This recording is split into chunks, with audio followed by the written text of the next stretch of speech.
about us. They send us in to find them. 126 actual. Target is in the main house. You have execute authority. Bravo 6. Going dark.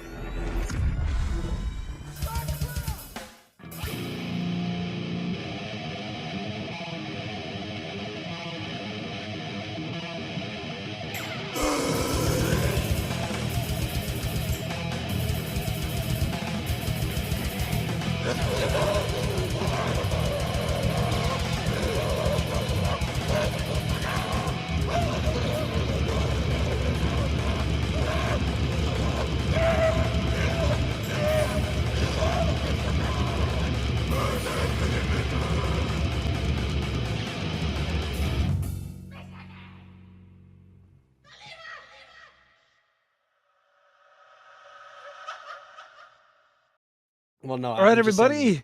Oh my goodness, we are live now. So you guys calm down with the Oh my slurs goodness! in the private chat. Squidward! In the private chat. Help me! Oh man, what a day. We gotta Man. wait. Let's wait a minute and let everybody pile in. So how's everybody doing today? Cheese, More Chaz, like pile on the gay orgy. Got him. Oh, everybody in the pile? Is that what you just Yeah. said? Pile of crap. Can I be on the bottom? Oh. Yeah. What? That suits you I said, pretty can I be well, on the bottom? Cheese. Right at the bottom where Exactly. you belong. I mean, I for one Wow. am super happy that Kamala Harris won the election. Finally, a woman in office. Aren't you guys Yeah. excited? I'm very excited. I excited. feel like it's progress manifest. I feel like it's been a long time coming, and we cannot absolve ourselves of the original sin of slavery. I mean, Until Kamala I'm gonna be Harris- coming with Kamala, if you know what I mean. Yeah, the coconut boys. That's what we are now. No, it was Finally a president I can goon to. no. wouldn't be Okay, you gay. killed it. This is over. We're done talking about Kamala Harris. I don't want to hear about Why? Shut down She's the a show. president. Shut down the coming show. to her in any meaningful way. We still got to wait for everybody to pile in. I should have left a message on. Is there an attendance or something, or what? Well, we're just waiting for people to pile in because we are live all over the internet. Let me go ahead and make sure We're spreading that our my virus. my bitches can hear me on BitChute. The infection is here. What was that? The infection is here. What infection? The watchfrogs infection. Oh yeah. All right, let me see. This is her grandma. You won't believe what she does. Give me one This is second. her There's a mom. loud ass fucking thing playing. Smoke detector. Okay, beep you know what? going on. Looks like my OBS has been fixed, and we are live on BitChute. Finally, BitChute works. Thank God. $2 super set from AC. I'm so happy we have a female president now. Yes, Exactly. AC gets it. he does get it. Let me go ahead and make sure that we are Right. live on Rumble. Let's get ready to rumble. Oh yeah. Man, these chats they're getting high quality Kite and Chaz content. Me and Yeah, Manic Geo streamed infects earlier everything I today. do. Okay, so and we're then- live, dude. Guys, we're good. We're live everywhere. Hell, So let me go ahead and do the spiel. hell yeah. Let me go ahead and do the spiel really quick.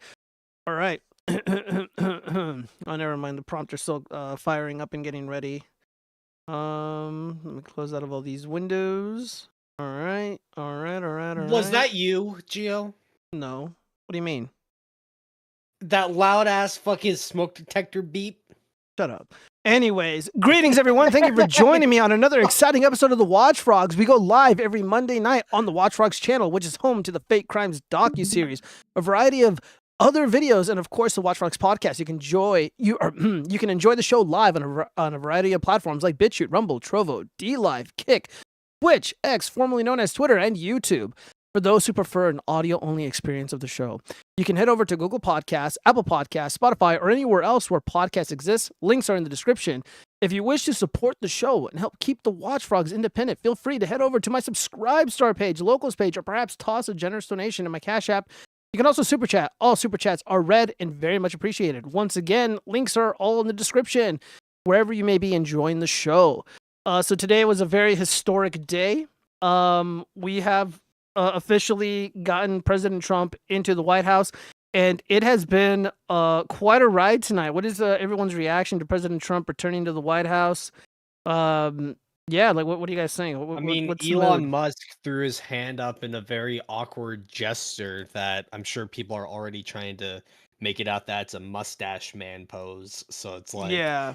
day one, we're already getting like articles talking about like Elon Musk did this horrible thing. So I'm like, oh, it's in full swing. Like, not even gonna wait a day before that shit.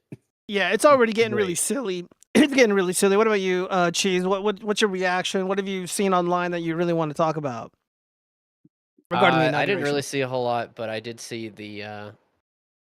I was watching the inauguration speech before hopping on here. Hopefully some big changes. I would like to see the Gulf of America be a thing and us taking the Panama Canal back. Oh, I saw Yeah. a really great video. It was of a woman on the Mhm. other side of the border, and she was crying, man. She the app that really, helped her, that was going to help her get into the United States, it was taken down, and she was crying. And upon seeing a woman that I will never meet, that I probably can't even speak the same language as her, who has a completely different culture than me, after seeing her cry, oh, we just gotta let them all in, man. Yeah, so you want to just throw up your hands and open the Yeah. doors and let them Bert- all Bert- live here for free? Should she get a free house Yeah, of course. and free food and maybe an Obama phone as well? The And new a free iPhone car. 14, 15 Pro Max. A free car, no license needed to drive it. Ooh, what kind of car? Are we talking used or are we Oh, a talking Bugatti. new? No. Bugattis for all of them, man. Bugattis for illegal alien women crying at the border to Titan Chaz, appease the 2032. Chazness of being a straight white male. What about you, Cheese? Do you think that's a good idea? Should we do that? Yeah. However much money America is getting right now, make it 0, and just every other person on the planet, just hook them All up. right. Well, you know what? I'm going to be the contrarian here, and I think she should go back to where she came from. Okay, I don't care how hard she's crying. I don't want to hear it. Okay, so first off, they come from beautiful countries, wonderful countries. President Trump once said that they might be S-holes. I disagree. I think they're great places, and they should go back and be with their people. Some of the funnier comments that I read was nothing terrifies an illegal alien more than being around their own kind in their own homeland. And I'm like, fuck, bro, it's kind of deep. And no, I just have very little sympathy for them, you know? And again, it's like, you know, the modern left wants to say that, you know, immigration is just like a huge net benefit to the country. It's like the greatest thing ever. There's no downsides to it. If that's the case, how come all these other countries don't do the exact same thing? And if these people are a net benefit, why are they not a net benefit to their own country?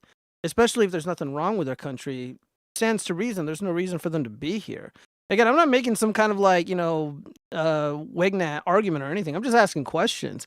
And more importantly, like let's just examine this logically for a second. Like really think about this for one moment.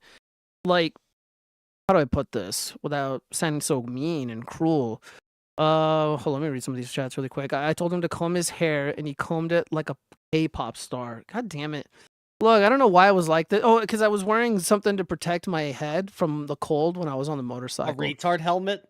Yeah, my tard helmet. I said that before you said motorcycle. Yeah, let's see. That's so true about all brown people for no reason. Yeah, that's pretty much true. You're just saying that you can't get a Bugatti. I know, right? Like I don't tick off the right boxes to get an Obama phone and free food and a free house. I had to pay for everything. Cash should run for office. Put the Beetle on the posters. That would be pretty funny. Yeah, we need members of the war band to, you know, we storm need public an office. autist in office, man. Yeah, And it's not just enough a to have full-on one. Like, autismo spurg. like I know Elon Musk is like autistic for enough of us, but not everybody. So we need more. Let's see. Hola, my 67 Latinx brothers. Time his ass out. Yeah. No, like, AC, get on that.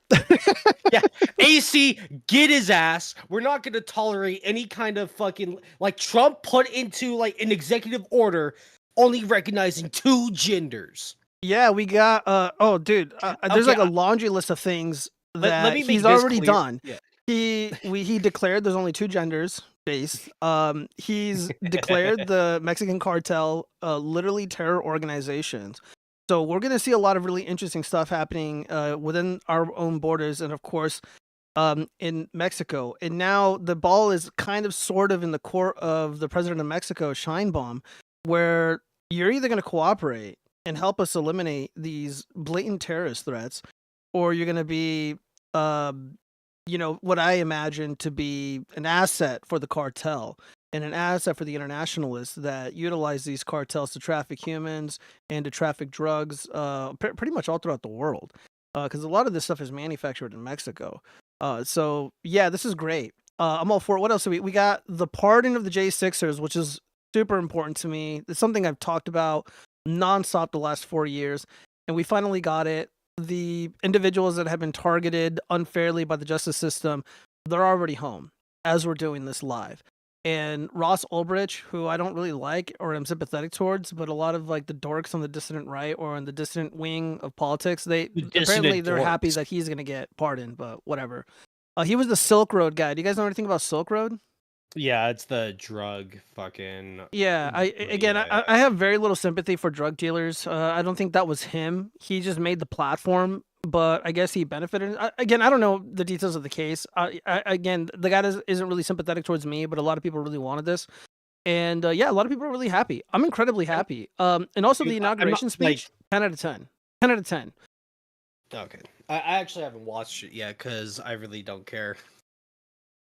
No, Wow. that's fair. Well, I watched it, and Yeah. I guess she's watched it. And my take on it was, it's probably one of President Trump's best speeches he's ever done. I mean, it's probably one of the he best. just says like, "I'm here. I'll make America great again. We'll fix all this shit that Sleepy Joe ruined." And it's like everything, and then everyone clapped. It's like, okay, cool. Well, it was a little bit more than that. I mean, he was really trashing Biden and Kamala right to their faces And because they he were showed there. he showed his Trump coin that apparently fucking crashed. He should have just right when he whipped got out his elected. giant orange cock. That would have been pretty funny. That would be more based. That would have been really gay. Yeah, and that, but more base than not. So yeah, it was really like, I don't think we're ever going to see a speech like this. Richard Barris pretty much stated like we're never going to see something like this ever again, unless there's like, I don't know, like an alien invasion like in the future, and we need like an actual leader to kind of like unite humanity. We might see a speech something like this. Yeah, no, this is great. Like I said, 10 out of 10. Just badass, and he's already stumping for us, for the little guy. And again, the future is bright in my opinion. I am very optimistic, and all these bedwetters, all these doomers, all these black pillars, they've been proven wrong. They've been proven wrong again and again, and they were proven wrong again today. Which is important. They need to be smacked down right along with the Democrats and all the libtards who have been melting down, chimping out in ways that I have not seen in a very long time. I feel like the chimp out today exceeds what we saw during and after the 2024 general election. Have you guys seen anything besides the fat crying lady? And again, that's another thing that I have a problem with. So there's not, as far as I'm an idiot, so maybe I'm wrong, but as far as I'm concerned, there's no like great war or conflict in Latin America. I mean, is that right? Am I wrong about that? I War have on no idea. drugs. No, shut up. Like a conflict, like a war, like a real war. Like Like I said, no. I think okay, and they're not starving because we can see images of these illegal alien invaders coming over here, and a lot of them are very overweight. Like the woman crying that Chaz alluded to earlier. Dude, she looks like she eats enough food, like how much I eat in like 3 months. She eats in like a week. And it's a very big lady. And again, it's just like, look, maybe she's a nice person.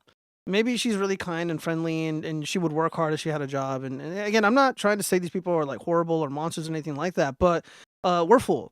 And mass immigration is a massive fucking loser for a native population wherever it's happening in the world. And it's not sustainable. We can't do this anymore. And and not only that, and again, the bedwetters, wrong again.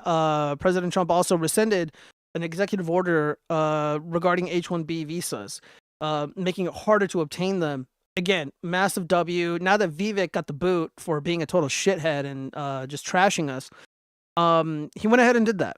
So this is great. This is massive. Where's your Trump puppet, Gio? I don't have one yet. Did you see that yeah, Trump you didn't signed make a one. TND Geo is instantly Trump's shut the puppet. What are you border talking crossing about? app? Yeah, that's what it was. Wait, what'd you say, Chaz? No, it's Cheese said something funny. What'd you say, Cheese? I'll Oh, judge I this said one you're out. Trump's puppet. That is pretty funny. Okay, I'll take that back. Yeah. Okay, let me read some of these. Gio, did you see that Trump signed the TND and instantly shut the border app closing app? Yeah, I think he shut that down before. Somehow he was able to get that shut down before he was inaugurated. Because like really early in the morning, these illegal aliens that are literally in Mexico right now, and they no longer have their appointment. They no longer have a way to easily do the Macarena into the country. So that was unbelievably base. Let's see, fat people should be deported too. Yeah, you know what? I'd be okay with like someone like Boogie 2988 getting deported. That'd be pretty base. I mean, I at least Tedeschi, lift. So he like, says, do I get a gonna pass? make a anatomically correct Trump puppet? If I get paid enough for it, I would. I'll give it legs and everything and a giant orange penis. Let's see. Vivek fired and deported. Well, he's a U.S. citizen, so that can't happen. Gio doesn't know what TND is. Laughing my ass off. Shut up, pussy. Pixie67. Trump will expose the moon landing scam. Dude, if he does that, all hell will break loose. I'm gonna kill Apparently, we're gonna myself get the if that JFK happens. files relatively quickly. We're already dude. I imagine like it's just I'm overwhelmed with all the stuff that's like flooding my feed. We're likely gonna get peace in Ukraine before the month is over. We're already seeing the Israeli hostages released. The J6ers, literally as we speak, are literally physically being vacated from prison and they are going home. And there are people that have already did a little bit of time and they're already home with their families and they're posting online that they're like, yeah, our lawyer just contacted us and we are 100% cleared and I can literally go and buy a firearm tomorrow. It is amazing to see. He is fulfilling his promises and we needed this and yeah, like look, if he keeps this up, like if he even does like half of what he said he was going to do, JD Vance is going to be the president. I don't give a fuck who the nominee is for the DNC over the Democratic Party. Like, dude, JD Vance is going to be the guy. There's no ifs, ands, or buts about it. I mean, this is over. He's more popular now than ever before, and people want to chimp out and cope about moving the event, the inauguration inside. A lot of Trump supporters are terrified of going to D.C. for obvious reasons, and their safety wouldn't even be guaranteed since a lot of the local police have already made it very clear that they're not going to assist with the event. So what do? Yeah, just fuck it, move it indoors so people are comfortable and they can have more fun that way. So it kind of sucks for the people that went because somebody did message me and they're like, hey, what do you think of like going down there? And if I had like more money, like disposable income, I probably would because this was pretty. Donate, chat. If you want to see Gio at the next fucking Trump rally or whatever, fucking donate. Yeah, I know, right? Yeah. So yeah, Gio, did you see that Trump signed in the? I'm not reading that stupid shit. Shut up, Flashcase. So yeah, John Doyle made a great video on Vivek's opinion on immigration. Yeah, Morse code. I've seen it. I don't need to watch people's videos on Vivek. Like he just sucks. My opinion on him was always really negative, and I just knew the guy was a shitter. You know, like he wanted it way too badly. He just cozied up to Trump. Like he just tried too hard, and I didn't trust it. I didn't trust it at all. And now it shows. Now he's gotten the boot. I don't think he's going to win the primary in Ohio. I just don't think he's got what it takes to win a primary. It's going to be contentious. More than likely, Trump is not going to endorse him. Hopefully, a much better, superior candidate for governor ends up running. And not only that, JD Vance replacement. Like I hope that guy gets primaried and replaced too. Yeah, Trump doesn't know any of these people anything. And it's very apparent given what he's doing now. And even like after the inauguration, he was like trashing Pelosi, he was trashing the press, he was trashing Sleepy Creepy Joe because he apparently pardoned his whole family. So all the claims that like Trump and his like kids are all like criminals and shit, that was obviously confession through projection. And again, like it just doesn't make a lot of sense to me that you can pardon somebody preemptively for crimes that took place almost a decade ago. From 2014, and it isn't just Hunter Biden. It's literally his entire family. I don't know. I feel like the judicial philosophy needs to be challenged. I think the legal text surrounding pardons to be explored. You know, what was the original intent from the founders? There's so many moving parts to it, and even then, like, is it a fool's errand to go down this road when it's more important to tackle issues like illegal immigration and election integrity?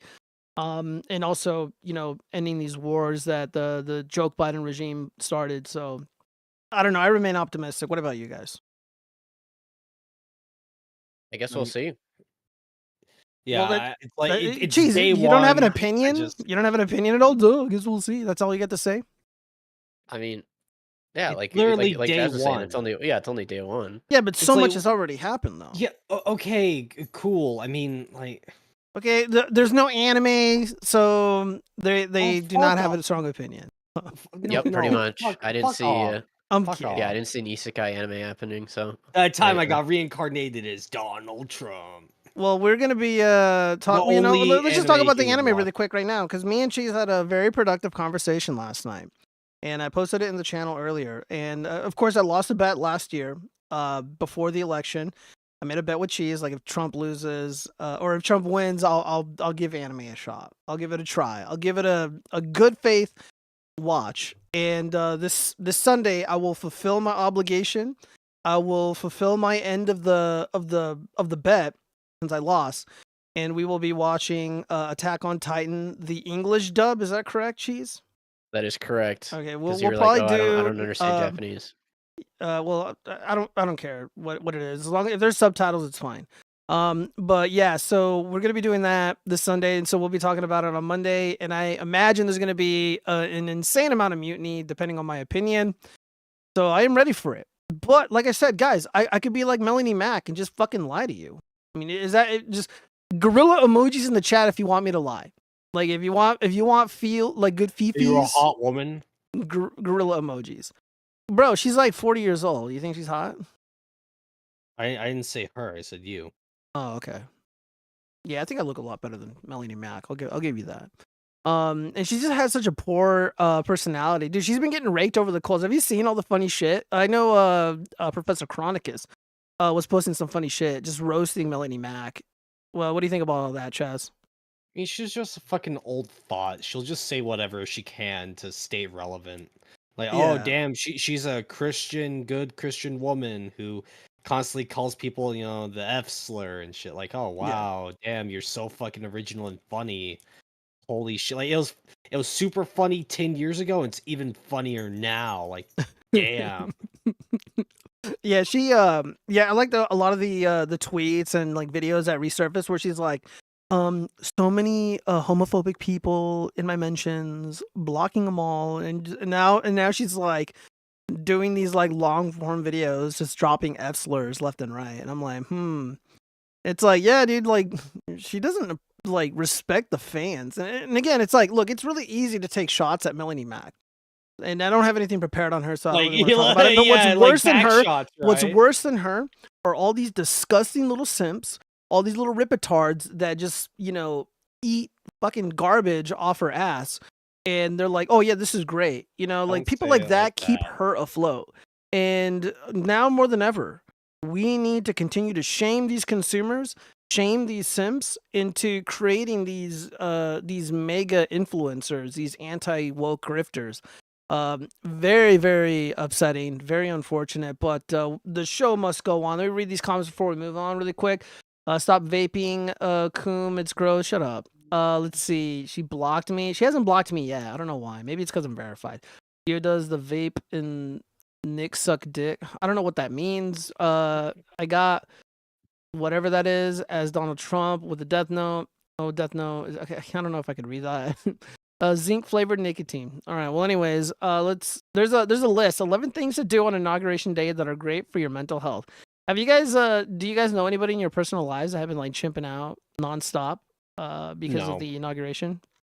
No. I don't know about the inauguration themselves, but I have a couple family members that aren't huge fans of Trump. Have you thought about checked in calling on them, them, but- see how they're doing? No, I've not. I don't really want to have that conversation with them. Because I told them a while ago, I was like, guys, I know you guys are lefty Democrats or whatever, and I know that you guys aren't happy about a lot of stuff, and they really don't like Trump, but I was like, Kamala is a really, really bad candidate. They're like, no, she's had Biden's 4 years of Biden to go off of, blah, blah, and it's like, well, then why didn't she ride that till voting day? And they're like, well, she needs to kind of like be of her own, and it's like, okay, well, let's see that happen, and it never happened. I I never was like, did. Kamala could spend her entire, like, how much do they spend? I think we talked about this. Spend like $1 billion on her campaign, right? I think almost 2 billion. Yeah, almost $2 billion in a campaign. It's like Trump spent an eighth of that and won. Yeah, he definitely had the backing of the people. And even to this day, a lot of these douchebag influencers like Kyle Kuklinski, Dean Withers, Harry Sissy, and Destiny and Pisco and whatnot, the garden variety of douchebags, they're still trying to pretend like the economy is great and all this other bullshit. They'll say like the economy is great and that Trump inherited an excellent economy, but then they'll also be like, why aren't the eggs cheap yet? Why are the egg prices so high? I'm like, you guys can't have it both ways. You can't have it both ways. But yeah, so these are 11 coping mechanisms for these douchebags like Pisco. Yeah, coping. This is what they can do. Get back. The fact that Inauguration Day falls on MLK, it's Martin Luther King Day. Ooh, It sure is. Nah, It's it's Liberation Day now. Take a back seat, Dr. King. Workout. Yeah, they're not gonna do that. Get creative. Yeah, they're not very creative at all. I mean, they're still saying stupid shit like Jerome and calling him a Nazi. Orange man bad. Yeah, Orange man bad. So they're not creative. Penis. All right, so they're not doing these 3 things. They're not giving back because they have nothing to give. They're not working out because they're bitches, and they're not creative at all. What else? Do some forest bathing. What the hell is that? I haven't read this list. All right, so Buchamik, I don't know what that is. Just spent a week in New Hampshire's White Mountains. Well, that's problematic. That's racist. Yeah, Black where Mountains. Come on. Where she enjoyed counting the trees and observing their long, bare branches. Sounds really sexual. 1, She 2, knows. 3. Depending on if it's like an activist, they're like uno, dos. She knows they'll look different a few months from now when green buds reappear. And again, okay, this is lame. All right, so count trees, forest bathing, whatever. Spend 5 minutes journaling. Yeah, they do that all the time. Squeeze a short brain dump into your day, suggests Nicole Asaquita, a therapist at Lincoln Park Therapy Group in Chicago. Set a 5-minute timer and write down everything swirling around in your mind, no matter how scattered it might feel. Putting your thoughts on paper helps reduce mental clutter and quiet spiraling thoughts, she says. It can also help you identify patterns in your worries, which allows you to start brainstorming solutions. I see a white man in that tree. I see a white man in this tree. This whole forest is only made of white men. That's why it's called the White Mountain. Oh my god. Go see a performance. So I feel like a lot of this is like just consume product. Let me see. Well, no. Get creative can cost money, but going to see performance is consuming a product. Check the listings of your favorite local theater or concert venue. If anything piques your interest, snag tickets for Inauguration Day. Research suggests experiences that spark awe, like inspiring performances, boost your mood and lead to greater well-being in the moment. Trump's fucking speech. Yeah, just watch the inauguration. It was great. Carrie Underwood performed. Do something kind, which is probably a tall order for a lot of these douchebag leftists who are very bad faith. They're very mean, nasty people. People like Destiny cheered on the death of our beautiful Corey Compatore, who lived and died as a hero during the Pennsylvania rally where a coward assassin tried to take out our lovely president. Are we gonna find out anything about that person that tried to do that? No, we're never gonna know anything. It'll remain a secret until Trump says otherwise. Smile at other people. Ooh, that's kind of creepy. What else? Dance it out. Look, you guys are gonna get your TikToks back. We're gonna talk about that later. But dancing it out. Yeah, I don't want to see a bunch of anti-Trump dancing. I feel like I have PTSD from all the dancing, especially like the TikTok nurses. Bro, that was the best part about the whole COVID fiasco. Really? You like the TikTok nurses? That made you happy? Bro, they got some fat asses, man. I was too angry to appreciate such a thing. Okay, here's a realistic one. Yay, cry with a friend. Like, I'm not staying at home. Please. Guys, we gotta cry together on 3, okay? Right. 1, 2, 3. I'm a little bit Orange man. I don't make any content. Yeah, I'll keep asking Chaz, how do I make content? I'm Gio. I live in a mansion with friends and family. People love me. Oh no, but chat called me gayo. All right, so let's hear this advice out. It might seem counterintuitive. It might seem counterintuitive, but if you need to shed a few tears on Inauguration Day, it's healthy to let them out. with one caveat: you shouldn't Don't do be it gay. alone. The grace and speed with which somebody recovers from grief, if they have an opportunity to cry with the support of another person, someone who they trust and who they believe cares about them, is orders of magnitude improved, Simon Thomas says. While research suggests crying alone isn't overly helpful, crying around others often leads to comfort, support, empathy, and stronger social bonds. It's really, really beneficial to have that emotion in an honest, authentic way and to reap the benefits we're endowed with interpersonally. Yeah, so they've been doing this all day. They've been doing this nonstop since, like, at the very least, last November. And I don't think it's helpful. However, I encourage more crying because that's just more content for us. And I don't know about you guys, but it makes me really excited watching these little bitches cry. Just remember, these were people that wanted to put us into camps for refusing to take pharmaceutical products against our will. These are people that want, they cry about family separation. Well, what about the families that were separated during the scamdemic? We were not allowed to be with our loved ones in their last moments in life. We were not allowed to spend time with our friends. We were not, people went to jail for playing in the park.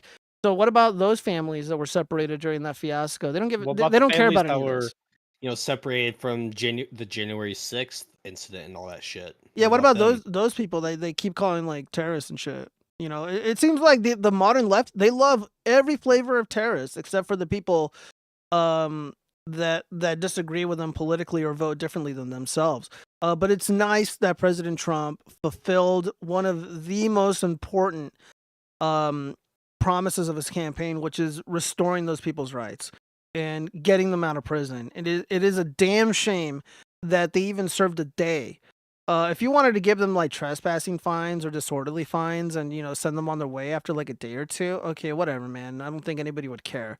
But a lot of these people spent years in prison, and a lot of them, a good handful, a good chunk of them, were never even charged, and they were brutalized. Whatever happened to like the fucking right to a fast and speedy trial, right? Doesn't exist in DC apparently.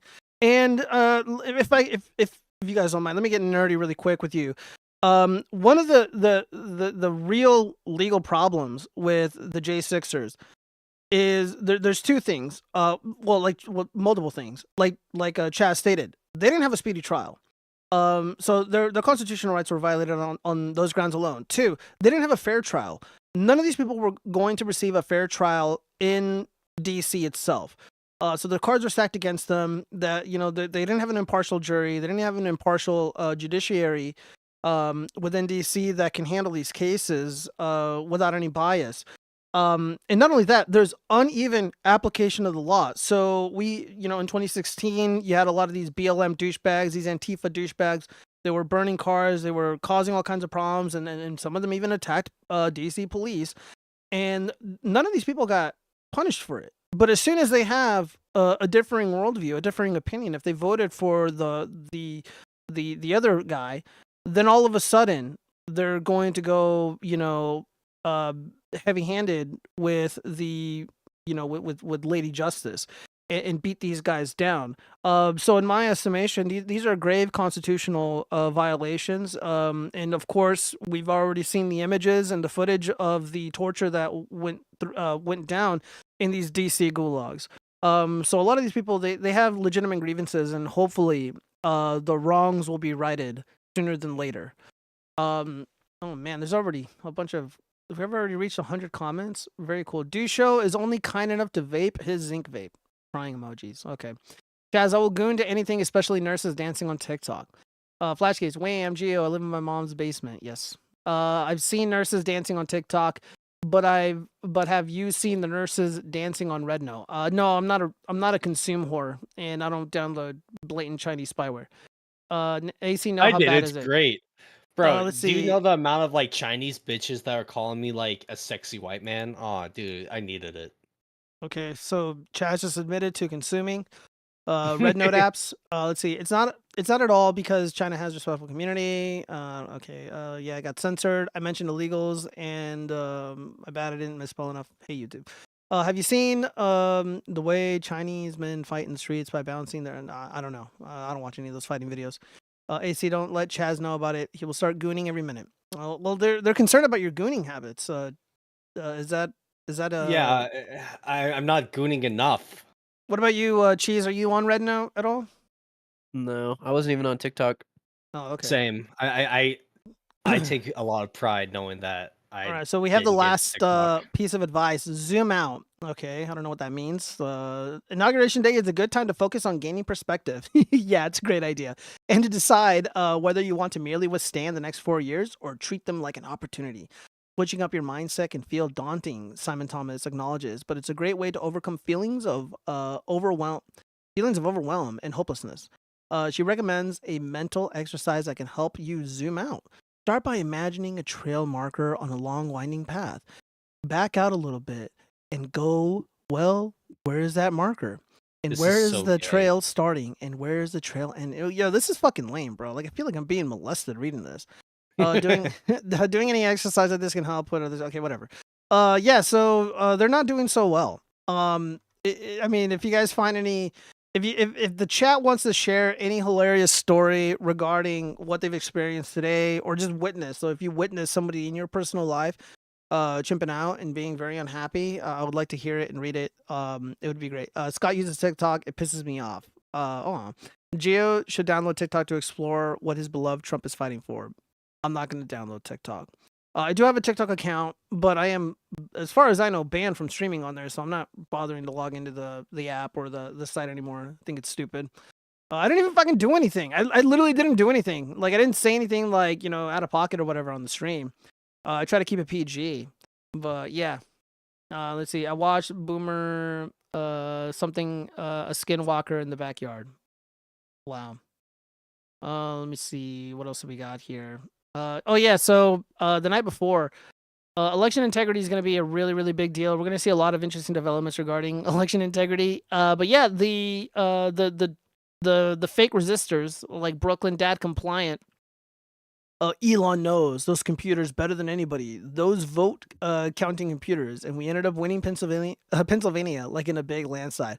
And then he writes, "Is that a fucking confession?" So let's hear this out. Let's hear if he admits to committing election fraud. And it's pretty amazing. But he did that, and then he journeyed to Pennsylvania, where he spent like a month and a half campaigning for me in Pennsylvania. And he's a popular guy, and he was very effective. And he knows those computers better than anybody, all those computers, those vote-counting computers. And we ended up winning Pennsylvania like in a landslide, so it was pretty good. It was pretty good. So thank you to Elon. Yeah, so people were like, Yeah, I see it. I see it. What do you He's see? guilty. You think He's guilty? guilty. He just admitted to it. What about you, Cheese? You think he's guilty? You think he did some shady stuff? I mean, it wouldn't hurt to run an audit anyways, but No, it wouldn't. Yeah. It's so funny because I was trying to explain to people, like, what Trump is doing is we call it he's fucking with you, right? Like, he's completely totally fucking with these people. He knows what he's doing. This was totally on purpose. This was totally deliberate. And all the major, resistor influencer douchebags, they are boosting the hell out of this video. This has, at least this one right here has 1.1 million views. And yeah, MAGA will ignore this. I'm not ignoring it. I'm talking about it right now. Let's see. If you're sounding a bit like an election denier, you omitted the words about Musk spending over a month campaigning for him. What was that on purpose to drive engagement, or did your TDS tune out the actual words? Up and see. Okay, well, shut the fuck up, bitch. Confession or not, Democrat did nothing to push back or even investigate, and I could not be more disappointed in them. Yeah, I mean, that was my criticism of the 2020 and 2022 election, and even the 2024 election. Yeah, it would, like she said, it wouldn't hurt to do an audit. And if we were to do a genuine audit, and we would recanvass the ballots, we would verify the signatures, we would compare and contrast between who voted and the voter rolls, we would find a lot of irregularities, and we would see Eric Hovde become a U.S. senator. We would see Mike Rogers become a U.S. senator. Harry Lake would become a U.S. senator. Sam Brown would become a U.S. senator. So he kind of tricked them into being for election integrity and, talking about election fraud. Trump does not want people to stop talking about election fraud. This is not an accident at all. This is actually genuinely brilliant and also really funny. Because now these douchebags know what it feels like. And if you guys want a bird's eye view of what they think happened in Pennsylvania of all places, they and again, I'm not straw manning it. I'm being dead ass serious. They believe that Elon Musk launched a bunch of Starlinks into space and they were able to gather information or transmit information into voting machines, changing vote totals for election night, thus delivering a victory for President Trump with the help and funding of the Russian government under the direction of Vladimir Putin, the current president of Russia. I am not making this up. They legitimately believe these fairy tales. So retarded. It is unbelievably retarded. This has been shared, or this theory has been shared ad nauseum on Twitter, on Facebook, and of course Reddit, because there are a bunch of cucks over there, a bunch of soy bitches. And I mean, I've never said anything crazy like that. I'm just like, look, it was obviously the ballots. You know, if we just look at the ballots, and you know, Trump would clearly have won the 2020 election. But I think it's better that he didn't. Now that all is said and done, we've all suffered together with a horrible economy and the wars and all that stuff. And now that you know, we got a clean slate. All the conservatives, like 90% of them got the boot, and we're in a much better position now. We are in a much better position now. Unfortunately, a lot of people sacrificed a lot. A lot of us lost a lot. I mean, there was that one guy that burned himself alive for Palestine. Yeah, that guy. But yeah, he was like a cuck though. So I mean, was anything of value really lost there? No, not at all. Yeah. Let me read some of these comments before we move on. Let's see. Killer Chris G, what's up, bro? AC, if you have a Twitch account and you want to be a mod, I'll give you that, so you can block anybody who spams me. Let's see. Fido Mogs, All Raisin. I don't know what you guys are talking about. I'm not gonna read all that. Okay, let's set it up. Let's read chat. I'm not gonna read chat. Let's see. They think Russia is funding the one thing that kept Ukraine in the war to get Trump elected. Peso wants to be called Geo Trump. I don't know about that. Yeah. So no, these people are just legitimately insane. And it doesn't help that a lot of the members of the left, a lot of members of the Democratic Party or the resistance, they're a bunch of drug addicts. So they have a very paranoid personality. And they'll come up with fanciful tales like, you know, my Russia hacked the election, you know, my satellites in space and all this other silliness. But I never said anything like that. I've never misled anybody, and I've just been 100% dead on correct as to how a lot of this is going to transpire. I had a lot of faith that things would be going really well, and things are going incredibly well. Like I said, we're going to see peace in Eastern Europe probably before the month is over. Israeli hostages are back. TikTok is saved. Yeah, and of course, President Trump once again cock-blocked another female from becoming the president. So, yay. Based. Yeah, very based.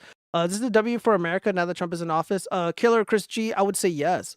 China. Yeah, China. China. All right, well, let's go ahead and move on. I love the way he says China. China. Who'd, me or Trump? The Trump.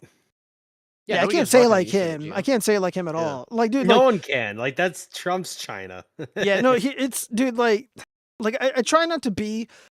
And I talked about this yesterday with Cheese. I'll tell you guys here now. Like, I don't want to say I want to slow down on the politics stuff, but like, I don't want to be like seen as like a grifter, like a Melanie Mac or like Eric July or something. And like, I always want to be truthful with you guys and keep it raw and give you guys good analysis. I'm not protected, just raw. Yeah, no condom. Yeah, uncensored, totally. I'm not beholden to anybody. No one will ever give me a sponsorship. A lot of these people would never want to do a stream with me at all. Only like the edgy people, like the Warband, will have me on. And I guess the science dorks, they like to, you know, pretend to beat me up in a debate, but that just doesn't happen. I'm a lot smarter than them. But yeah, you know, so like moving forward after this, we're probably not going to be doing too much political stuff. The only time like I would really want to talk about politics is if it's like TikTok or something. That's pretty massive. We can't avoid that. Or election integrity, which is something that's always been really important to me. And we're just I'm gonna just keep stacking these W's with the election integrity debate. Yeah, Pisco has been just seething nonstop. Watching, we might have to go to his Twitter handle and just see all the hilarious shit he's posting. But just to further my point, Stacey Abrams belongs in prison. She's the fat woman who did not concede, so she's an election denier. Her 2018 bid to become the governor of Georgia. She's one of these ballot harvesters. Just a nasty woman. So Stacey Abrams' nonprofit hit with largest fine in state history for illegally using funds to support her 2018 bid for governor. She also helped people like Raphael Warnock. So somewhere around here, apparently he also got slapped with a fine and he apologized. Am I mistaken? But didn't President Trump, like, weren't they going to throw him in prison for like the rest of his life for something very similar? Using funds like he wasn't supposed to or whatever, but he didn't really do it. It was a stupid lawyer.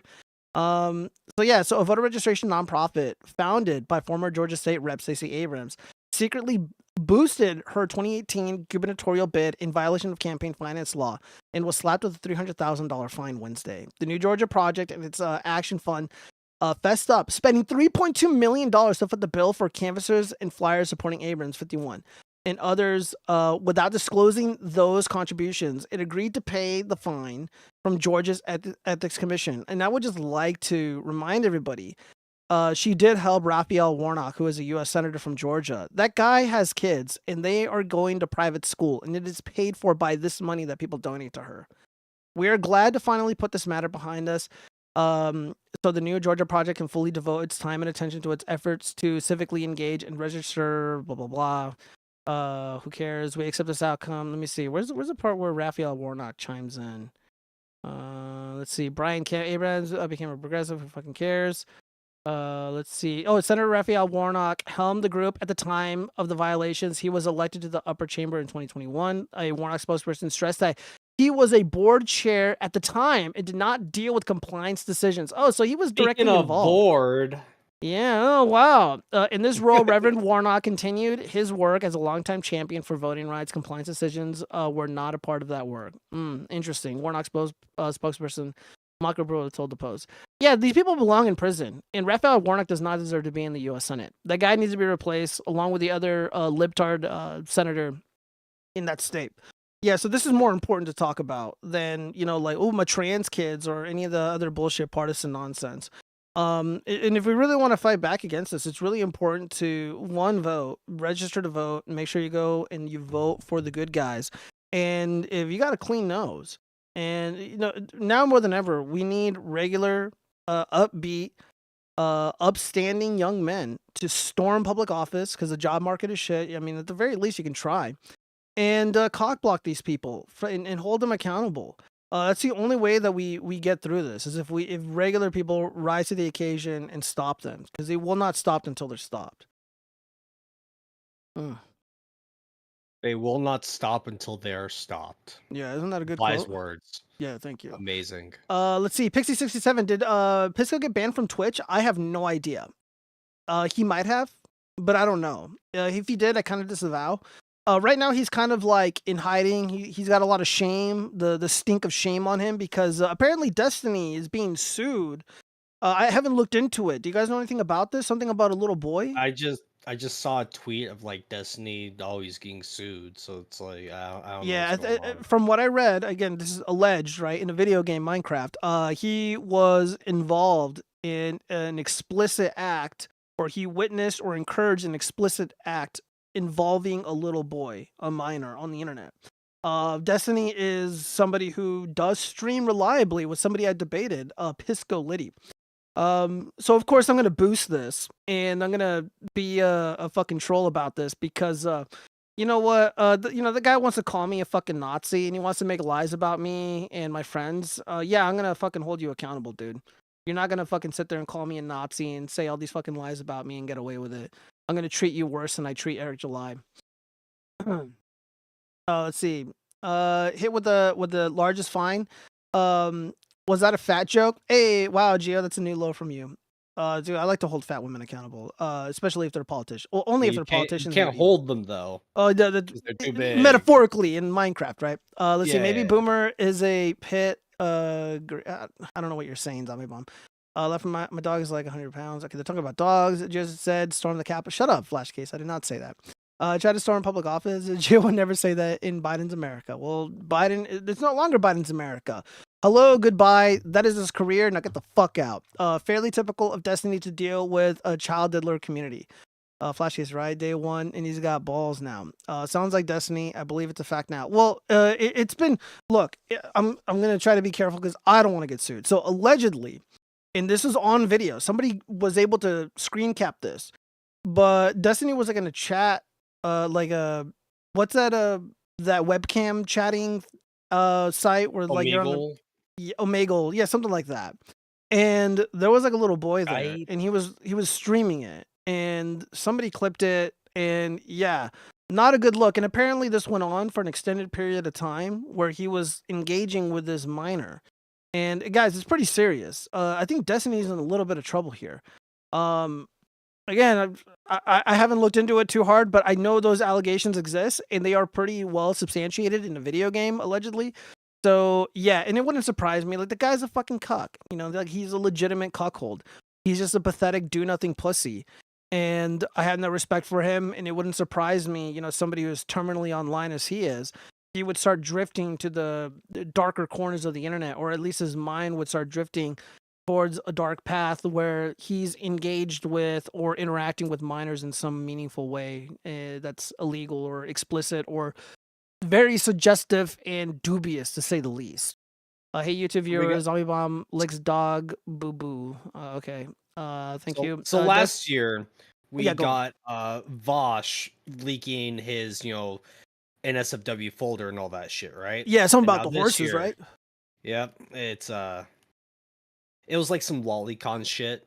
And it's like he was always, it's not even like, oh, it's lolicon shit. It's that he was always avidly saying, oh, if you're into lolicon, you're you know, you're a pedo kind of shit, right? Yeah. And it's like, oh, the guy saying stuff like that gets caught with that kind of material, and those lolly images have horses. It's like, oh wow, it's just, I'm surprised that those people even still stream, right? It's like, yeah, no like shame? in a sane world, they would be dealt with the way that Arthur from Red Dead Redemption dealt with ruffians. We'll just leave it at that.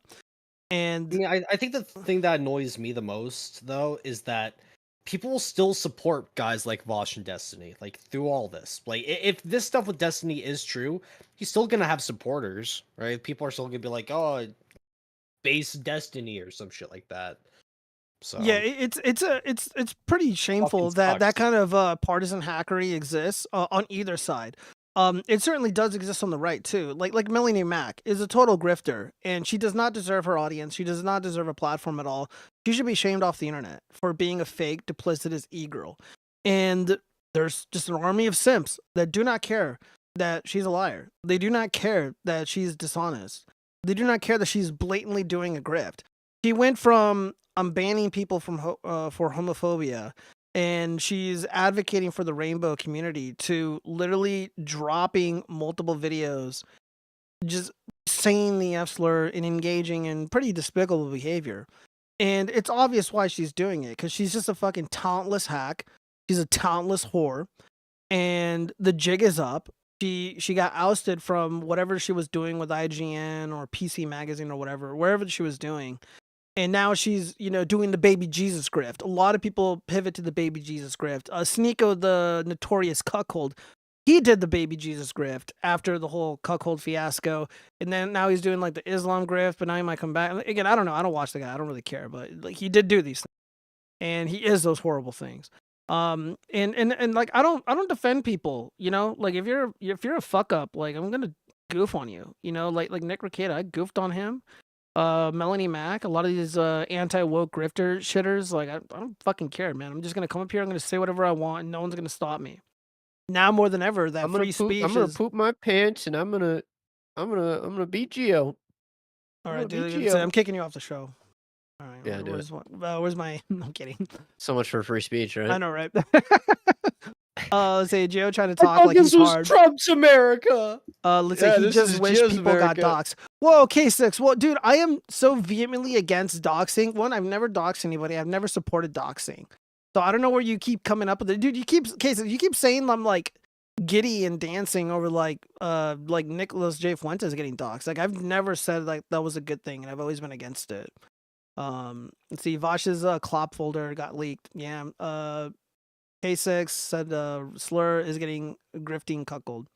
Oh, Sneeko. It's okay. I'm not gonna say that word. Jesus, guys, you guys are out of control. Flash Geo doxed me. Shut up, Flash Case. That's not true. All right, let's move on. Gio called me a retard in the DMs. That is not true. It is true. So there's been a slew of executive decisions, and there's been a lot of rhetoric surrounding the illegal alien problem in the United States. Well, fortunately for us, some illegal aliens are already leaving the U.S. in self-deportations as Trump's threats loom. Wow, that's great. This is what we want. This is ideally the best solution and the least costly. Just, maybe bribe them a little bit. Takes itself out. Yeah. Well, I'm not calling them trash. Disavow. Maybe just give them like a gift card, to like Del Taco or something. Like, here, you can just use this before you leave. And then the ass. So yeah, so catapult him out of here. Michael Barrios left the United States a few days before the new year, giving President-elect Donald Trump's campaign for mass deportations a small victory before they even started. Based. A former leader of the Nicaraguan student uprising. Really? Yeah, dude. They're just so subversive. Yeah, this is why we want you guys out. Anyways, Barrios had been in the U.S. legally, that's an opinion, with nearly a year remaining under President Joe Biden's unprecedented use of humanitarian parole authority. Fuck you. For citizens of certain vulnerable countries. But harsh talk during the U.S. election campaign filled her with anxious memories of hiding from authorities back home. But I thought your countries were not shitholes. I thought they were great and wonderful and beautiful and full of culture. Do you want America to just waltz into wherever you used to live and fix it? Oh, wait. That's called like an invasion. That's that's just conquering. Gentrification is what they call it, and they don't want it, dude. They like when a bunch of Americans during the COVID scamdemic, they were moving to Mexico City, and they're just like, yeah, we don't want them here. They're like bringing their avocado toast and their yoga, and they're making everything expensive, and they wanted them making out. everything gay. Yeah, and advocates and immigration experts who have noticed such departures say Barrios' decision to leave the U.S. despite her legal status shows how uncertainty and threats have led a growing number of people to leave before Trump takes office on Monday. And yeah, and I feel like we're going to see a lot more of that. I'm not going to go much more into this article, but yeah, we're going to see a lot more of that just because of the executive orders today. Again, H-1B, the H-1B visa executive order from Biden, whack. And of course, just the Remain in Mexico thing is back on the table. Guys, this is done. So we're going to see a lot more of this. And I remember when President Trump was in office, there were people on Reddit who I guess live in somewhere along the southern border on the other side. They're like, oh yeah, there's like a bunch of people coming, and all the cars, it's like LA plates, New Mexico plates, Arizona plates, Nevada plates, and they're just living where they came from. And I think that's great. Yeah, they need to go back. There's no other way to put it. Let's see. She's a communist, crazy. It's called freedom. They don't like colonization, but unwittingly support it. Yeah. Can't say what you said, Ash Blackwind, but I recognize you. I don't know. So, Cheese, you told me that you're seeing you saw some migration yourself. You want to get into that for a second? In your neck of the woods. I was about to say, since I don't exactly live in a very high income area, I just notice a lot of my Spanish neighbors are disappearing slowly.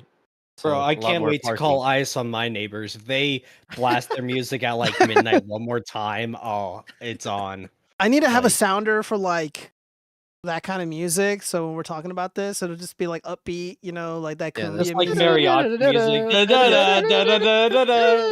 Oh, it's that Pablo Francisco bit. It's like see, and it just goes on like that for like 10 minutes. It's so funny. Yeah, they did that shit. Like I was at Lake Mead once, and we were like camping out there, and they were just like playing that fucking music all night. And I'm just like, dude, somebody call the warden or something because I can't fucking sleep. And yeah, their song "Illegals in My Yard." Yeah, so what you're saying, Chaz, is you're gonna make a little bit of money with that ICE deport hotline, right? Bro, I'm gonna make bank. Even if it's $1 a head, man, I'll do it all day. Bro, I'll do it for free. I'll do it for fun. That is pretty unbelievably based.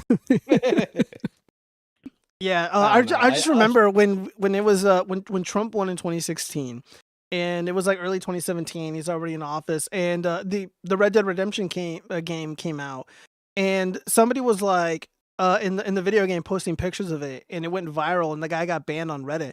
He's like, I'm deporting a Mexican, and he like puts like a Mexican like on the train tracks. I was Fuck.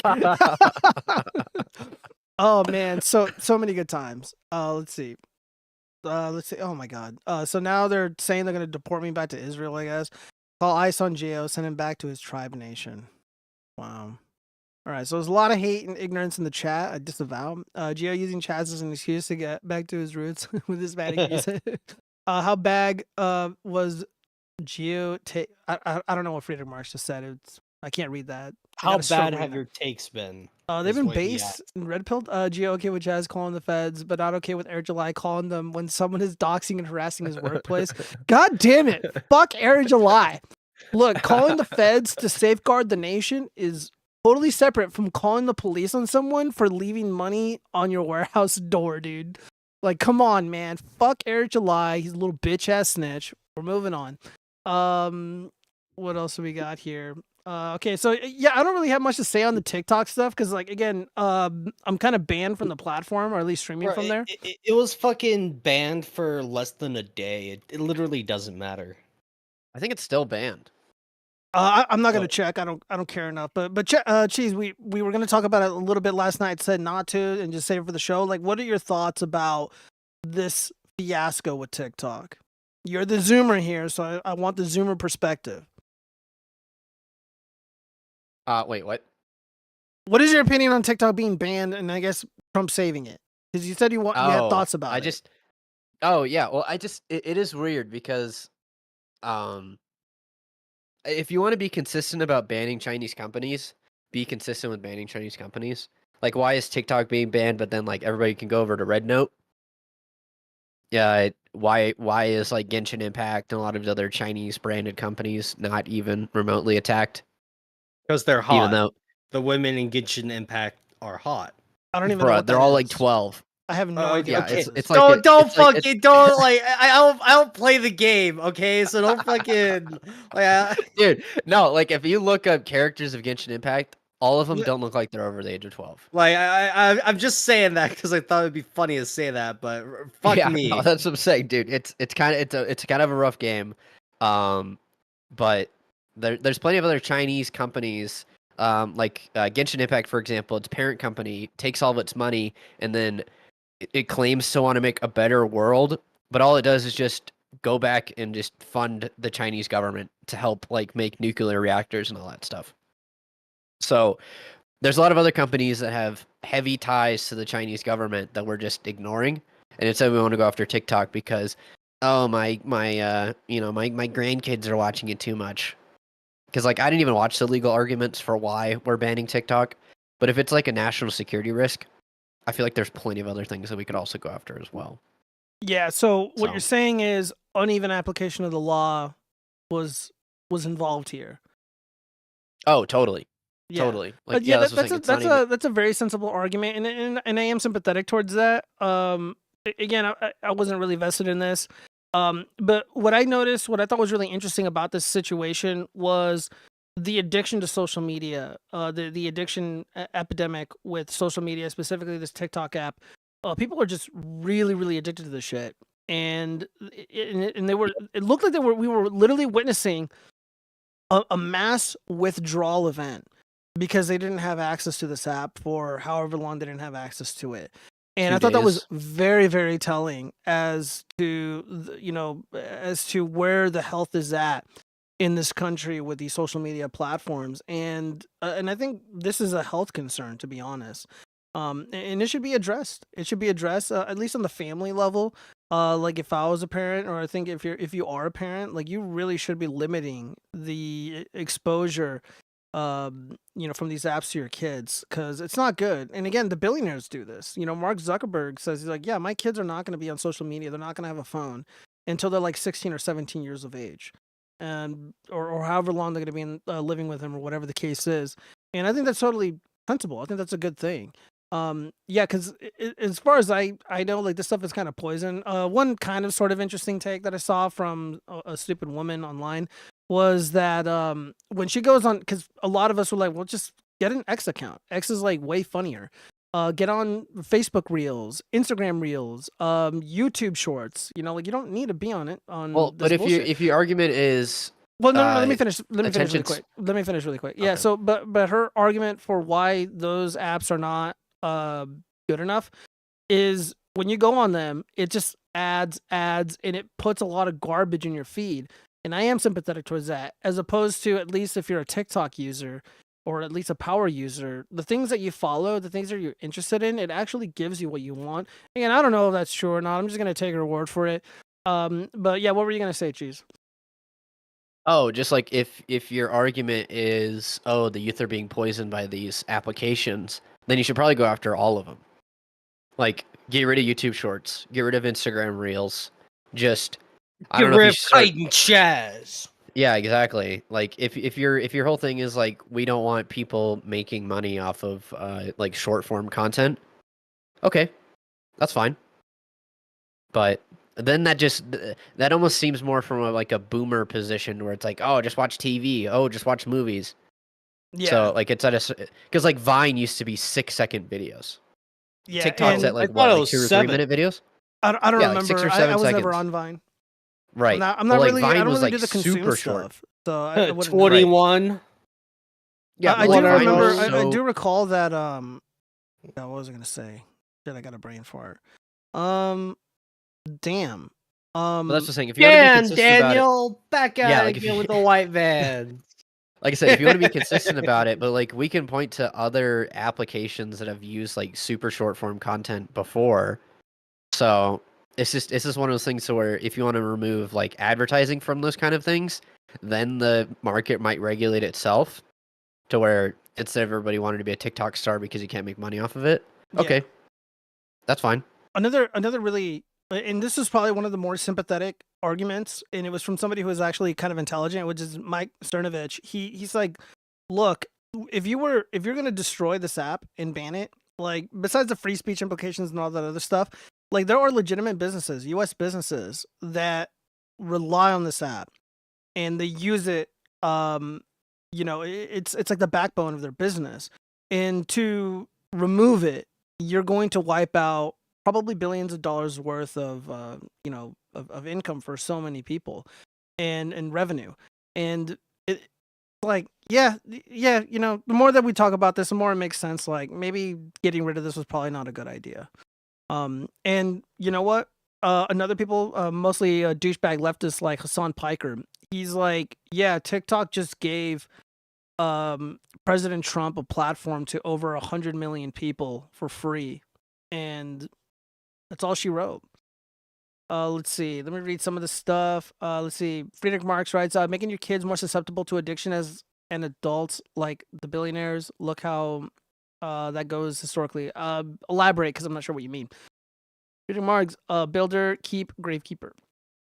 Let's see. He gets confused when the conversation isn't about him. Usually everyone around him is focused on pointing and laughing. Shut up, bitch. The fuck up, you dumb whore. Hinekadisi Guno is probably waiting for his new Chinese boyfriend. Basically, this is an attention whore. I don't know where these insults are coming from, but I disavow. I You don't know what? I'd sell someone out for like a Chinese, wife or something like that. I'd sell someone. out. I'd call ICE on my Mexican neighbors for Chinese spy wife. Yeah, but then you might end up like Chad dad, and you'll have like a couple kids, and then like your Chinese wife goes back to China with your children, with your whole family. And then Yeah, I'll Chaz just be saying China #1 all the time after that. yeah, like Chinese Chaz instead of Kite and Chaz. Exactly. All right, China. Kite and Chaz China. rebranding incoming. Am I right? Yeah, Well, 100%. Well, it's time to move on to the pop culture stuff. So I ended up watching Wolfman. You know what? It's a spooky movie, so I'm gonna play the spooky sounder because it'd be fun. Dude, fuck off. No, please fuck do you. not. Like It's- you let that song play for like 20 minutes too long. Yeah. Look, but we're like doing the segment for like 22 minutes too long. Or, you have 30 seconds to get your point out, then we're moving on. No, fuck you. We're gonna watch this. We're gonna not watch this movie. We're gonna review this movie. Yeah, let's watch this movie Yeah. right now. No, we're not gonna watch it. It looks gay. It looks retarded. It looks Okay. The stupid. men weren't hairy enough. Okay. The women weren't big titty enough. Okay, True. those are legitimate criticisms, I believe. I haven't seen it. So. Okay, so Cheese, you Not enough almost saw wolf. it. You saw the trailer yesterday. We were trying to like get you to saw see it. it. I gave you a good link, but you didn't watch it. But like, No, what was your we initial were trying to figure it impression? out together. You're like, oh, download Brave browser, and then I did, and it's like, oh, have an account for this really sketchy website. I was like, Yeah, but then don't I really gave wanna- you a separate link, and I'm like, I'm watching it right now. Here's the proof. And then you yeah. just Then you're like, I'm look at gonna all go these goon horrible to your anime. pop-ups. Okay. No, it's so bad. Okay, well, I ended up watching this movie. It's a brand new movie. This is Wolfman. A family at a remote farmhouse is attacked by an unseen animal. But as the night stretches on, the father begins to transform into something unrecognizable. Oh boy. So do I recommend this movie? No. Do I like this movie? No. But was it horrible or even bad? No, not really. It just was kind of boring for a Wolfman movie. The Wolfman with Benicio del Toro, superior in every way, and by every metric. The problem that I had with the movie started off really strong. The suspense, fantastic, 10 out of 10. Mechanically, though, before I continue, great cinematography. I think the acting was pretty good. The sound, the score was pretty decent. But where it failed was the center of the movie, the middle of the movie. I'm going to go ahead and spoil it for you guys because, again, I don't recommend anybody watch this movie because it was just so unbelievably boring. The family, it starts with the little boy, which is the protagonist as he grows up, and his dad. And the dad is like, he's like a wolf hunter, but it's like kind of secret. And you only get like a glimpse of that for like a minute or two where he's like on the radio, he's like, hey, Baba, Baba Joe, like I totally saw the thing. Like it's out here. I've been tracking it and I saw it. Me and my boy. And then that was like basically it. And then it just jumps to the future where the main character, I don't even remember his name. The main character and the wife, I guess they're like, their relationship sucks. Okay. And they're like sad or whatever. And it's not really clear why they're sad about. Well, he gets a notification in the mail that I guess the house is going to be sold by the bank or something. So he needs to go and clear out all the shit.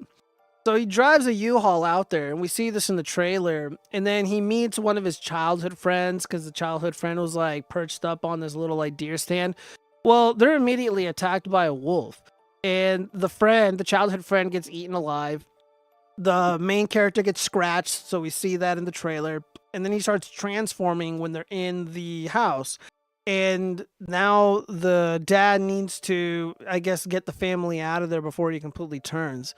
And it turns out nothing really happens. They're never able to communicate with anybody because they're in Oregon somewhere. Who cares? And so the dad ends up turning into like a half wolf, and then he's fighting the other werewolf, and then he takes out the other werewolf. And then in the morning, when the wife and the child are trying to escape, they're hiding in a deer stand, and they somehow find a gun, and then they shoot the dad. And then the dad dies, and then they just walk off into a valley, and that's the movie. I am not even kidding. This is not a full movie, and they didn't even explore the more interesting aspects of the Wolfman lore. It's like, where did the wolves come from? Why was there a wolf to begin with? Who was the original wolf? And the wolf that they ended up that was terrorizing the family, it was the dad. Whoa, plot twist. And again, it's just like, okay, well, why did the dad and the boy separate at some point? Like, why is there friction between the two? Why did their relationship or fall by the wayside? Who knows? They don't explain anything. Things just kind of happen, and it was like less than a slow burn. Yeah, not a horrible movie. It just wasn't good. I didn't enjoy it. I was really bored. I was just like on Twitter, just calling people bitches and shit. That was a lot more interesting than the film. I am so glad I did not pay to see this. Me and Chi spent a considerable amount of time trying to pirate it. I was able to do so successfully, and he kind of gave up because that's just what he does. So yeah, I don't know. So, I don't know, man. I thought it was kind of retarded, so I give it 2 thumbs down syndrome. However, is it better than ISOM? The answer to that is yes. I think Why? it is much better Like, than ISOM. Do you just constantly bring up ISOM and Yes. Eric July just to piss off K6? Yeah. That and because it's true. So I'll give it like 3 ISOMs. I'll give it like 3 ISOMs. And again, was it like this is kind of branded as a horror movie? Was I horrified? No. Was it scary? No. Yes, you pissed your pants. Yeah, You I sent was me a Mr. video of Pissy it. Pants for sure. Yep. Yeah, you're like Cheese said, like it wasn't like they weren't even hairy. They didn't even look like wolves. Like, what the fuck is this? Like, this is not a Wolfman movie. At least, like, look, the Benicio del Toro Wolfman movie, motherfucker turned into a wolf, you know? There was gore, like people were getting like their arms ripped off, they're getting their fucking faces ripped off, you know, like people are getting shot, like it's badass. This movie was not badass at all. Like, it just kind of sucked. And again, like there was just no meaningful build up of the complex relationships between the characters. There was no exploration between the relationship between any of the characters whatsoever. We got glimpses here and there. We got teased a little bit, but it just ultimately didn't go anywhere. This felt more like a student film. Would I have given this an A to the student? Yeah, I guess. But I mean, is this cinema ready? Is this movie theater ready? I don't think so. Not at all. I mean, it's no wonder this thing wasn't released on Halloween because this shit was not scary at all. It was just pretty bad. It was pretty bad all around. Let's see if any of you saw it. Let me know what you think in the chat. Let me see. El Duo, I'm being called an N-word now. The dad went to get some milk, accidentally got bitten by Teen Wolf, and came back home as a misunderstood wolf man at the watch. I know, right? He's reviewing a movie he ignored while he was teasing Democrats. I didn't ignore it. I watched the whole thing. Wait, why did you want Cheese to watch a movie that you didn't like? Lils. No, look, I didn't know I was going to like it or not like it. We were going to watch this before the show yesterday together, and he didn't. I'm still waiting for that Isom review. K6, we already did that. Pistol was scared. I was not scared. Friedrich Marx, take that back. Because he's rainbow. God damn it, you guys. Instead of watching a crappy movie, you should just watch anime. So yeah, we're gonna do that Sunday, unfortunately for me. Let's see. Vault Facts, still no anime watch. Reno. Marx, yeah, we should goon out soon. Jizzo thinks that he's a movie critic. I am a movie critic. How dare you? Look, I'm a my movie film critic criticism too. is light years better than anything the fucking Geeks and Gamer fruitcakes do. Because those guys don't really do genuine film criticism. They just like, Star Wars is dead. Star Wars is dead. Orange Man good. Rainbow people bad. Black people bad. Cringe. It's like, oh, woke is broke. That's all they do. Isn't that your whole shtick too, Joe? What are you talking about? No, not at all. Did I mention Birds of a wokeness at feather. all? Talking about this film? Did I trash this film at all? By any meaningful metric regarding politics? If it was two husbands, you might have been like, No, I wouldn't have cared. I would have judged the not film my on its Wolfman merits. movie. I would have been like, yeah, that's not for me. But I wouldn't be like, rainbow people bad, rainbow people deserve no rights, and just like chimp out like a fucking loser. Like, no, I'm just when I talk about films, I talk about the mechanics of the film. I talk about why the relationships or why the complexities of the relationships matter, and where they work and where they don't. I can get into the rising action. I can get into the climax. Like, none of these dorks do. I'm any about of to that. climax right now. You better. Turn on the webcam, boy. Oh. Comparing I'm yourself sorry. to the birthday party clown, your reviews are still pure ass cheeks. Shut your fucking mouth, you Damn. snitch loving bitch. Geo mentions Damn. Bigfoot and the moon. That's what makes us unique. Yeah, well, by the way, the moon. Oh, here's another really important aspect of this. The moon in the film plays no role whatsoever as to whether or not these things turn.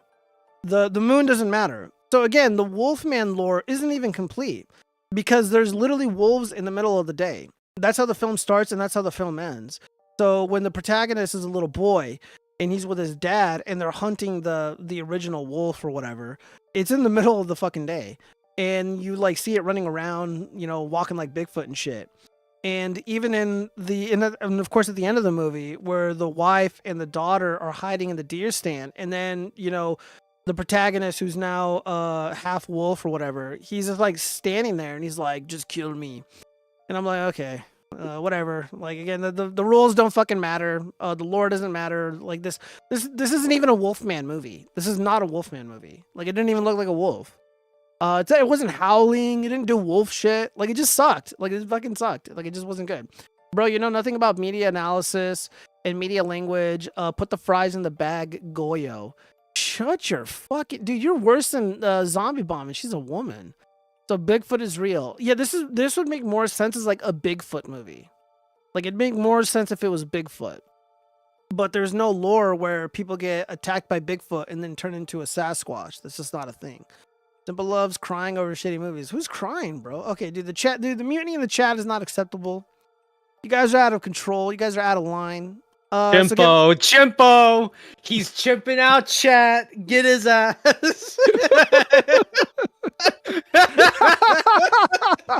Damn, dude, you're sicking your fucking your greenskins on me. I don't appreciate that.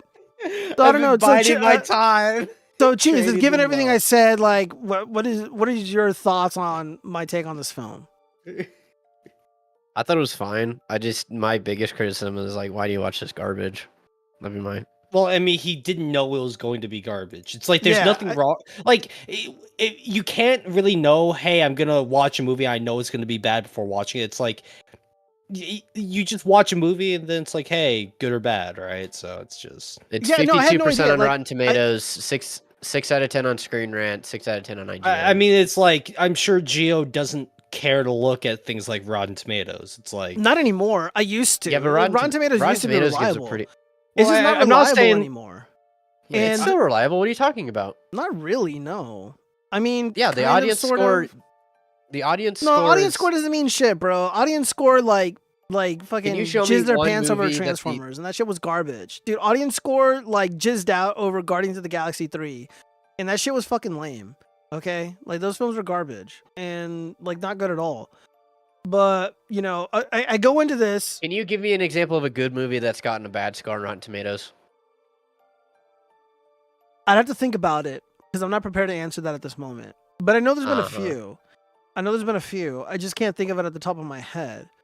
I mean, again, this is like a 6.0 out of 10. So it's like kind of middle of the road.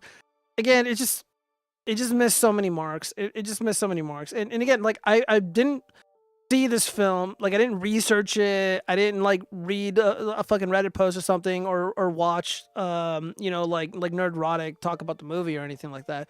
Usually they don't. They like to talk about, you know, oh, Disney woke, or you know, that's like the whole shtick. I went into this, you know, because I just wanted to know if it was good or not, because I like Wolfman, I like horror movies, and I was hoping it'd be good. I had no idea it was gonna suck. I had no idea it would be boring. Boring as hell. Let's see. Werewolf, highly toxic cringe. Goyo, calling movies garbage is meaningless because you have dog nuts taste in film. K6, you wouldn't know. Didn't you yap about this movie before? No, I've never talked about this movie at all. Well, at least I don't think so. K6 did comment on my most recent videos saying he appreciated my analysis of the character. So what were you analyzing? A random character from a Star Wars TV show. So K6 obviously knows high quality media literacy reviews when he sees it. Nah, fuck K6. He's got bad taste. He's a little ripetard, bro. Ripetards can't be trusted with anything. I wouldn't trust them to fucking wipe my own ass. Like, they're just so incompetent. Cucko hates on decent movies because they are not directed or produced by his tribe. What are you talking about? Dude, like, all these people are fucking like soying out over fucking Guardians of the Galaxy 3, and I thought that movie was dog shit. You had to talk about some wolf movie before. Oh, it was Werewolves. It was a different one with Frank Grillo. And that was also incredibly disappointing because the trailer was incredibly misleading. So I gave that like 5 isoms or something. So yeah, I don't know. Like this film was just very disappointing. Don't recommend it. Do not go. If you have to see it, pirate it like I did. I don't know, like what if you watch that's good, Cheese? Not a whole lot, honestly. I've kind of taken a break from consuming that stuff. Last night I rewatched the Spider-Man 2 movie, the Sam Raimi one. Was that with Doc Ock? With Tobey Maguire? Yeah, Tobey Maguire. I was about to say. Yeah. Those I have fond memories of those. Like they're campy, they're a bit cringe at times, but it's like for every like cringe scene, they have like 10 other scenes that are either actually really good and like really heartfelt and thought out, right? So it's like with with like older superhero movies, they have to have some level of like camp and cringe. Like there are 5 different times where a woman just screams directly into the camera. It's like the first one, whatever. Second one's annoying, but the third, fourth, and fifth one, it's like okay, right? Like okay, Yeah, but I feel like the enjoy Tobey it. Maguire Spider-Man like really captured the essence of the comic book. I Oh, think it did it 100%. really, really well. I think it Oh, did it a lot better than 100%. the other movies for sure. Oh, Like he yeah. was actually a Spider-Man. Like that's the whole point of Spider-Man. Like, dude, he turns like, into like a half spider. I mean, the reason why I really like the second one is the second film, he's going through like the mental shit and he's like losing control over his powers, and then he lives his life as Peter Parker for a bit, no Spider-Man anymore. But then there's the scene with the burning building and he rushes in there without his powers to save someone, right? Yeah. And I love that scene because it shows that, you know, Peter Parker isn't just Spider-Man. Like he is a hero deep down, with or Right. without these powers. Why did And he I'm lose like, his fuck, powers? fuck I it. don't remember the film. Well- Like, why did he well, lose his he- powers in the second one? Well, he was going through like a lot of stress between college, jobs, and like trying to be with MJ. So it's just like all this shit going on all the time on top of being Spider-Man. He was just like mentally blocked, right? Where it's like Yeah. he just couldn't focus on everything anymore, right? Mm. And then it's like he stopped for a bit and then realized that, you know, he can't stop. Or he shouldn't stop because it's what he needs to do. And I'm like, hell yeah, good shit. And it's like, I've been rewatching older movies, not literally every night, but I'll just get this urge, like, hey, I want to watch Spider-Man 2 out of nowhere. Same with like the original Star Wars trilogy. I'm like, man, it's just movies nowadays just don't capture these same feelings. It's not even like, oh, I'm nostalgically biased towards films I grew up with. It's like, you know, I can't really like. I'll say, oh, these movies that come out nowadays, they're fine, right? But nothing really gets me like, oh, oh, it's awesome, right? I don't really get that anymore. It sucks. I don't know if they're good or anything. Well, no, like no, that. I'm saying, like, I saw fucking Sonic the Hedgehog 3 in theaters because, like, whatever. And I'm like, it's a fine kids movie, right? Yeah. But Yeah, the first one was hilarious. It's pretty decent. and it's one of those. I mean, to be fair, I don't really go out of my way to watch movies that come out like every day, right? Like modern shit, because I don't really care. But I mean, was to say that I care more to watch movies that came out like 20, 30, 40 years ago compared to something that came out like a year ago, right? Yeah. So Yeah, K6 talking more shit. Kako's analysis, leftist, modern day, external justification for hating it while using my source material afterwards to justify my analysis. First of all, I don't even know what you're trying to say. But if I'm trying to decode your retard speak, no, you're wrong. I don't think I've ever done that when properly reviewing a film and analyzing why it sucks. You know, like a lot of these things suck. Like I'm looking at it not as like somebody who likes comic books, but like somebody who's just watching a movie. And if I'm just watching a movie, regardless of what it's about or what it is, like you should be able to tell whether or not it is good or bad. So like Guardians of the Galaxy 3. I think we talked about it on the show. I thought it was pretty fucking terrible. Horrible movie. And when I explained, and it had nothing to do with politics. Modern day, I mean, I don't know what you mean by that, but yeah, there's like this weird coddling of fans that a lot of these movies do, and I think that's a terrible thing to do. External justification. Again, I'm not justifying anything. The case is you're using words and you don't understand what they mean. It's like you just found these like on like dictionary.com. You're just saying things. thesource.com. Yeah, the source. Look at him. Can't come up with the words. Cuckoo floundering like the goy he is. Okay. Be a good So am I a boy. Jew or am I a goy? You can't have both ways. Where's Chaz laughing cat emoji when I need it? I don't know. Cheese, you've been really quiet. What do you think? What about your media analysis or like modern day just media what in K6 general? is saying, yeah. Oh, I just think that you guys need to kiss it out. I think he should join a call and join the show, in my opinion. Really let you know how he feels. Well, we should have a more like pop culture centric stream because I do kind of like, again, I don't want to like I didn't talk a lot about Biden and chimp out and cry about him, and I don't want to really give too much lip service to Trump either. I think he's gonna do great, and I just don't really feel like it's necessary unless it's like about election integrity, because I can't wait to do more victory laps in regards to that.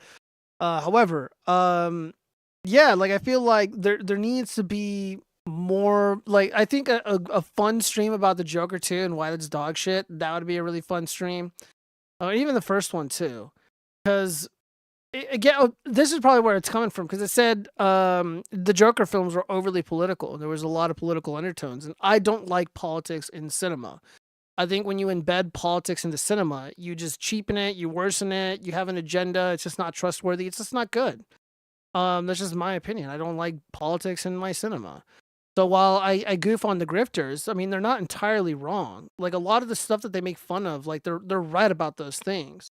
And I avoid those things as well as they do. I just don't make a career out of it. Again, like I could do that. I just don't want to. There's just too many people doing that, and it's just lowbrow bullshit. I don't want to be like Melanie Mack, be like my Jesus, my whatever, my Christianity, and then just shit on all these films. It's like, yeah, those films are bad, and they are anti-God, they are anti-Western, civilization. Just stop paying to see them, stop giving them lip service, but they keep doing it anyways because it's lucrative.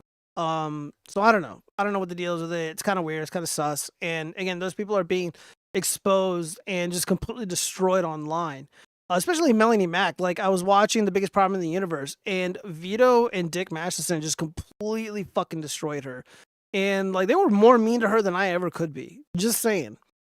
Everyone agrees the second one shit. Gasso trying to gaslight the rewriter chat's takes again. Dude, look, I don't know what you guys are trying to look. All I know is that you guys think the first one is good. I don't. I disagree. I think it's shit. Hold up. Why is it that every single one of these streams always devolves into this shit? I don't know, dude. People are just, dude, like Basic again, that's just nature. what it is with like modern cinema. Like people just have like this weird like attachment to this fucking garbage, and if you insult the garbage, people take it personally. Like I like Wes Anderson. I think he's one of the best writers right now working in Hollywood or in the industry, and just brilliant cinematography, just brilliant all across the board. Someone doesn't like his style of writing and they don't like his films, I'm not chimping out and get engaging in ad hominem attacks against people if they don't like it. I mean, that's perfectly fine with me. I think you're missing out. I think you got bad taste, but I don't take it personally. But when you attack the Joker, it's almost tantamount to like wiping your ass with, the Quran. It's almost tantamount to like mocking Jesus himself. And it's fucking weird and it's cringe that so many people are just have this weird fucking loyalty to these garbage Hollywood products. And it's even weirder when there's a rise in anti-Semitism online, yet they vehemently defend this blatant fucking far leftist propaganda. It's weird as hell. And I notice it. And you guys want some people in the chat, maybe not you, Friedrich Marx, but some people in the chat just like it just goes over their heads. The Geo is always gaslighting over the Joker as well. I'm not gaslighting anybody, bros. I don't know. Like I said, in the future, it probably warrants like its own stream, an epic debate. I don't know. Maybe you guys can find somebody, some fucking Joker file. I'll be more than happy to. I mean, I hash it out with remember watching Joker 1 and thinking like it was fine. So like I haven't seen it in a couple of years, so I can't fucking actually have like a full on debate about like, oh, why it's good, blah blah blah. But like I thought it was fine. So I haven't seen the second one though, because I don't. Well, if you want to see a grape scene, then. Well, no, I know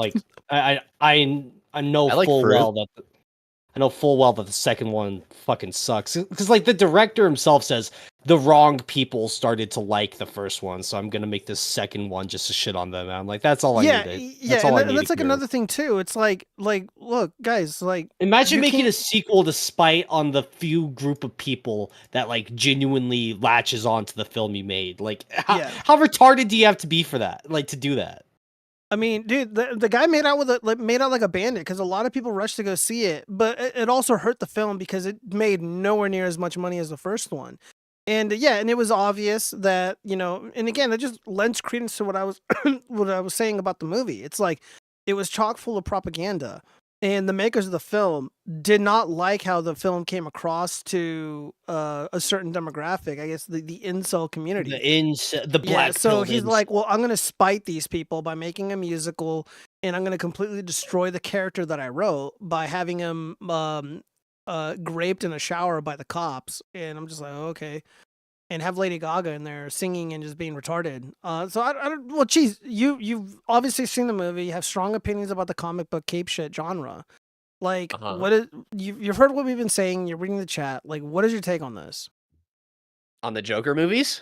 Just everything that we've been talking about. The first one. Well, I like nerd stuff, and I really like Heath Ledger's Joker. I didn't think that Jared Leto's Joker was that great. And I think that Joaquin Phoenix is an okay actor. I can't think of any roles to where he's played it, and I'm just like, holy cow, this guy needs to be in everything that I've ever watched until I die. But whenever he then came out to be Joker, I was like, oh, this is just a Joker movie, which I think, if I'm not mistaken, the Venom movie and the Joker movie came out almost the same time, because they started this trend to where they're like, oh, the bad guys aren't really that bad. We need to make them we need to make them kind of like the anti-hero or even the good guy. And they just started doing that. And I remember watching the Joker movie, and I was just like, okay, when's he going to fall in the vat of acid and he's going to really start not liking Batman? That never happens in the movie. It teases, it does the sequel bait, it does all that stuff. And then the second one comes out, and it's like, oh, where's Batman? Oh, still no Batman. Okay, cool. Just can we do a fourth? Do we have to do fourth or fifth one till we get Batman? Like, what's going on here? Like, you can't have Joker without Batman. You can't have Joker. Exactly, cheese. Like, a big part of the whole reason of like Joker is his whole existence revolves around the Batman. There are so many other comics and shit that's like, hey, what if Batman like actually died? Joker just works at the DMV now because he's bored with life and shit, right? Exactly. So, the film, the first one, setting up like the backstory of how Joker came to be, how he starts like hate society and shit. Sure, I think that stuff works, but not having Batman in some way, shape, or form, even like a bit at the end where like Batman comes out of nowhere. Because if Batman just comes out of nowhere, it's like you don't need an introduction to Batman in a Joker film, right? Like we don't need to see 30 minutes of Batman backstory. Right. But we all know Batman's backstory. Like the ending card chase, I think that's when Batman should have shown up. Right? Like Joker kills the guy and then Batman fucks with the Joker and then becomes personal. But it didn't really get that. Exactly. It could have been a Bruce Wayne homage or something like that. Because I think they have an homage to the Waynes. No, like they say Thomas Wayne or something like that. Like they show the dad. I think he literally I think it's the bathroom scene. Yes. There's the bathroom scene, yeah. And he also confronts the little child because there was I guess a weird story arc that didn't really go anywhere. Oh wait, I'm trying to remember. The Joker was under the belief that he was blood related to the Wayne family. Or no, he was right. Like it was like. So I guess Batman can't show up because he was literally a child in the movie. Yeah, I was gonna say they literally can't show up because of poor, lazy, shitty writing. Because they didn't think it through. Yeah, right. Yeah, but he was also a kid. Like, you want kid Batman to do shit? Well, no, it's no. That's what I'm saying. He shouldn't have been a kid. Oh, he shouldn't have been a kid. Oh, okay. Like, yeah. It's like that.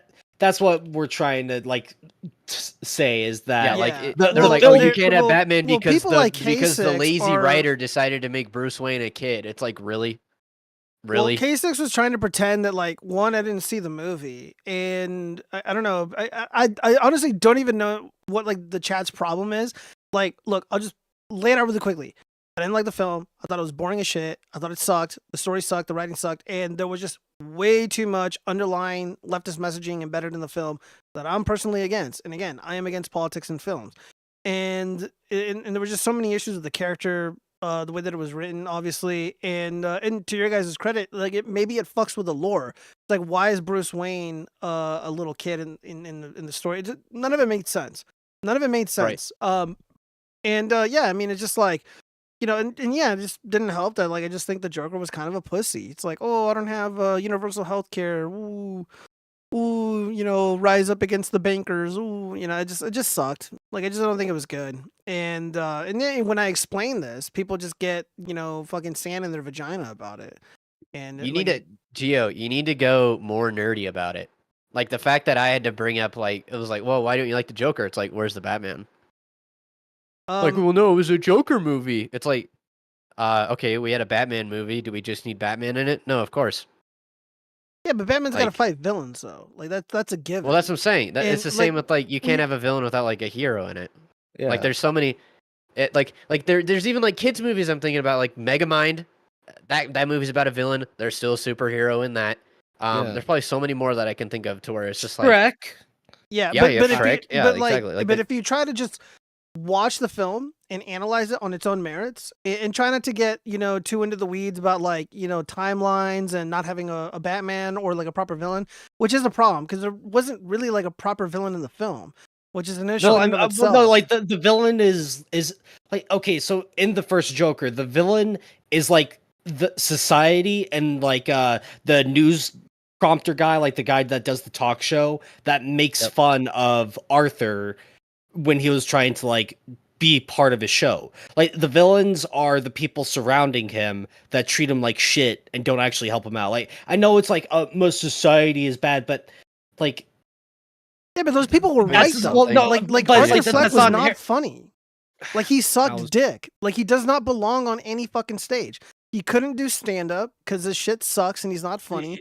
He couldn't Are do you talking about like the television. You're talking about the Joker character, right? Yeah, the Joker character. Well, Arthur yeah. Fleck. Like, remember, he is like mentally ill. He thinks he's really funny when he's not, and he doesn't understand. Yeah, and then just when like people me. tell him, like, you're not funny, like, you're bad at this, like, you need to, like, you're bad at everything, his reaction is to, like, oh, I'm gonna simp for these women, and again, like, Well, no, it was he's just like, severely mentally ill, Gio. I So? think that's a big part of the film that you're like not remembering. no, I The remember. character, well, no, it's like the character is mentally unwell. Things like, oh, like he goes through this whole like mental thing where he is starting to rizz up his neighbor when it never happened, and it's like that shows just how mentally unstable he is. Okay. Like That that's still the doesn't point. make the movie good, though.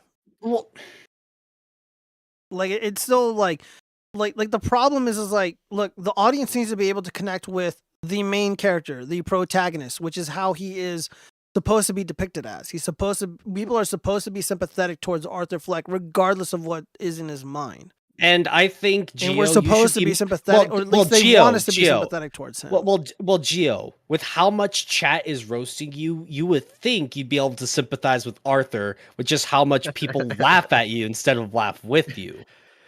well, I was gonna read a K6 comment here. Joker yeah, was the K6, funniest exactly. character. Everyone hates him to the point of violence, almost like they're writing the story of a descent into villainy. Yes, you can do that. Does it take 2 movies to do so? No. No.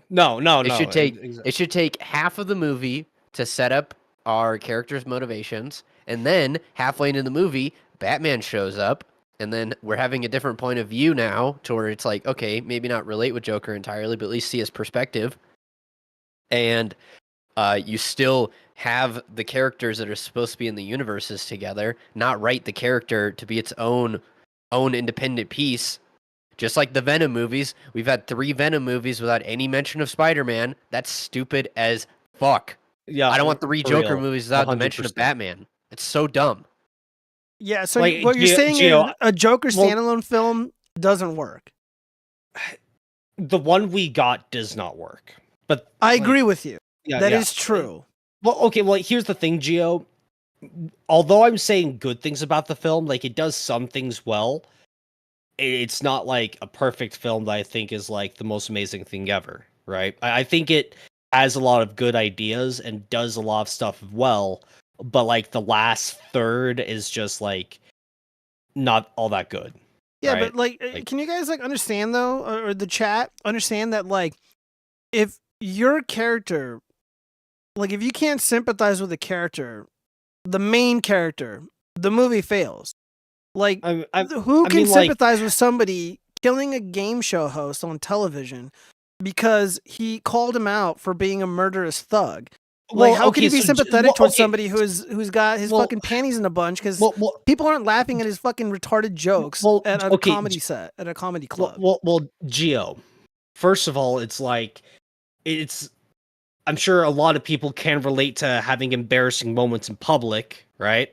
Like I've done a little bit of stand up when my friend says, "Hey, let's go to a bar and do this." I've done like 2 or 3 stand up routines in front of a small crowd, and it's like some jokes work, some don't. So like there's that, and like the scene at the remember the scene where he shoots the guy. That's at the end of the film. That's like the climax. That's when you're not supposed to sympathize with Joker anymore. Where that's when he crosses a line, right? I don't think he It's was everything up. sympathetic ever. Like if Well- I knew somebody like him without like the murderous rage Well, part, I'd be like, yeah, dude, you're retarded. Like you're bringing a gun into like a child's hospital. You're getting your ass beat by BIPOCs because you can't defend yourself. You know, like Because he's you're mentally simping for women unwell. and getting into fights, and then when you lose, you pull out a gun and shoot people because you're a simp. Because he's mentally insane. Well, I have brought this up before. If this movie was called Jolly the Clown, do you think that it would have nearly as much success because it has a Joker name attached to it? No, It's like, if it was called because it's Jolly called the Joker. Clown, people would fucking hate this movie. They would say Well, that it yeah. sucks. But because it's That's what I'm got the saying. Joker name, people are fucking little consumer whores and they have to defend it like it's fucking Jesus or Allah. Like it's bullshit. And that's like I'm trying to break the conditioning, you guys. I'm trying to open up your minds and reveal the truth here. And it's I mean, so what difficult. what truth am I denying? I'm not saying this movie is like perfect. It's very flawed, but like, Well, not you Gio, per se, not you per well, no, se, it's- but like the it's like chat y- though. Well, I mean, like you're saying you don't relate to Arthur. I mean, that's fine, but that's not a reason to say the movie is inherently bad. If you don't relate to a character, you don't relate to a character. But that's not like the movie's fault. Like, it's like Look, it depends though. It depends. Like there's layers to why the movie just doesn't work. Like I just feel there are certain elements of a protagonist that need to be met in order for the character to be relatable and to be sympathetic towards. And it just doesn't meet those marks. And not only that, like the film does have far leftist messaging embedded in it. And that's a no-go for me. And people just want to pretend like it doesn't exist. And it does. And when I'm like, yeah, I don't like the far leftist politics in the film that's being pushed onto people. And I get called, you know, gay and a cuck and a Jew and stuff. And I'm just like, okay. It just doesn't make a lot of sense to me. And yeah, like the motivations and the actions of the character, I just don't find it that sympathetic. You know, like other like okay, like the Raimi movies, the Spider-Man movies, the original ones. Like the Hobgoblin makes sense. Like the guy, what's his name? The main goblin, the older man. I forget his name. like Green Goblin. Yeah, the Green fucking Goblin. Like he like was a military Osborn. contractor, a fucking elite genius, and they fuck him in the ass, and then he gets revenge on the world. Like that makes sense to me. And Yeah, obviously he and wasn't guess- the main and guess character. what? But even The then, first like that Spider- character had layers to him, and he was It's like- somewhat kind of sympathetic in And a way guess that what? Arthur The Fleck first- just wasn't. You Like, know? yeah, the first Spider-Man film is better written than Joker. Like that's fine. It's not even just like the writing in general, because like yeah, the movie flowed. Yeah, it was like well shot. Yeah, the acting was decent. Like I get all that. There's just there's deeper meanings to cinema. And if you don't want to treat it as such, then it's just fucking goy slop, you guys. Like that's all it is. And if you're not going to be critical of it, they're just going to keep shoving this fucking garbage down your throats. I And- mean, I'm pretty sure that me and Cheese saying like the things it doesn't do well is us being critical over it. But yeah, Well, I'm sorry I we know, don't have like our it's- again, I'm not- panties in a bunch over I'm it. not necessarily talking to you too. It's Okay. mostly me in the chat, so I'm not attacking either of you, Chaz or Cheese. It's because we've had this when you two weren't around, me in the chat just going at it, and you know, like I said, like it just there's this weird attachment people have with these characters. It's like this quasi parasocial relationship with these characters. And if you meaningfully challenge it in any way, shape, or form, like people just go for the throat.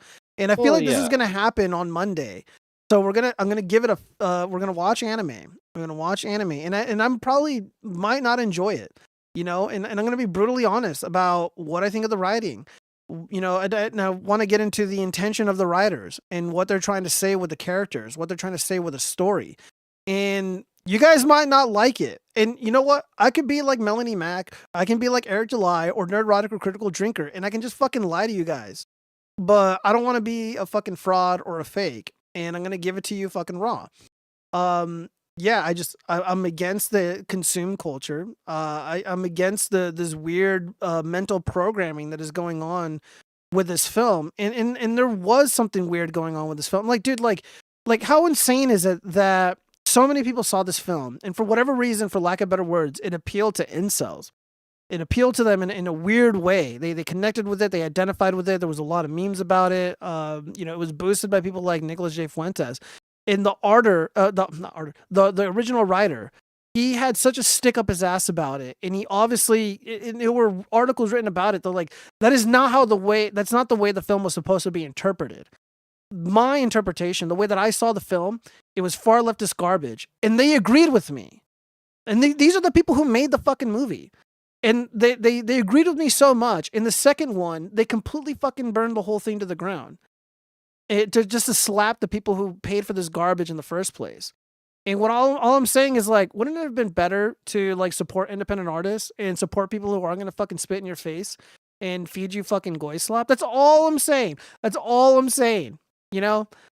as soon as you attack Star Wars, you attack fucking Overwatch, you attack whatever.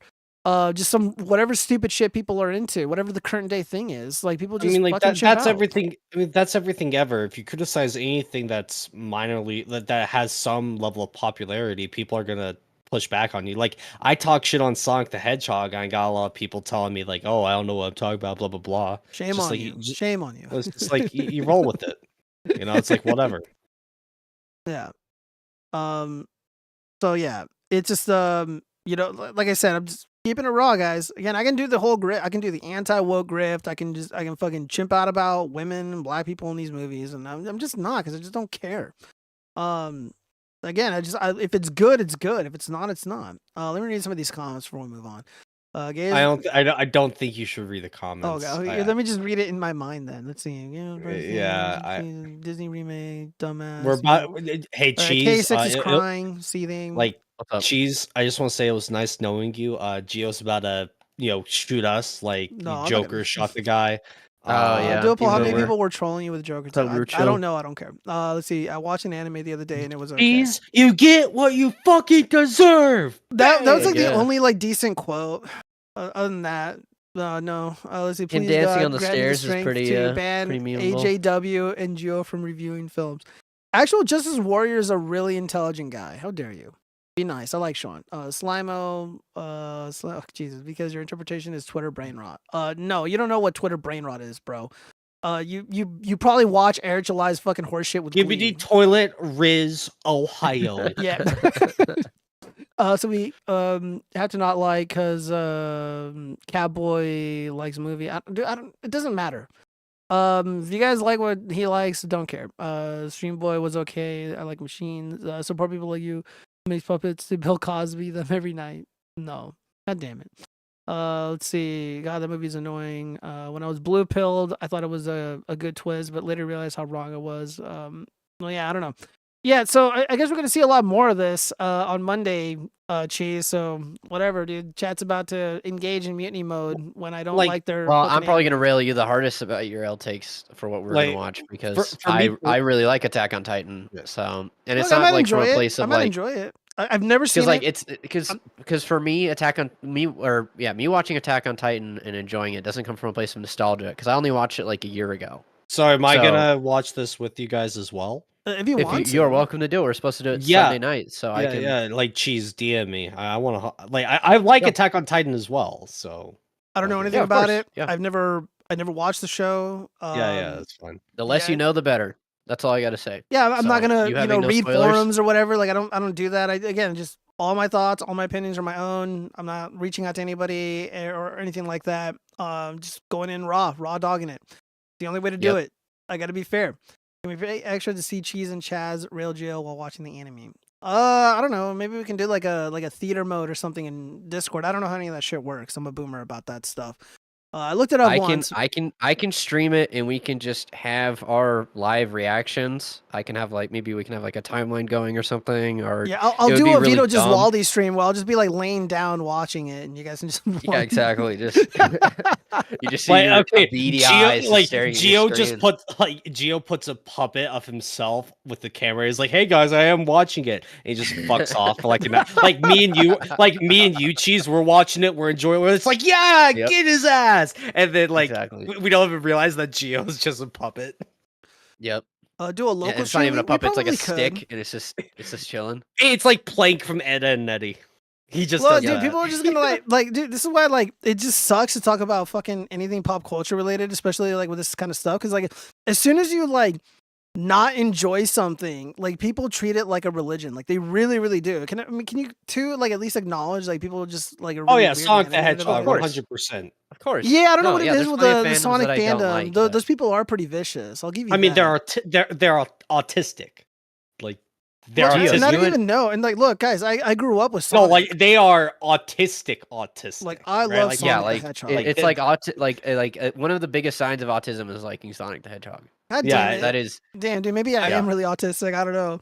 I'm I afraid mean, to like test a lot it. of people. I mean, I've gotten plenty of comments being like, "How can you say you're autistic and you don't like Sonic?" I'm like, I just don't wrong like. kind of autism. Well, Yeah, why do right. autistic people gravitate towards Sonic the Hedgehog, Cheese? What do you It's think like that is? his attitude, his simple colors, and his easy to read body language. And alongside that, like the fast paced platforming is like engaging to like autist minds. So it's like Yeah. it's just one of those things where it's also an era thing too, to where they yeah, like, grew yeah, up with it. yeah. Well, K6, really It- quick. Wait, hold on, guys. K6, really quick. You said you have a problem with wrong analysis and wrong opinions. Can you just, like, really quickly, very plainly, what did I say that is wrong about my opinion regarding Joker? Like, I'm dead ass. Like, what, like, the first one, because that's really what the contention is. Because apparently, none of you guys in the chat saw the second one. I was the only retard that saw it. But I did it for the show, for the sake of content. And again, it was horrible. Like, I fell asleep through like half of it. I Like, it think- was so bad. I think K6 might be a little bored over there and is just egging you on, Geo. That That's kind of might my be true. That's kind of my opinion. I mean, Yeah. like the fact that we're still talking about Joker and that movie's like 6 years old at this point.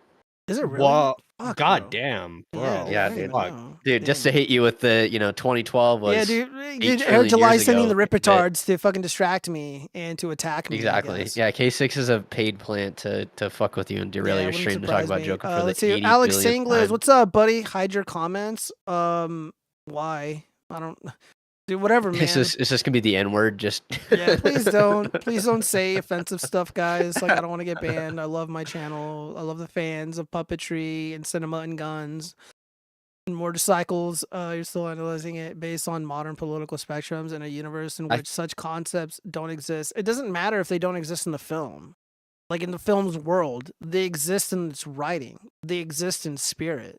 They're definitely embedded in there. This is an admission made by the people who made it, dude. Like, again, I'm not the Well, I one was gonna say, saying if- this, K6. if they Hollywood are. was apolitical, there Which it was no promoted agenda before or after this media, and it's like, oh, Hollywood is just pure neutral. There's nothing malicious going on. There's none of that. Then it's like, okay, sure. Whenever Like, I was watching, I'll give you a genuine example of someone doing something like that. Like, I like the show Boardwalk Empire. I think Boardwalk Empire, done by HBO, pure art. Now, Is it's that set a in the Monopoly 30s. adaptation? It's Bro, set I in- got Boardwalk. Yeah, it's set in the 30s and the 40s, etc. And there's a lot of very racial themes, right? You know, because of the climate and if I was like, well, this show is bad because someone said the N-word or whatever, that would be retarded. But I'm not doing that. That's what you're not understanding. You create a preemptive analysis and use it to no, there's no preemptive analysis, bro. Like, I saw the film and then I'm like, oh yeah, this is bad. If I draw Gio, a what square, you talked about this a minute ago reminds me of every single movie set during the 60s. And if there's like black people driving through the South, they always have to have a really, really uncomfortable scene with a cop. oh I've yeah, it's noticed like the that. Green Book.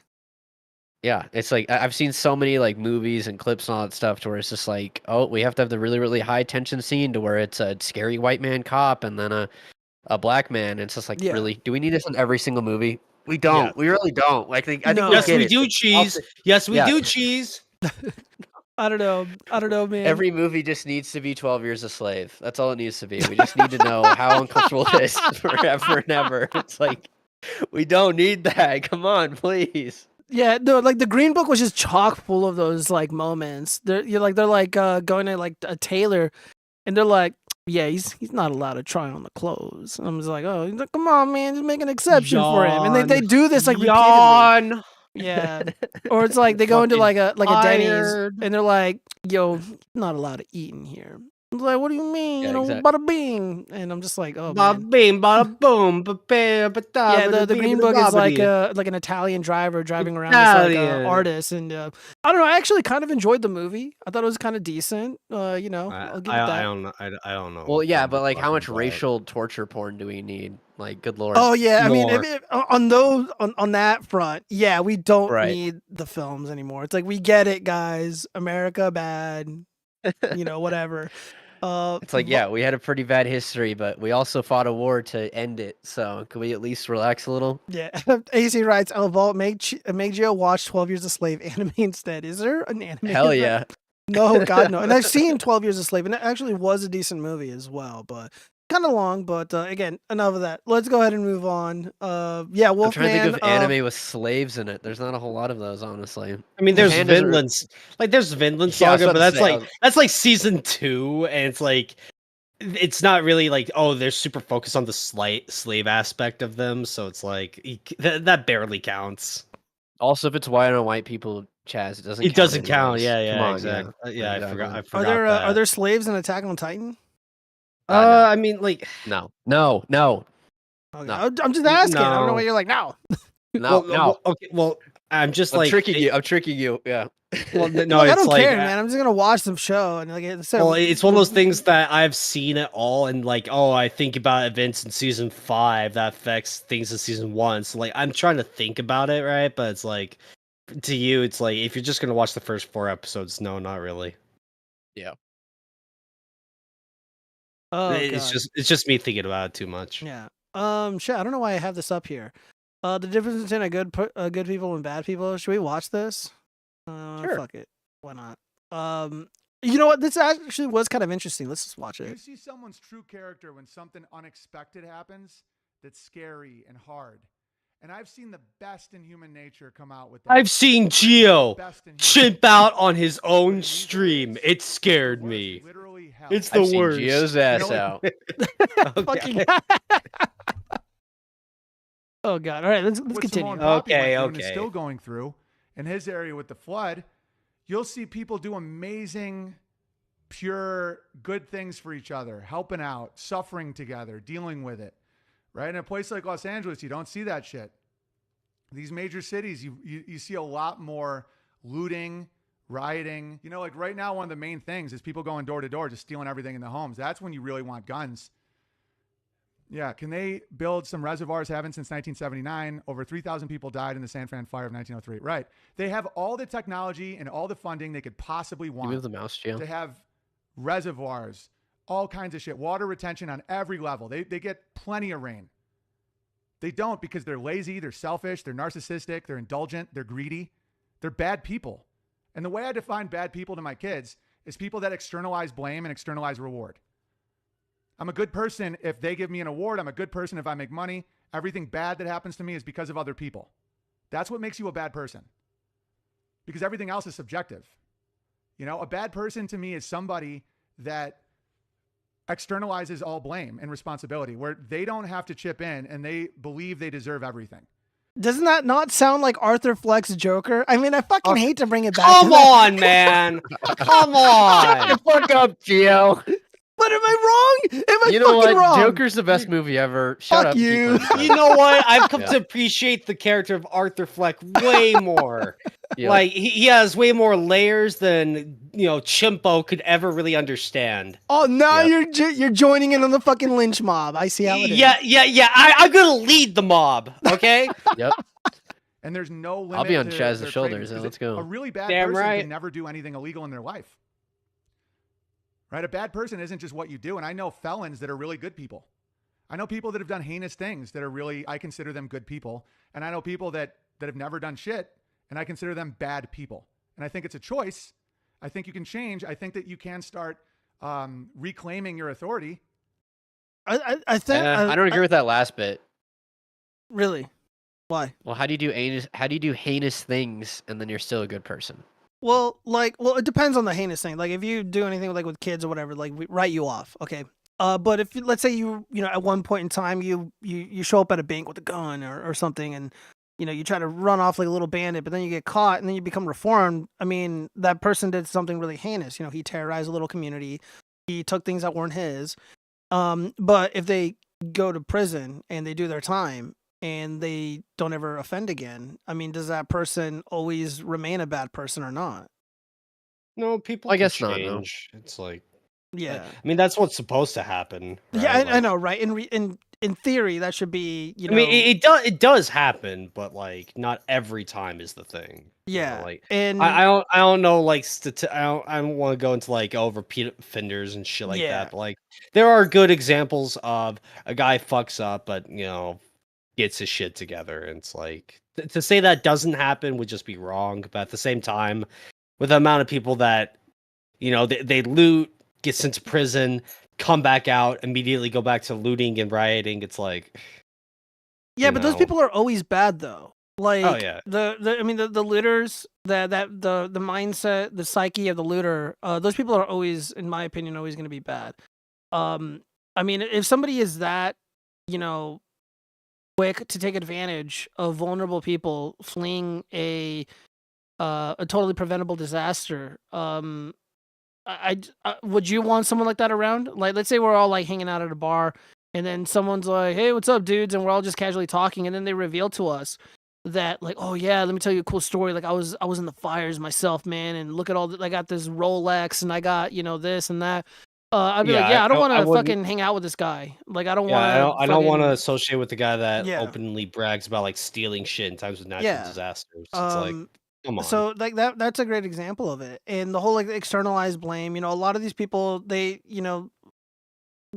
do blame other people for their behavior. It's like, well, we're looting and we're rioting because that is the voice of the unheard. Like, you guys remember that bullshit? Like, this is the voice. Rioting is like the speech of the unheard or something like that. I steal this TV to feed my families. Yeah, exactly. And I had to like explain to somebody. They're like, "Oh, well, they're not like really looting. They're stealing bread to feed their fat kids or whatever." And I'm just like, food is free if you're poor, right? Like, there's no reason to do that. Food banks. Yeah, there are food banks. Not just that, but like getting SNAP benefits or EBTs or whatever. Like, it's not that hard if you're impoverished or whatever. Like, there's a bajillion resources for people who are struggling. Like, you don't have to victimize businesses to feed your fucking kids. And a lot of time there's an overweight problem with these people. And I just remember seeing this and thought it was pretty interesting, and I wanted to apply it to something else regarding like the inauguration and election integrity and stuff. But like, we were talking about the Joker shit, and again, like, this is just like one of the reasons why like it was so difficult to sympathize and relate with the character. And again, like, a good film, move on? You relate to the Can we character. can we actually just like move on? You guys are just mad that I'm fucking right. But yeah. No, I'm 'cause, talking to the chat, Chaz. I'm talking to the fucking chat. I know you're now part of the lynch mob, but well, no, it's just maybe it's one of those things where it's been a couple of years since you watched the first one. You watched the second one. The second one sucks, so that makes you have like a tainted view on the first one, right? Nah, it's like, bro, my memory is crystal clear. No, I'm just saying, like, there might be more scenes where it's like when you really like pay attention to what's going on. Like, in the beginning, Arthur does seem sympathetic. It's just what he does. Yeah, kinda. Like, it sucked. He got his ass whooped by those BIPOCs. He's yeah, like down it's on like his luck or whatever. But the then like, it just system gets isn't too helping silly, him. bro. And then it becomes like, well, everything is everybody else's fault. Like, I mean, that was like the whole like the whole point of the movie. It's like he's gonna get all these nerds and they're gonna rise up and occupy Gotham. Like, it's literally Occupy Wall Street, but in Gotham City, and it's just cringe. Let's see. Let me read some of these comments really quick. Anyone who thinks bad natural disasters are bad management still need to be sent back to school. I don't know about that, bro. HMG? No, like if you don't take care of like the brush in an area where wildfires tend to happen, if you don't like control that shit beforehand, that's why California's on fire. Because Yeah. they didn't manage the areas that were prone to just catch on fire. Yeah, that's 100% correct. And they were told to fix that and deal with it, and they And didn't. then they didn't. And they then also passed now- ballot initiatives to build more water reservoirs, and they didn't. The ballot initiatives passed to the tune of a few $1 billion, and they never. I don't know what they did with the money. I brought that up a couple streams ago, and it's just like, what'd you guys do with the money? A lot of money. Like that's nothing to scoff at, and disappeared. So it wasn't like a natural disaster. I don't believe that. I think a lot of this stuff is arson, and then like. There were Breaking 911 posted mugshots of like I think like almost 20 arsonists. Like I'm not even kidding, and they were all BIPOCs. A handful of them were illegal aliens. So I don't know what's going on. It's not a natural disaster. I don't buy that for 1 second. I don't think there's evidence to support that claim. Good is what you think helps you. Bad is what you think does not help you. It kind of sucks, but it's the truth. Morality is relative. I don't know about that. As a Christian, I'm gonna have to beg to differ. At Watchfrogs, what happened in the first movie exactly at 34 minutes and 52 times that? I don't remember, dude. Jazz, do you have a good insulation in your house? It's going to get cold, and I don't want you to freeze. Oh yeah, you guys are gonna get a cold snap, eh? I'll be fine. All right, Jazz will make it. All right, let's move on. I was about to say, I think all of America is supposed to. And like, freeze if over I the week. don't make it good, I can finally fucking die. Damn. Oh, we got some crime stuff. What's going on here? Dying on the first Can you play day. the, Trump's can you play the power. music? Hell yeah. Oh yeah. Oh, thank you for reminding me. That God was a damn it, joke, Cheat. don't- Oh, I don't have it It's like loaded the up, so teacher. we'll just It's play like it it's like Rob. the asking the We teacher. had "Hey, can homework, we get that- right?" Yeah, we had that homework. Can we do the test today? It's like everyone just starts throwing their shit at you. It's like, what the Exactly. fuck, cheese? Oh my god, so I'm being called a Jew again in the chat. Oh my god. All right, anyways, I mean, I True. could call you that right now. Is that what you want? Yeah. She says, "Don't shoot me. I'm pregnant with a baby." And I shot her anyway. A Long Beach, California homeowner. That's in this video, yeah. I probably shouldn't be laughing. It's a terrible thing, but It's hilarious. That's it's only a great. minute long. No, the Let's- way the old guy says it, he's Yeah, just I let's don't watch that one more care. time. Let's watch that one more time. All right, so for the audio only listeners, a bunch of hooligans storm into this apartment or home, and they start getting blasted. Bunch of She says, retards. "Don't shoot me. I'm pregnant with a baby." And I shot her anyway. A Long Beach, He California sounds like Joe homeowner Biden. says he has no regrets. cool Joe after Biden. shooting and killing an unarmed woman who said she was pregnant. When the time comes to defend yourself, the best. All right, so there she is. She's incredibly obese. Oh, she's and the first. pregnant. Like she's the first one that goes in. Dude, imagine. Dude, this is why there's no honor among thieves. Like, imagine being like a thief, and it's just like, all right, let the fat bitch go first.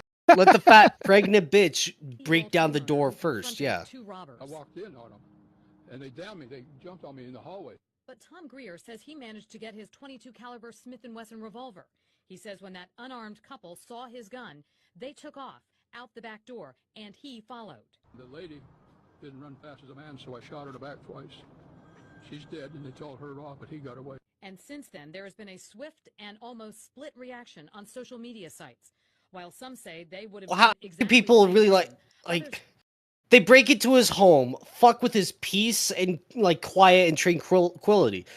They got what they just like to quote Arthur Fleck. You get what you fucking deserve. Yes, Kaz, they certainly did. say gun owners Like, don't yeah, have the they right to actually shoot a robber did. outside their home. Investigators have to look at both sides of this coin. Long Beach detectives have much to consider. Oh, what other Greer fucking says he side is has there to no look at? regrets and has The two worked with retards alleged break into a criminals home, for assuming, one oh, I time. could just break in there, steal this shit, and get away with it. And then they didn't. Boo Right. fucking who? So, hypothetically, if we're on the jury together, how are we ruling on this case? Not guilty. Yeah, not guilty. What about you, Cheese? Yeah, I would no. Defending your home should never be a crime. So not guilty. However, when they do have your back turned, but the guy is like 80 or 90 years old, like, what are you gonna fucking do? Like, if the guy has no priors, If it's somebody's like, fuck breaking it. down my door, I don't care what Yeah, no, they like, look like. they could who come it back is. tomorrow for all you know. Like, who Dude, cares? I think it's depressing that this is this is split online. So this went viral with over 5.3 million views. Let's see. This is from like 2017. Why post now? Anything? Oh, I don't remember this. No, we need more visuals of home invaders to add to the deterrent. Yeah, good. Yeah, 100%. Yeah, I have very little sympathy towards people who do this. Let's see, the harsh truth. No, it's like they made the choice to bust down, to just break into this guy's home.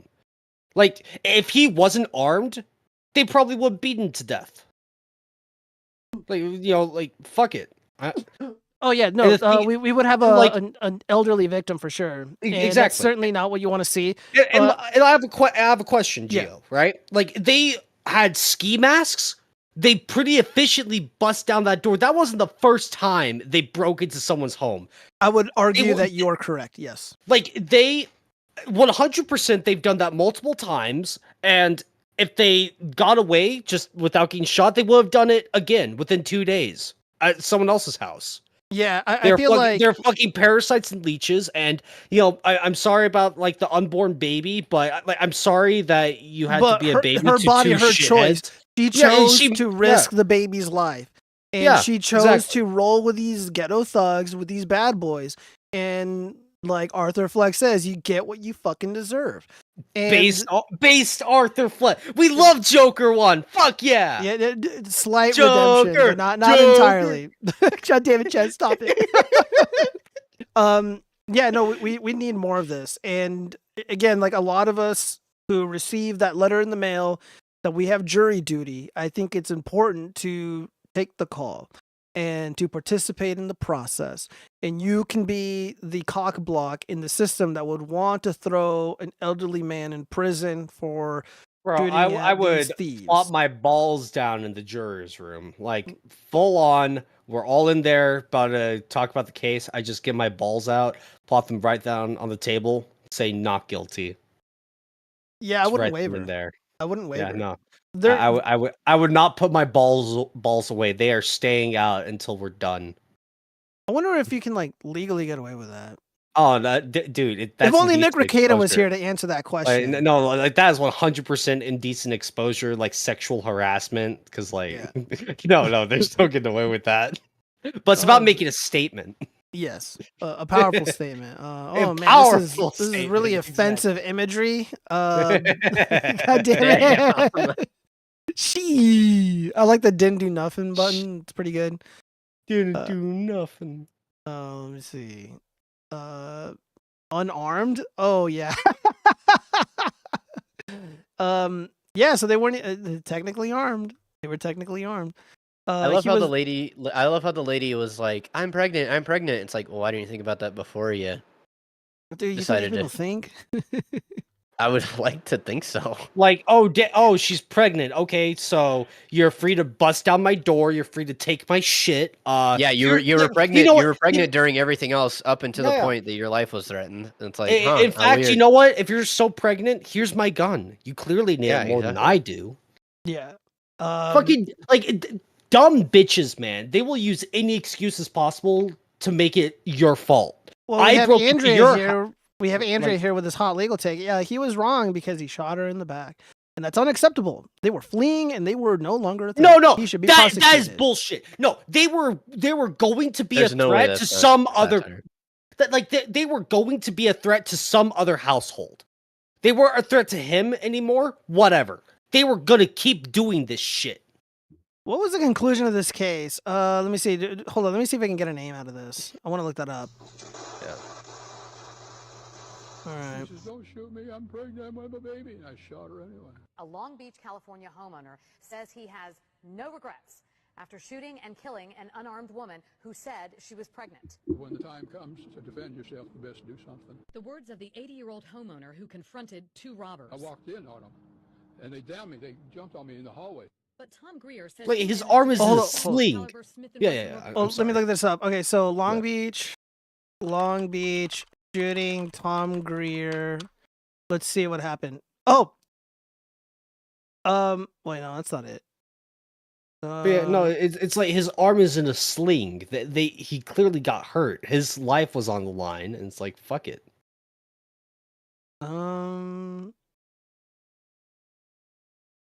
Yeah, I'm not seeing. Long Beach man will go to prison. Oh, hold up. Oh, that's not it. Why the hell did he keep showing like a totally different thing?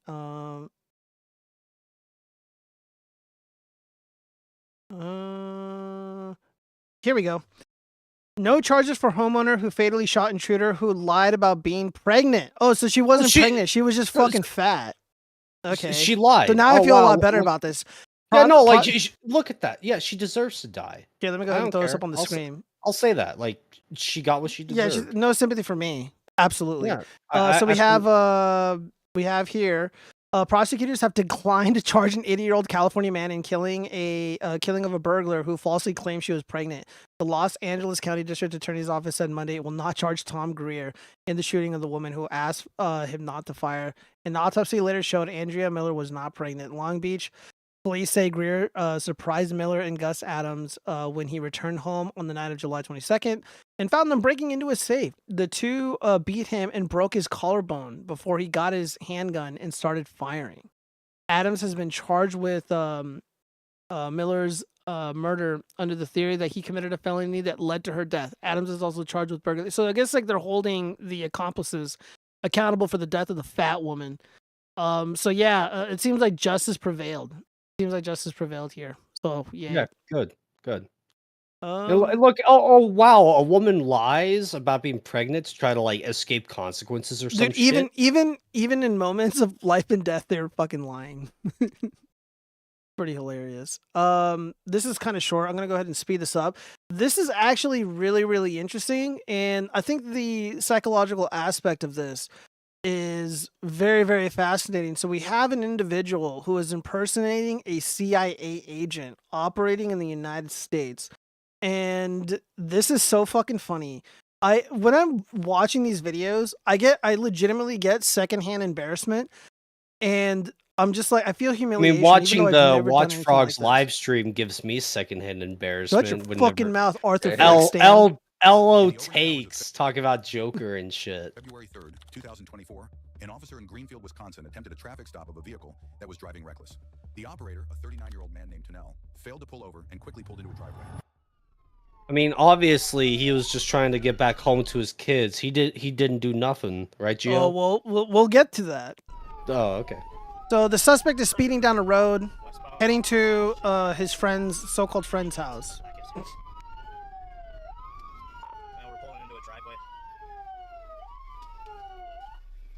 Victor Young, 8433. Getting out.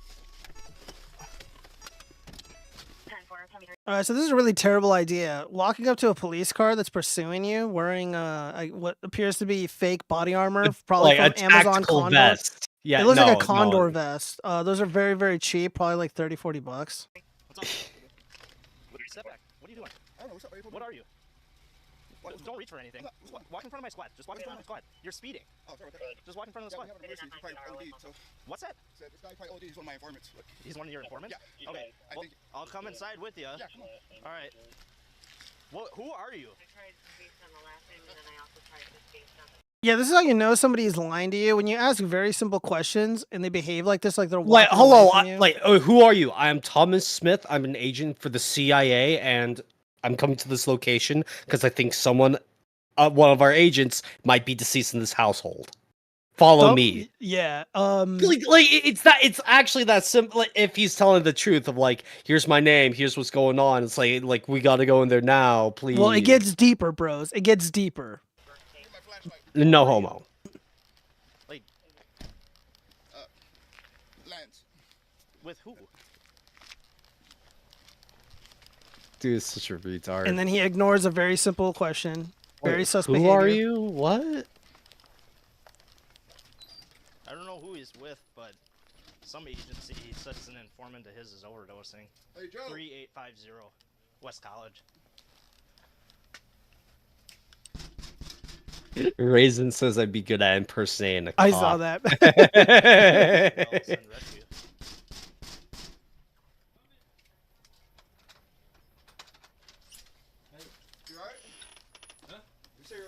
Gio, can you? Oh, no, never mind. No, stop moving the mouse, Gio. No, keep moving the mouse. Piss cheese off. Nobody OD'd. Dude, are you serious? You just stole our money. You just stole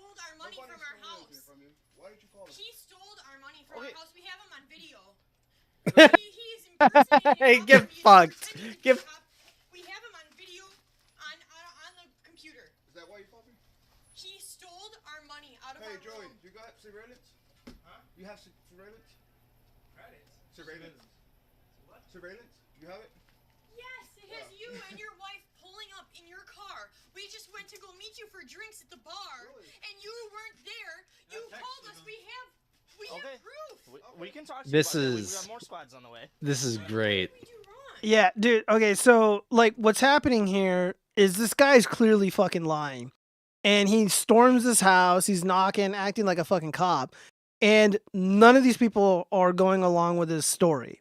That's a tall tale sign that you're a fucking liar. You see a lot of guys who like and women who like cheat on their like lovers and stuff. They'll lie like this. They'll be like, oh, you know, acting totally ignorant, talking about a totally different situation. So he's thinking my informant is ODing, but the people in the house are like, dude, we fucking know you. We're friends. Like we just caught you fucking stealing. Like what the fuck are you doing? Where'd you get this retarded vest? And also, besides the vest being cheap Chinese junk, you know, you claim to be like an agent. I don't know. I feel like he's kind of overweight to be one, but I mean that's just me.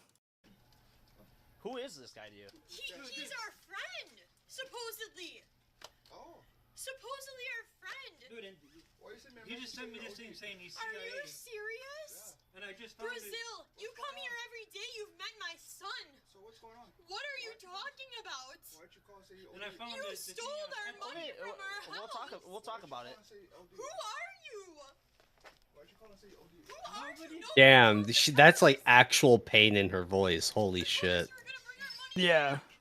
No, I don't want to keep. I really don't want to listen to this. No, like this is just me like feeling really bad for these people, right? I'm just like, I don't damn, feel that bad for them. Like, look, this guy's clearly a dirtbag, and somebody who is willing to lie about being a CIA agent and put on this weird phony act, and you caught him in your home stealing, and like you're still willing to like hang out with him and like call him a friend and shit. Well, that no, would I suggest to me the victims in this case have very poor judgment. Well, it's like people lie and can be fake, Geo. It's like I'm sure like they just found that like no, like they said that they just left to meet them at a bar like that night. So it's like this is the thing that just happened. I don't know, So man. I it's- feel like I'd be able to suss out somebody sooner than that and just be like, well, "Yeah." like well, I mean, like that's you. It's like when you're inherent. I'm not saying you, but like if you're inherently like not trusting people right off the bat, like yeah, you can like sniff out bullshit. But I don't know. Like I these just people feel like sounds- I could sense the aura of bullshit, you know, Well, coming off like, of someone without them even speaking. Well, you know, okay, there's and ways this to person tell. like this person thought he was a good friend, and he just stole from them. I'm like, damn, that sucks. We don't need to make anything more than that, Gio. Well, it Like, gets come on. deeper. It gets Okay. deeper. Okay. Okay. I don't know who he is. Who is he to you? He's supposed to be our friend. He just stole money from our house. Hey, so it was a phone call. $1,500 from our house. In the house. Katie is saying that there's money missing, so. Katie's saying? Are you serious? Whatever he's doing, I know he's. Is he a real cop? I'm at their house right now. Is this guy a cop? They called and said it was OD. Nobody called and said there was an OD. You just stole my. We were supposed to meet you and your wife out for drinks. Are you a cop? No, I'm not a cop. So what are you He doing? just broke into my room. I can show you my room. He Okay, broke show into me the our room. room. Please show them the room. Can you guys see my room? Can you guys? Who's this guy? Video surveillance. He has a video. You come over here. Yes, sir. Yeah, you come over here. Somebody All right, knows so this Billy. so now the real men, Stand by for a second, babe. they're gonna Yeah, they're the- gonna deal with this Joker. Can we stop? He's like our friend. This is bringing up Joker is what I mean. Married to one of his best friends. He's been here all the time. We Deal- hang out deal with him with all him. the I time. don't Damn, she's got a gut. Cover it up, whore. Listen, dude, he's Slut. Look at that belly You button. guys are such assholes. he helped. This is just from earlier. Like, You want to And you think I'm bad? on our way out. It's like, damn, that's a hole I want to stick my dick in. We got there late. Fuck you, straight up. You believe in magic? Keep hanging up on me like a little kid. Let me get my shit. And then. What's this about stealing money? He stole. He came in here. He There's broke no in. overdose here. No, No. Nobody called about an overdose. I don't even know who called. He called. All right, the I'm with cops. 3 parties inside. Everything's 10-4 inside. There's no overdose. I don't know who the subject is outside. There's a robbery though. There's a robbery. He came in here. He said he was gonna bring it back. He came. He helped him install a safe yesterday, and to put his cash in. And it's bolted to our nightstand. And he came in here, and when we pulled up, his wife was in the car, and he came running, not running. We were in the car. We took a picture on Snapchat, and then he came out of the house, and they took off. And then we came in, and he said on his way out, "Got it," to him. We came in here, and our room is all tossed, and Man, this is peak content. Just right now. We were deciding if we were gonna call you because he said he was. But he said he was gonna bring it back. What's going on? Basically, this guy's an informant. His girl called and said he was OD. I got here and your buddy sees me speeding, whatever. Now they're saying something about some money missing or whatever. You good? Yeah, I don't know. Okay, he sells drugs. Who do you work for? All right, so a nonverbal response to an answer like that, and they're just pointing at something. Yeah, it's also a massive indicator that you're full of shit. That badge doesn't mean anything. Special Activities Division. You're special. Yeah, I mean, what company? What are we doing here, man? I don't know. Your buddy assisted me, so hey, we're good. Yeah, that was false. She's fucking high out of her mind right now, so. I will show them this. They're claiming the guy outside is impersonating an officer. Yeah, he's not a cop. He was our friend. We don't know. He's the one that was driving that car. Yeah. Yes, he came into our house and stole money earlier today. $1,500. Like an hour ago. The victim. Yeah, CGO, it happened that night, and so. Yeah, but even then, you should be able to tell if someone's a dirtbag or not. Geo, you have seen, I'm sure you've seen stories of people that will be willing to go with the long con if it means getting a lot of money from someone. Come on, you don't need to fucking be oh, I'll sniff it out. If someone really wants to con you, that if they're good at it, they're good at it. I don't know, dude. His lying skills, I'm not impressed. Well, the thing is, he got out of nowhere pulled over by a cop, and he has to lie on the spot like this. It's more of the fact that he couldn't really prepare for this in any way, shape, or form. It's he just literally wrong place, wrong time, and then it's he just all of it falls apart. It's well, I don't know. What do you think so far, Cheese? Do you feel like you'd be tricked by somebody like this? I mean, there's so many jokes you can make on the surface level, but I mean, like Chaz was saying, it definitely. I mean, if I was having a friend help me install a safe, I wouldn't have the friend then know what the password is. I would just be like, "Hey, I have some valuables I want to put in the safe," or I don't even know if I go that far. If I had a friend and they were like, "Oh, hey, I got a good deal in a safe and I have some tools and we can help put it in together," I wouldn't then. I would just leave it there. I wouldn't go "Oh, hey, here's a password, here's this, here's that, blah blah blah." That's probably the part where they fucked up, to where the guy knew enough information to then steal money. That would kind of be it. Well, also, it's on them for not calling the cops on the guy immediately afterwards. It gets deeper though. It gets deeper. Geo, I was committing mutiny in chat. You trusted me, and that I fucked you over. So you should understand. But yeah, it's not the same, dude. No, it's completely the same. It's not the same at all. To call the cops. He's if coping. He didn't bring his money back. Tanel, who goes by Brazil. I mean, yeah, you can't always sent tell. a picture of a fake CIA badge with his picture and name on it. He's delusional. You pulling up, entering my room, and taking my shit, and then I've always been nothing but nice to you, bro. What the fuck? Awesome. I have a copy too. I'll be parked in the driveway on my way. You put, and then that's what happened. And he's did this to me before. He put a gun to my head already. How do I wanted to hear this guy's SoundCloud. He's probably a really good rapper. He's married to my a friend I've known for 20 years. Okay. You got an ID on you? I just have this here.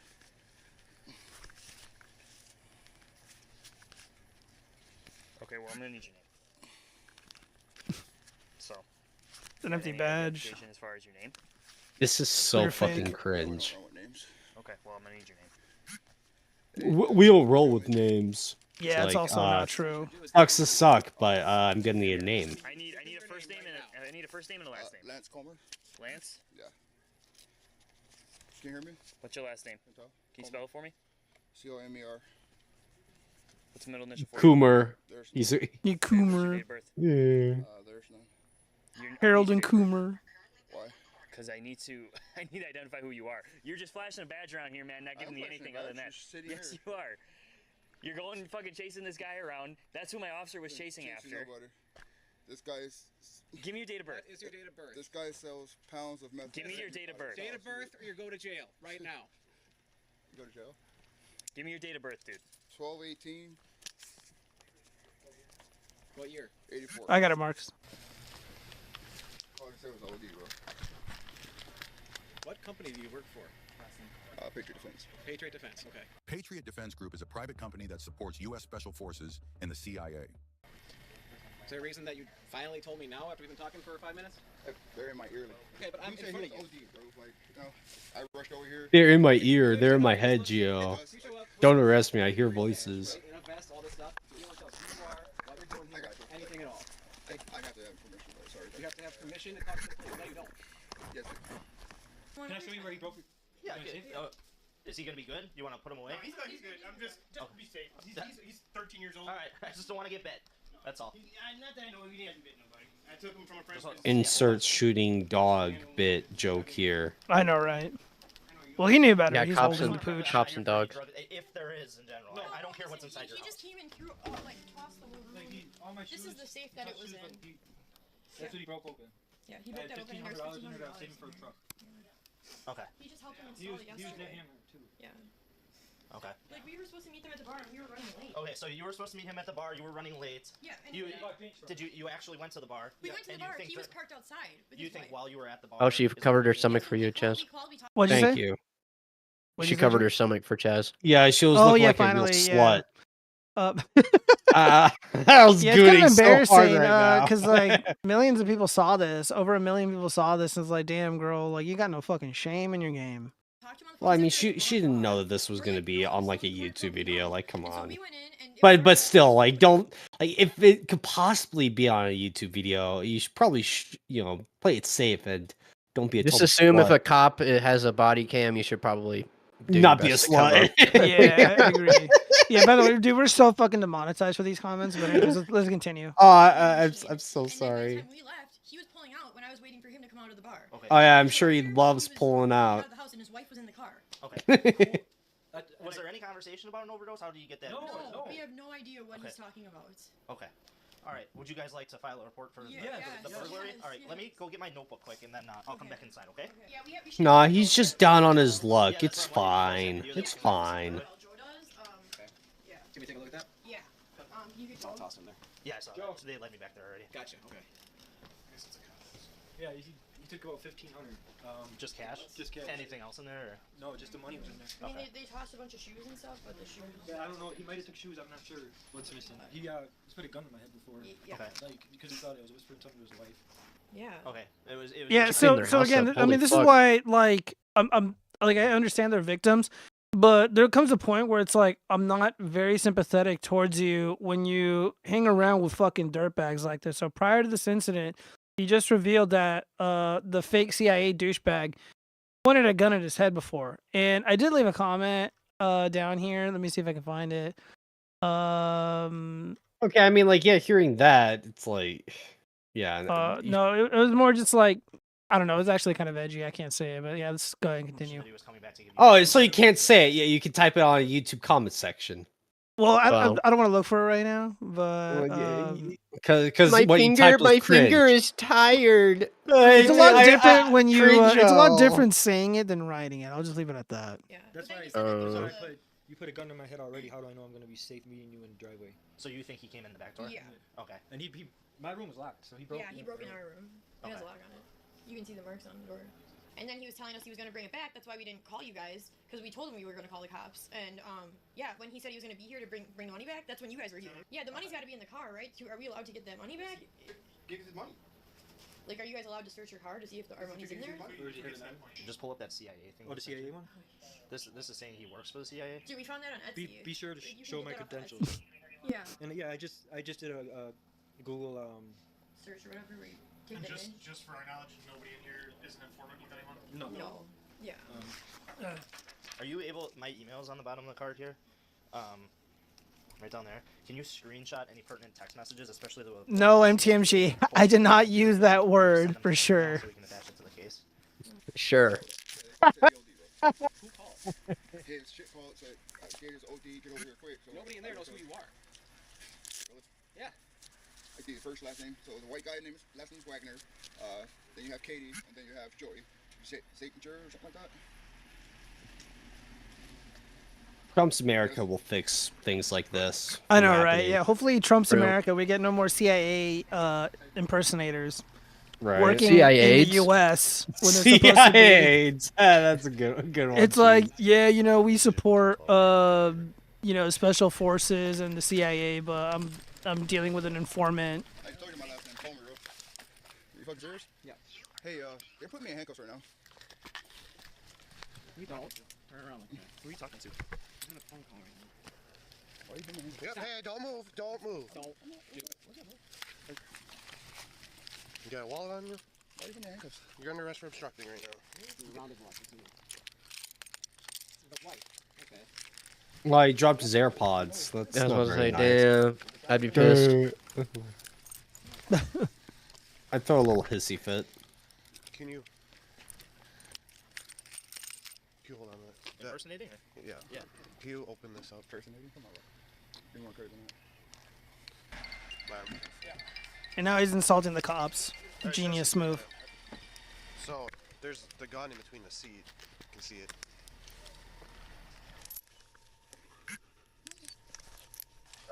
Well, that's a good dog. And there comes a tactical pooch, the canine pooch. Come here. What's this? Good, yes. Right, this is good, yes. Good job. Nick, here, go. Good, yes. Good job, Gozook. Over here, up. Seat. Life. Tonell's badge was a CIA Special Activities Division replica.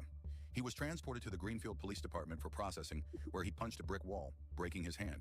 He was treated What a hospital retard. in What the fuck? Milwaukee County Jail for a multitude of felony charges, including I got possession of caught. I'm firearms, gonna body chimp armor, out now. convicted felon, Boo-hoo. burglary, and impersonating an officer.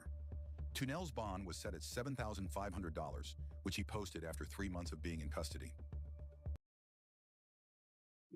Let me see.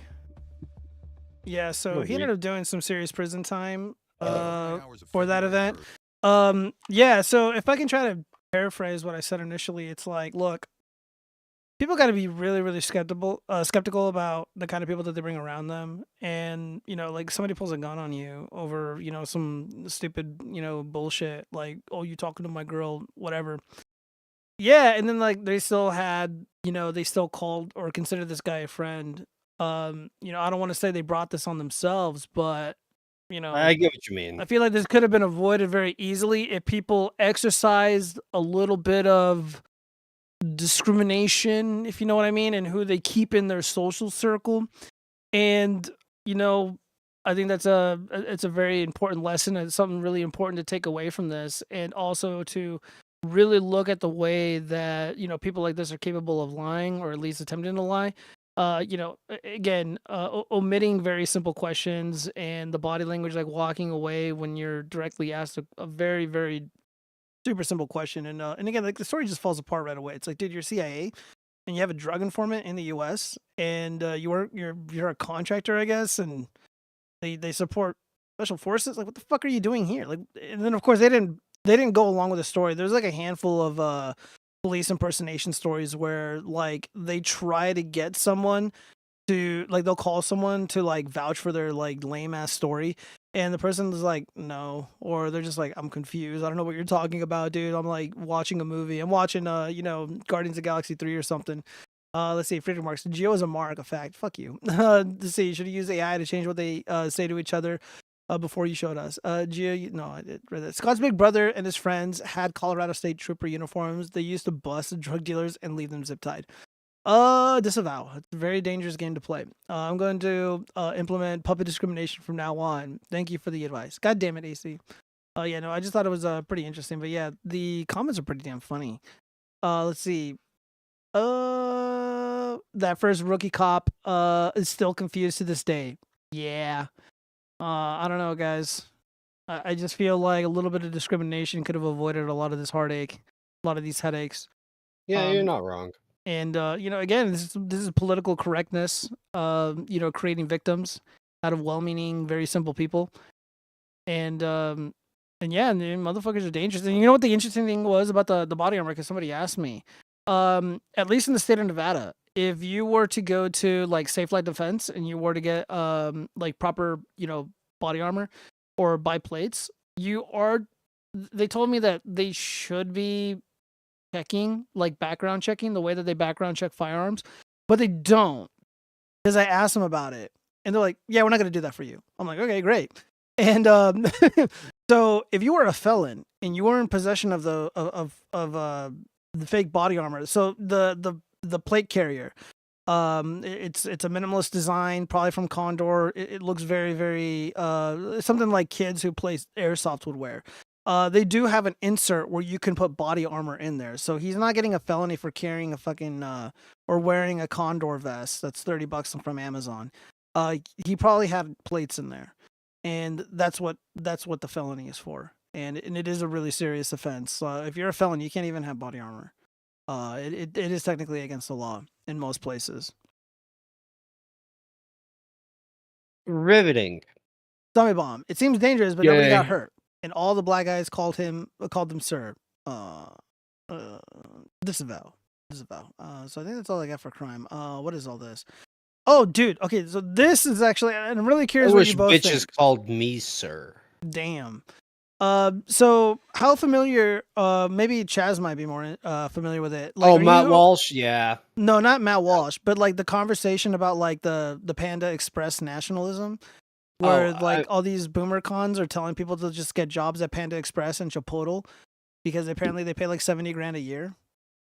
I mean, like, if every single guy in his 20s was trying to get like jobs and shit, like manager positions, there are only so many positions like that available to begin with, right? Yeah. Like, I think he misses that point, but yeah. So I'm sorry, I'm getting like tired. No, you're good. We're almost done. There's only like 2 more things. Are these nuts in your mouth? Yeah. God.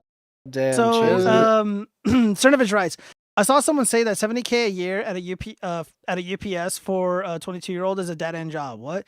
Either the online right is full of snobby kids with rich parents, these kids fail to launch and are bitter, or they have sunken into complete nihilism. And Matt Walsh writes, my first job when I moved out of my parents' house started at $17K a year. A lot of young people today have completely lost drive to work their way up in the world. They literally expect to be gifted a 6-figure salary at the start. Insane levels of entitlement. And he actually did a pretty decent video kind of going over the $70K a year job at UPS and Panda Express and Chipotle or whatever. And they got a lot of pushback for their opinions. They got ratioed to hell, especially Cernovich. He's just been on this fucking warpath and just getting ratioed and mocked, and people are making fun of him for sucking a trans dick or whatever. But there was one quote that really stood out to me from the Matt Walsh video. We're not going to watch it because it's way too long. And he asked the viewers a question. It's like, well, what are you supposed to do? You know? Because I can be sympathetic that like the job market is shit. I mean, I know Biden and Kamala are gone, but like that was literally yesterday, and the economy is dog shit. And like Chad said, like maybe there's a handful of these $70K a year jobs as a manager, but is some rando 22-year-old going to be able to get those jobs? Probably not. And I don't know. I feel like there is miscommunication. People are kind of talking past each other, and I'm not really sure like how to really approach this story. And I'm very sympathetic, you know, because I know what it's like to have to look for a job and not be able to get one. Like I remember like I graduated high school and then Obama becomes a president, and it's just awful. Like there's nothing out there. But the solution isn't to like endlessly bitch though and complain about the job market, complain about politics or whatever, or the culture. Like you got to press on.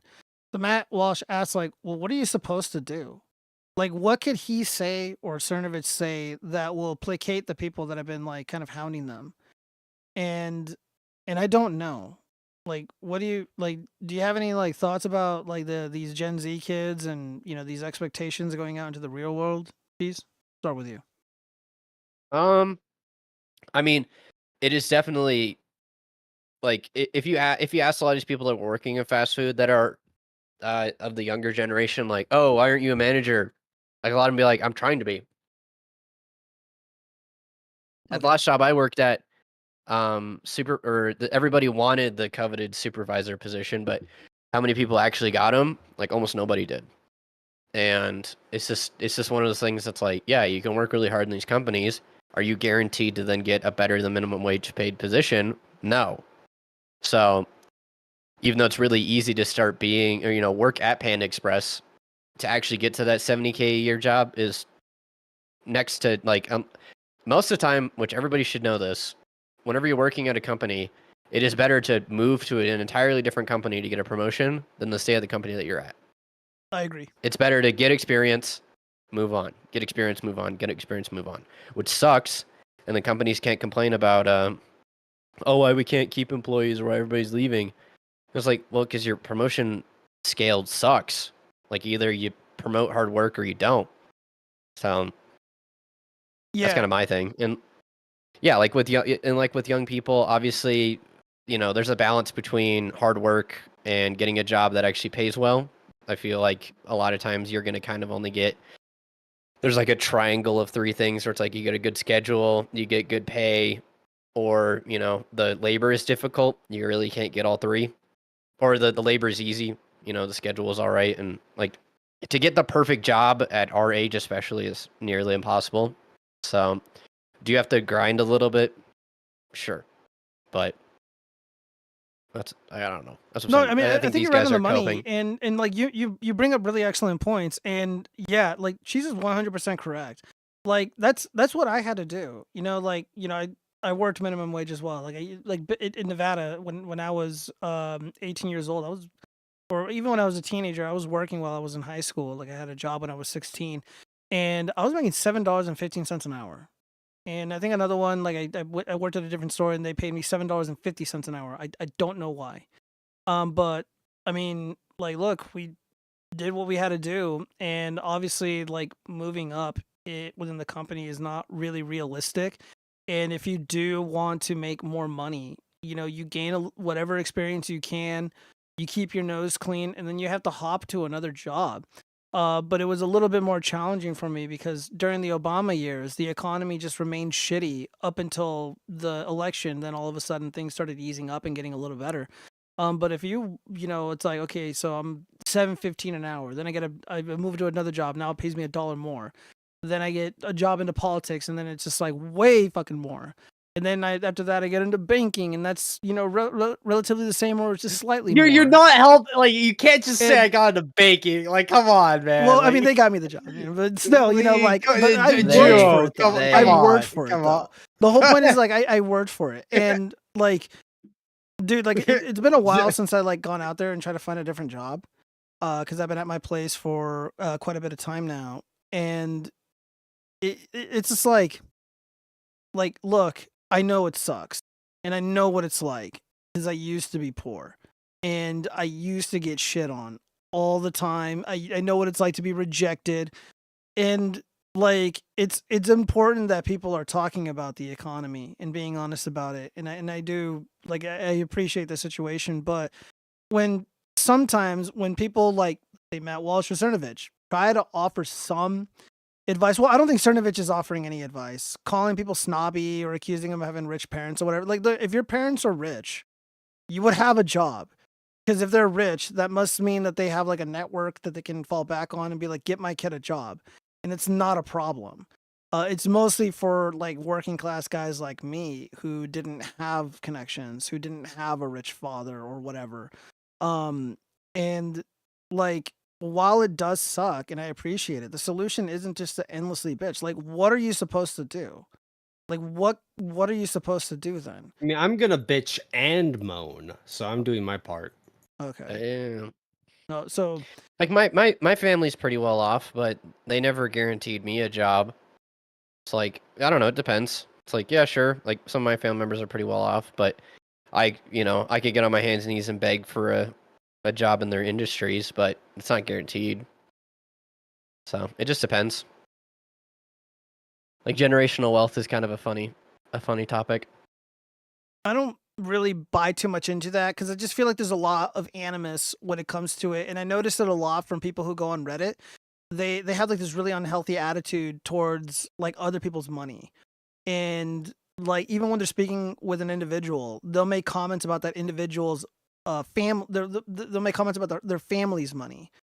And that's why I always tell people, it's like, look, whatever money you make, don't tell anybody. Like, if your family is like well off or whatever, it's like, don't tell anybody, because people will use it against you, and just like beat you over the head with it, and it's pretty fucking lame, and it just becomes like a cop out. It's like, it's like, okay, you have grievances, you have problems in your life, and whenever somebody tries to interject or say anything, their go to is like, oh well, you got rich parents or whatever the case may be. And that just doesn't really seem helpful. I don't think Cernovich is helpful here at all. But that Matt Walsh video was actually relatively decent. And I haven't watched it. So yeah, like, I watched it like on 4x speed, and that was just that. And I just wanted to get to the juicy parts. And the only really good part that really stood out to me is like, well, what are you supposed to do? It kind of reminds me of like the dating thing. It's like going online and like complaining about like modern women and shit. bitches and whores. Like, yeah, I get like dating sucks, and it's insanely difficult, especially with the way that behavior is trending between both groups.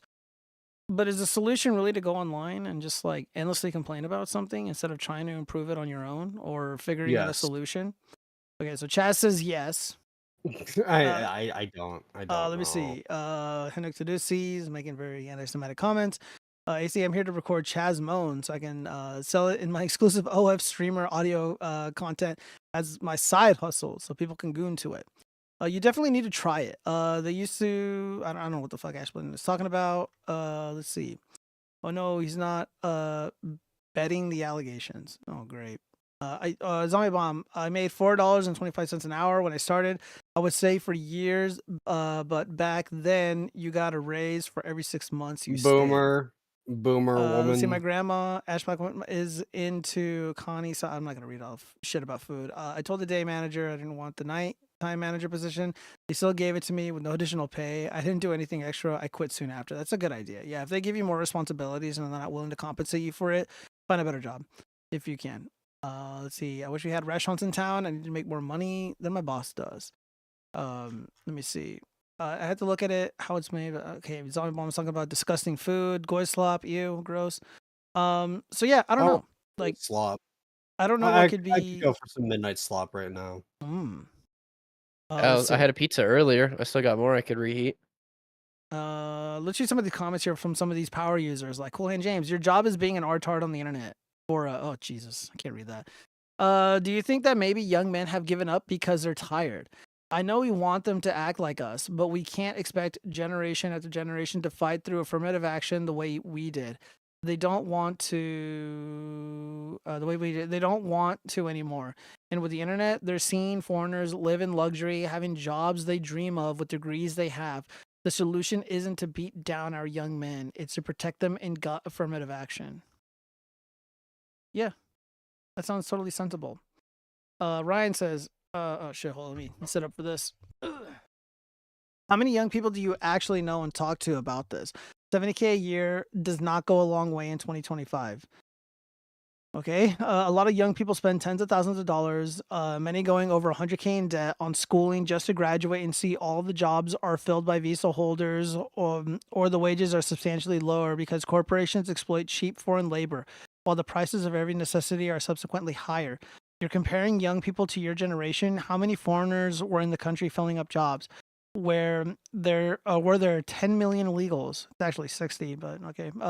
Where wages artificially lowered because corporations are allowed to massively exploit cheap foreign labor. How about comparing to the boomers? When you could pay for college with a few grand, get a high-paying job immediately out of the gate, afford a house of your own, and pay for a family on one income. Maybe the young generation is disillusioned because of the massive difference in standards of living they face compared to older generations. Compare the average incomes and average cost of basic necessities, car, home, food, either by years of income needed to reach that goal or as a percentage of income required per necessity. The new generations have it substantially worse, especially when you adjust for new taxes and tax increases. Yeah, that sounds totally sensible. You couldn't even rent a room in a crack den for that adjusted with inflation, you fucking idiot. Corporations outsource and offshore, blah, blah, blah. DEI hiring excludes many Americans from opportunities. That is correct. Housing is unattainable for most workers. Unless you're an illegal alien, then you get housing for free. There's a thing called inflation. This is, let's see, this is Walsh without a beard. What do you see? I don't know. What am I supposed to see?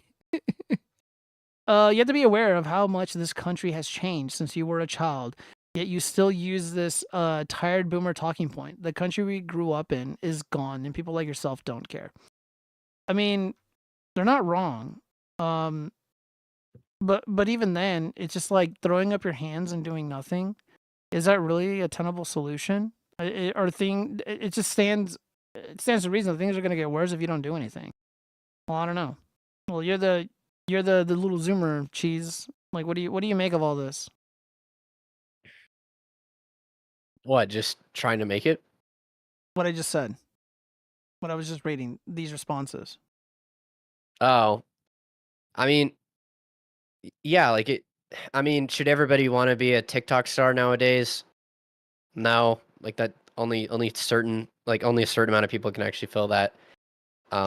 It's just like whenever people wanted to be like astronauts and they wanted to be all these things whenever we were kids. But obviously, we also have to have realistic expectations for like what the market desires. But if we're fighting against low wages, if we're fighting against an oversaturated market, then we kind of have to. Like that's why everybody told me whenever I was growing up, like, don't go to college, look into blue collar jobs, because they're like, oh, they make more than doctors and lawyers. Not entirely true from my perspective, but there is money to be had in it. And like, yes, even though we do live in an internet age, we still have houses, we still have electricity, plumbing, all that stuff still needs to be taken care of on a day-to-day basis. And you can tell that the markets that aren't facing any sort of downfall at all are all the blue-collar jobs. So, like, sure, tech might be filled by Indians and all this other stuff, but do not redeem. Yeah, exactly. Sorry, but there's please. still markets out there that we can go into. They're not great, of course, but it's just one of those things that's like, yeah, you kind of have to go roll through punches. Sorry that you're 100K in debt, going for a degree that ended up not really being it, but it's like, Dude, what degree costs 100K? Like, I'm genuinely mostly law curious. degrees. Law degrees are like Ivy League schools. If you're Ivy League qualified, you really shouldn't be having these problems. You should be able to work this out. I mean, I hate to sound like Matt Walsh, but like, if again, I didn't go to an Ivy League school. Dude, they're like, if like I had a couple friends who worked at Starbucks, and they'll pay for some of your college. You know, so like when someone tells Amazon me too. they have 80 to 100K worth of student debt, what that tells me is they went to a university out of state, and then they decided to live in the dorms, or they used their student loans to pay for their rent, and like that's really what it boiled You down can probably to. just analyze these people's spending habits anyways and see that it's not exactly healthy and within their means. If they're Yeah. willing to just cash a check that they certainly can't pay for, then you could just ask of like, oh, yeah, you know, dormitory will just go to my debt. Oh, yeah, you know, my food stipend will just go to my debt. Oh, yeah, this. Oh, yeah, that. Blah, blah, blah. Just throw it on my debt. Throw it on my debt. It's like, huh? Huh? Yeah, What are you no, doing? I actually know quite a few girls that I went to school with. Like, they ended up going to like Pepperdine and other universities in California because it's so close to Vegas. And like, dude, like they bought fucking cars with their student loans. Like, they bought all kinds of shit. They got like brand new laptops and stuff, and I'm just like, none of that is necessary. Like honestly, like none of this is necessary. And like, I feel like there's, you know, like genuine introspection to go around on both sides. Like, obviously, like Matt Walsh and Cernovich are much older, and they grew up in a country where, you know, it was mostly homogenous. The people were more trustworthy, and in the work environment wasn't so cutthroat and bullshit as to where, you know, like, you didn't have to worry about corporations or even smaller businesses outsourcing jobs.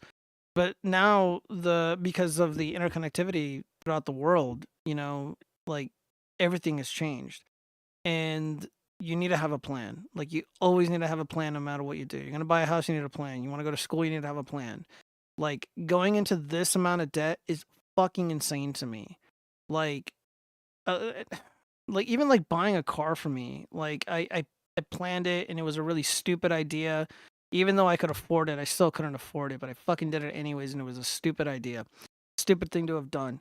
But that pales in comparison to going into 100K worth of debt and not being able to figure out what you're gonna do after the fact.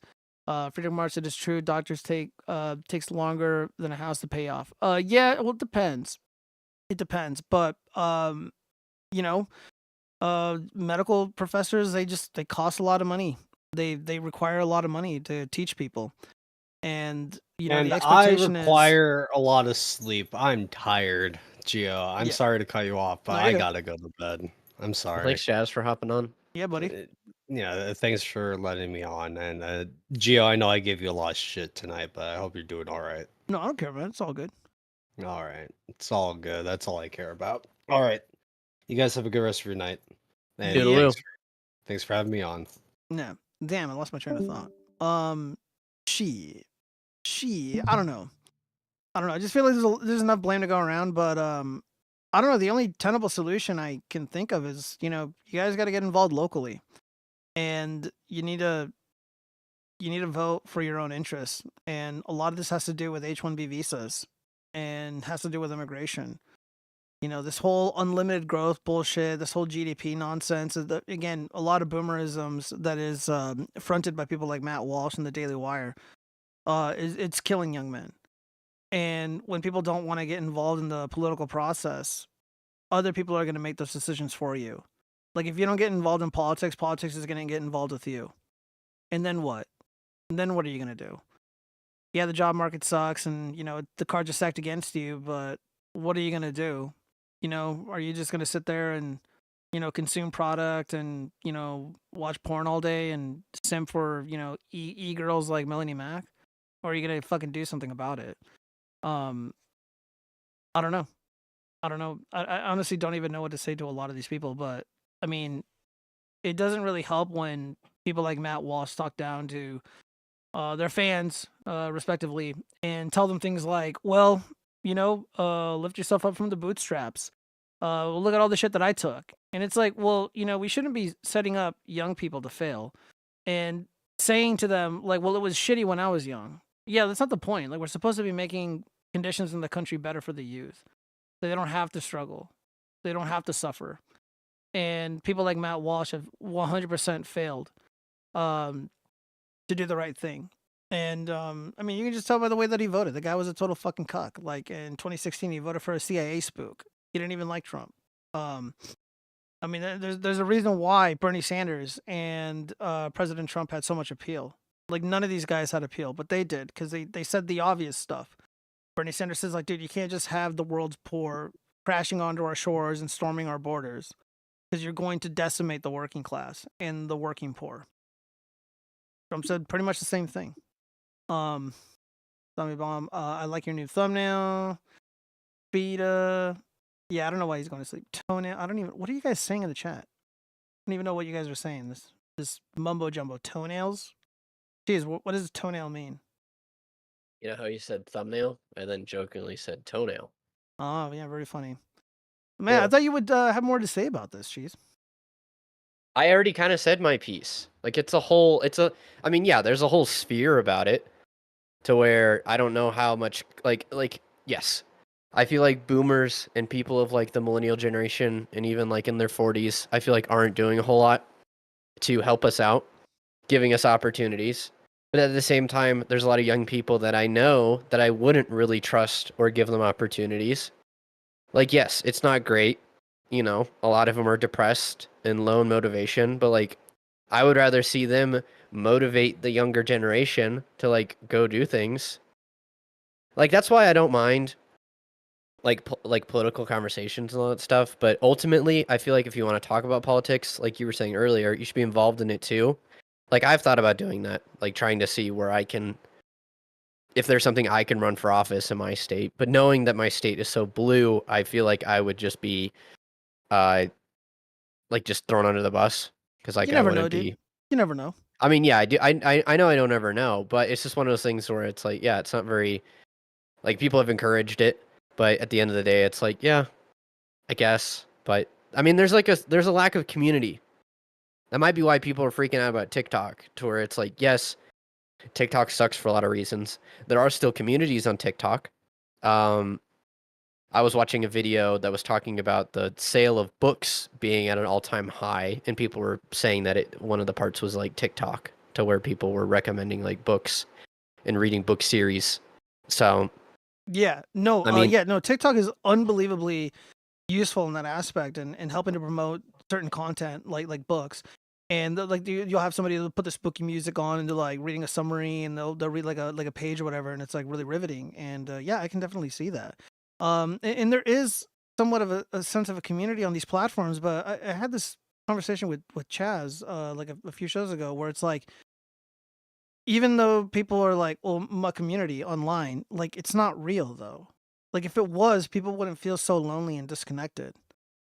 And to your point earlier, it's like right now in the real world, like a lot of people just don't feel community. They don't have close friends. They don't have close ties to where they live. And they, where they live, it's unrecognizable as opposed to what it looked like 10, 15 years ago. Like somebody messaged me and they're like, bro, I was at the Galleria Mall, which is a mall not too far from me. And it was completely unrecognizable. And I went there and I messaged him and I'm like, dude, I felt like I was Obi-Wan Kenobi walking through Tatooine. Like, it's just so fucking foreign to me. And everyone looks like fucking freaks. And it's just so fucking weird and creepy. And even when I was like younger, people were like, oh, you got to watch out for Galleria Mall. You got to wear body armor. You don't want to get shot or something. And it's just like, so yeah, like I get that. But, like I gotta tell you guys a story. It's some real shit. Like when I was younger, I was working on the Las Vegas Strip. I was working at a casino. And I did have 2 jobs, and I worked the night shift at this casino, and like I didn't really have a car. Like it was my car situation was not kosher. There was like about like a month or 2 of like inconsistency with my transportation situation. And I remember reaching out to a family member who was a little bit more well-to-do, and they're more established and all that. And I asked for some help, and I'm like, I'm stranded here because the person that was going to come get me is doing something they're not supposed to, and they're inebriated and can't. And it was like almost midnight. They told me to take the bus. So I sucked it up, and I talked with my dad. I called my dad up, and he came and got me. And I haven't seen him in a long time, but I was like, dude, I'm on the fucking strip, man. I'm stuck. And like what young people got to realize, like even people that you're like supposed to be close with, like you're on your fucking own, in more ways than you know. And you guys gotta figure it out. You can't go on the internet and call people Jews and call them fucking, slurs or whatever. Especially when, for the most part, Matt Walsh, people like him or Dave Ramsey are well-meaning. And they're giving you guys tough love and tough advice, because the world is fucking cruel, man. Like dude, there's been people, because my whole life situation is a little bit different now. It's a lot different now. And there's people who've come to me for help. And these are people that I do not fuck with anymore and that I don't trust. But they feel entitled enough to come and talk with me and ask me for things. And I know for a fact, if the roles were reversed and it was my ass that needed help, they would leave me out to dry. They would leave me out on the street. And that is just a reality for a lot of guys like myself, street guys. We're kind of on our fucking own. And these communities on the internet aren't fucking real. None of this shit is real. This is what I was telling Chaz when we were talking about Superman. And, you know, I'm just like, look at all these nerds that have their nerd communities on Reddit, on Twitter, on Facebook, whatever. It's like, yeah, there's a lot of these nerds. And they all like the same thing. And they all converse on these apps or whatever. But it's not a real community. And then they bitch and complain about being lonely. And they are. Because what they're involved in is not real. Like, you gotta figure this shit out. And the hope is that, you know, enough people did get politically involved, and now hopefully things do improve. But are they going to improve right now? No. Are they going to improve tomorrow? No. Would literally be Trump's second day in office. Nothing is going to change tomorrow, except for the reality for certain political prisoners. But guys like us, or like in Cheese's age group, I don't know what could be. Like, it just sucks. But like, the only thing I can say, it's like, dude, you got to go out there and try. If you don't like the situation in the country, it's like you have to get involved and vote. What else can you, what other advice, what tangible advice can be given? And you can even lay out like a fucking roadmap as to what you can do about your lot in life, and they'll just complain and bitch about it. Well, I don't really like to do the whole incel shit, talk about like incels and like dating stuff, because it's just like, one, like I don't really care. And like the solutions are a lot easier and more attainable than they think.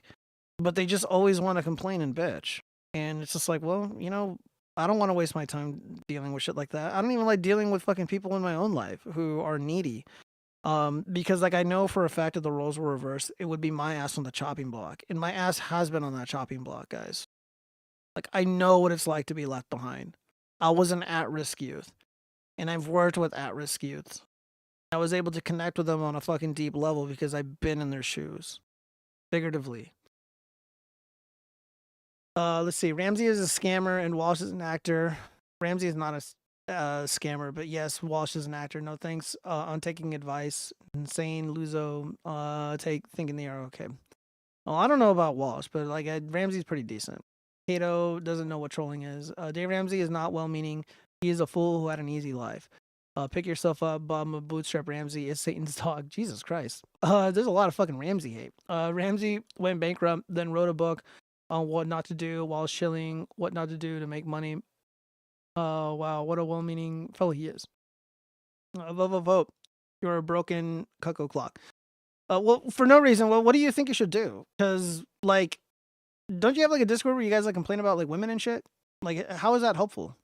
Like, I'm not even kidding, you know? And, like, I honestly don't know what the like, immediate solutions, like, long-term or just like like a blanket solution for many people. Like, I just don't know. I don't think it exists. Well, I said this before. It's like, if you want to complain about dating, sure, go for it. But at the same time, you know, you can only do so much complaining before you know, like, there's a balance to be had. Like what we were talking about, like we want to hate on movies and all that stuff. I think at the same time, it wouldn't hurt for us to start getting into the creative space as well and just be like, yes, Joker sucks. Yes, this sucks. Yes, this sucks. Here's what actual good media looks like. And if we're not making it, at least recommend stuff that would be worth watching. And like I said, it'd be the same with like dating as well. Towards like, yes, a lot of modern women suck. They're bitches. They got so many problems. They're all walking fake, red flags. You know, unrealistic expectations. Dude, like, I've seen it with my own eyes, guys. I know exactly what Right. you're talking about, but I don't know. At Like, the for same me, it's just like it's time, easy it's to like- just like walk away. You know, like I mean, dude, like even like in people's personal lives, like I like there's like a handful of people that I know, and their life is always in crisis mode, and it's always like, well, like, have you tried not doing stupid shit? Like, your life would like Right. immediately improve if you do that. And it's just like a lot of them are just like impervious to like any sort of like sensible advice, and it's tiring to live like that. I'm trying to think, like, did I really complain?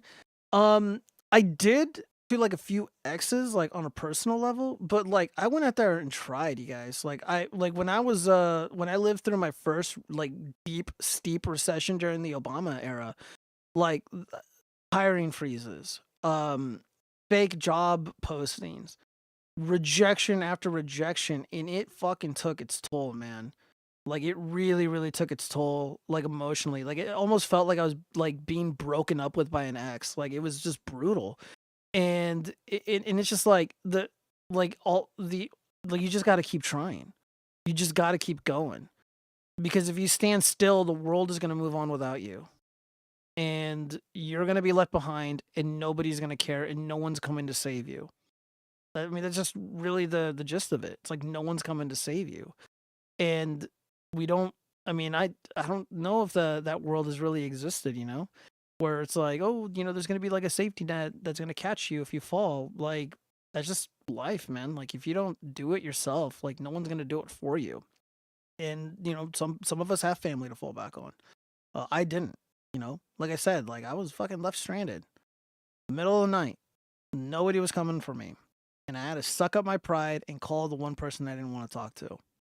And they came through. And then I got my shit sorted out, and I fucking trucked on. Let's see. What one should do depends on what they want to accomplish. For no reason, that is acceptable. Yeah, but people want family. They do, okay. Don't want used up zinc bags. I agree, Hanuk. And I would never recommend you do that, by the way. I would never say to a guy just settle for that. Just give that a shot. That's not what you want. Like, I'm not here to convince you to do it. Like, look, I have my criteria. I have my expectations. And I think all of us in the chat are pretty much in agreement with what is not acceptable to get involved with. But you also got to apply that to other people as well, not just romantic prospects. What have I done? Had kids and raised them. What have you done? Small business, have a career. College educated. I lifted myself out of severe poverty. Everyone alive has been saved at some point. I don't know if they've been saved yet. I think at some point people will save themselves. And I mean it's why like a lot of like the finance stuff is like really taking off online. Like people like there's a bunch of like commentary channels. Like Zach Rios does some pretty interesting stuff.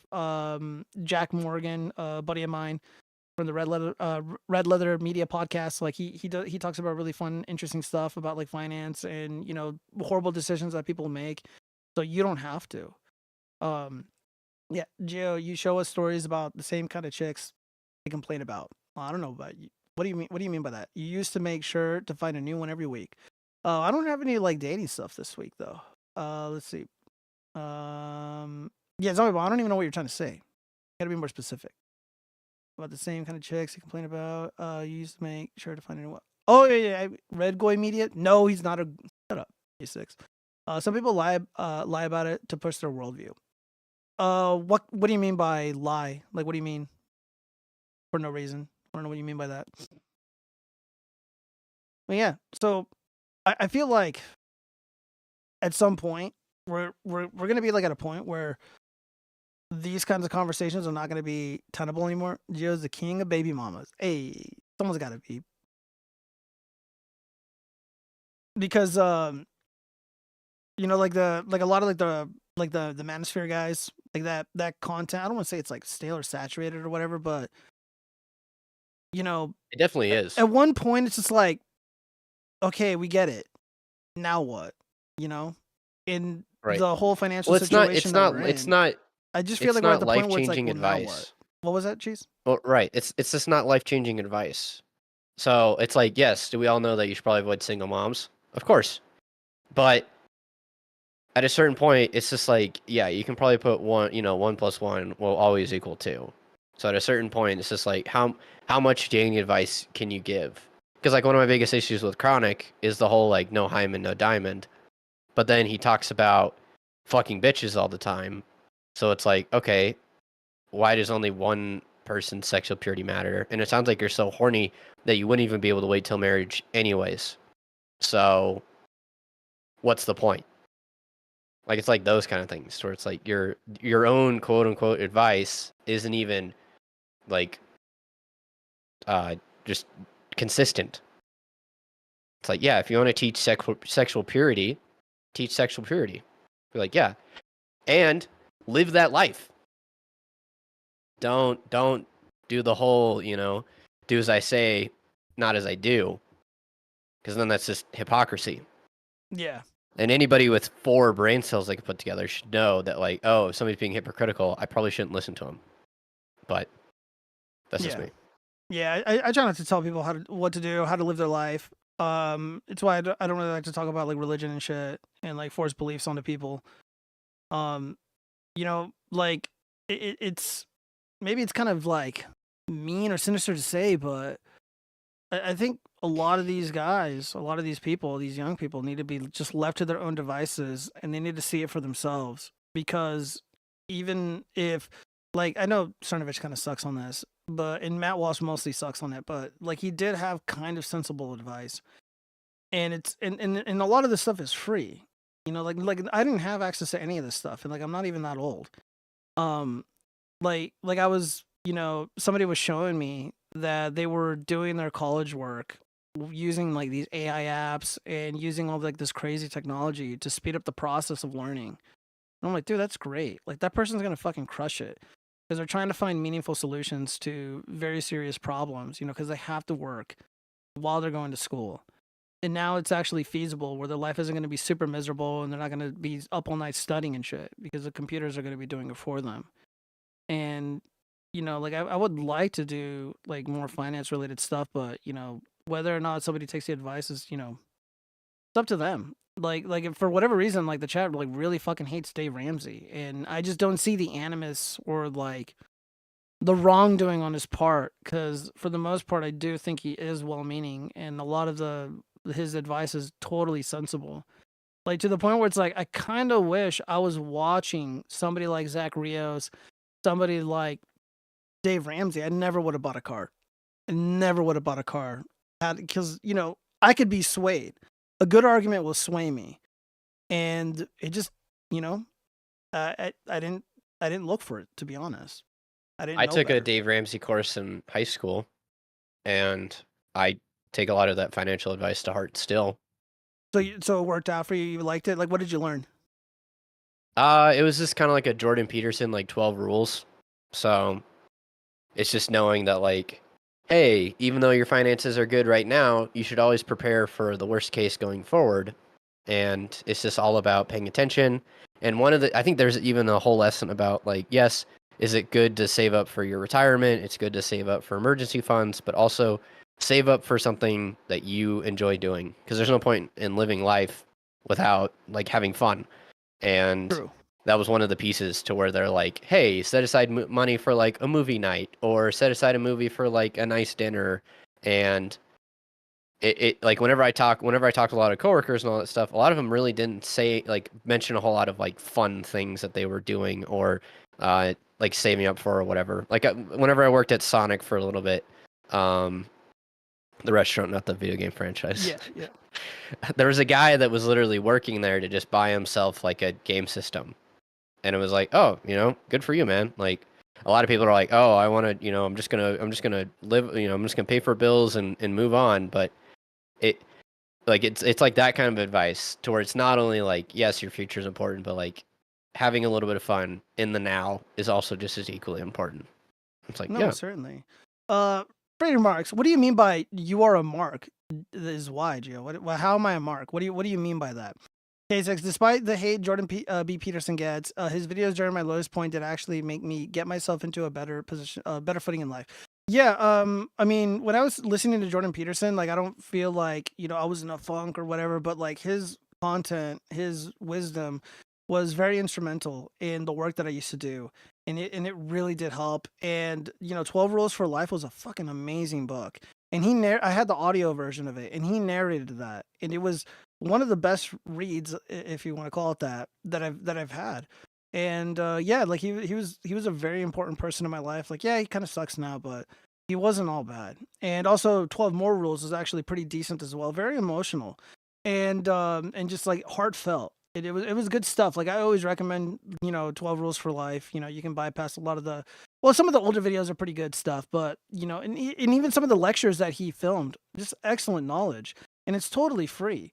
But, you know, some people just, you know, they're like, oh, well, he's a Jew or whatever. And I'm just like, okay, whatever. Let's say, Joe, you're easy to control, just how Dave Ramsey liked. Well, Dave Ramsey's not trying to control anybody, Hanuk.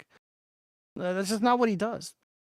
I don't approve of Chronic's 2 on being the bad boy to take out his revenge on 304s by fucking them. But let's face it, 304s will fuck any bad boys anyways. I hope he grows out of it and focus on his health. Yeah, I don't know anything about that, you guys. But yeah, like, you know, meaningless casual relationships are probably not a good idea.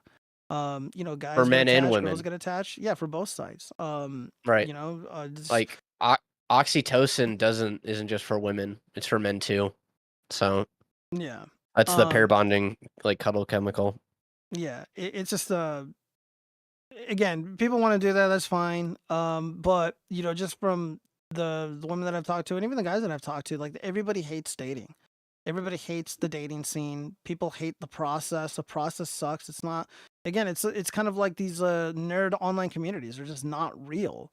It's like you hit a button on an app and then you meet up with this person if you're lucky, and if it goes well, you're even luckier. But even then, a lot of people are having this experience where they're saying the date went well or the event or whatever went well, but then they never heard from the person ever again. And that's from both sides. So I don't know. Let's see. The thing with the red pill is that it's not a prescription. It's just what it is. You can do what you want with the knowledge. You can place morality onto it, but the ape will still be an ape. Yeah. Well, the thing is about the red pill. It's just like the red pill initially had nothing to do with dating. What a lot of people don't understand. So when I was like, I'm a red pilled guy. Like it had nothing to do with like 304s. It had nothing to do with dating or romance or anything like that. Like the whole point of being red pilled was kind of how like the left says that they're woke, but woke is bullshit. But being red pilled, it has staying power and it isn't attacked the way that wokeness is. Like being red pilled is just seeing reality for what it is. You know, being able to explain very uncomfortable realities or understanding them so you can navigate through the world more intelligently. So if you are a young kid, a young teenager, and you're red pilled, and you understand or have a very elementary understanding of how the real world works, as soon as you're 18 and you're become an adult and you're ready to move on into the real world, okay, well, you understand how interest works. So maybe buying a new car is a really stupid idea. Most college degrees are fucking worthless and stupid.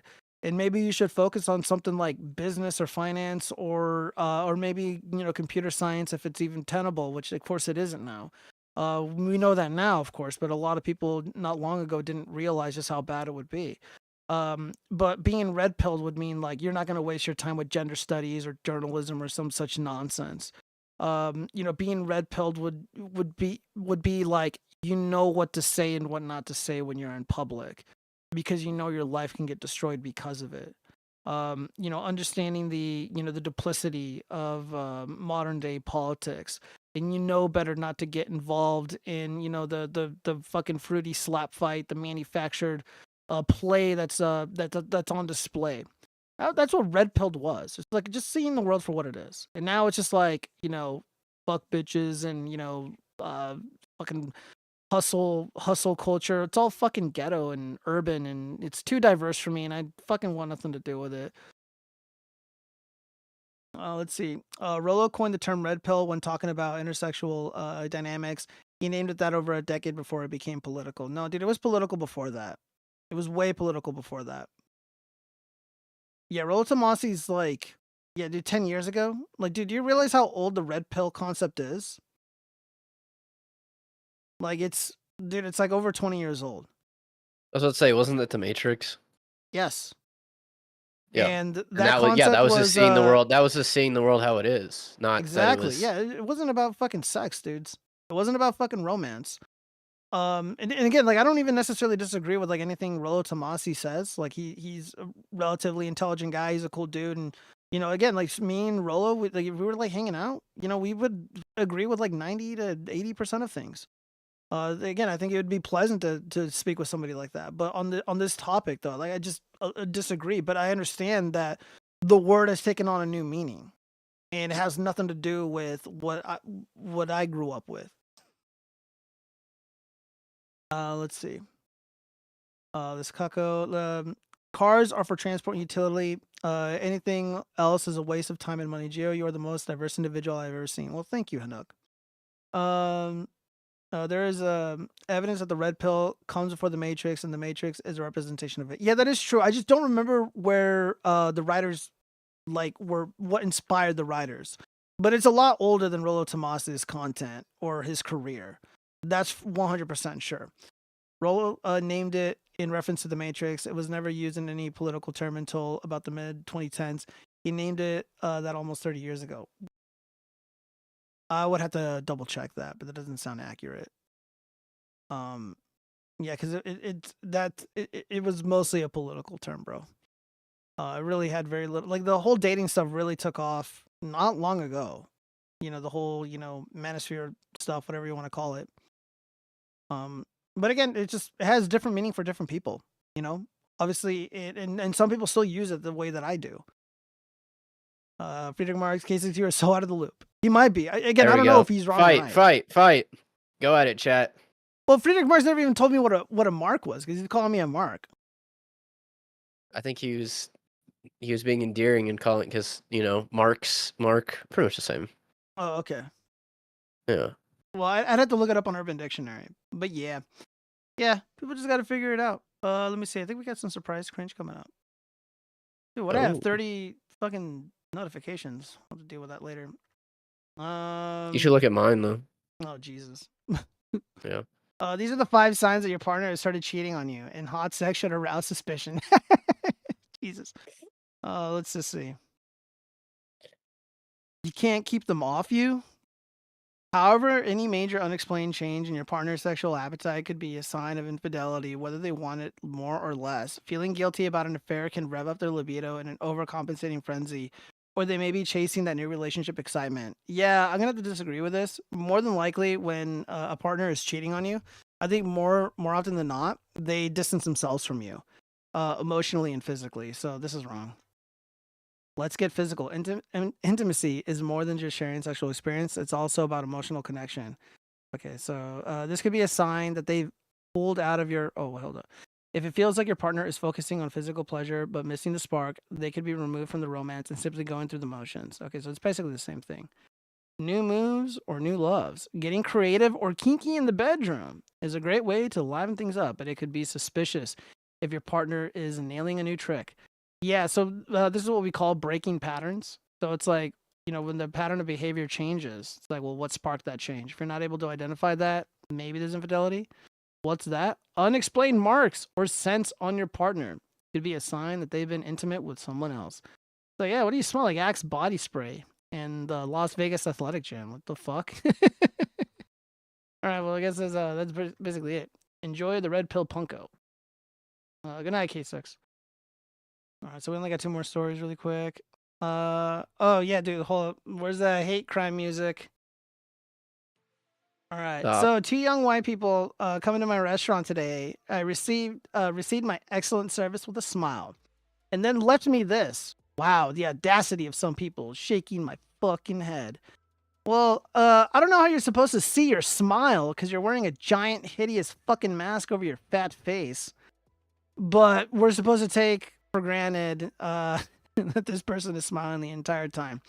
So the couple, who she mentions is white, they end up leaving on the receipt in the tip line, all lives matter.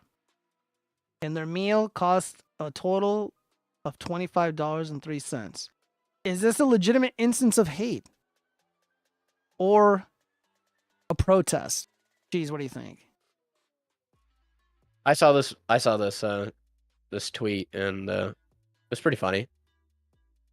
I feel like people that are still hopping on that bandwagon, I feel like as soon as it came out that they were using a lot of their money fraudulently, the mention of Black Lives Matter went to 0. Nobody was talking about it anymore because it became morally bankrupt. And we already knew it was, but then a lot of other people kind of were like, oh, this is not what we thought it was. Yeah, they were buying mansions and Bugattis and shit. Yep. Yep. They just I took don't know their about money you, and ran. but I'm just keeping it real with you guys. If I'm at a restaurant, and again, you guys know my stance about politics. I don't want politics in my Happy Meal. I don't want politics in my cinema. So if I go to, I don't know, let's say an Applebee's, and I'm on a date, And this fucking bitch comes up to me. And she's like, oh, how's it going? Me. And I see this hideous mask on her face with this propaganda. I'm not leaving a fucking tip. I don't care how expensive the meal is. Be 30, 50, $100. I am not going to leave a fucking tip. Because I am not going to be preached to. I don't want your politics forced on me. This is going to be a protest. Yeah, I'm going to protest your protest. And I'm going to say all lives matter on the receipt. And no tip. No tip. Yeah. I don't know. Cheese, would you leave a tip if you encountered this individual? No.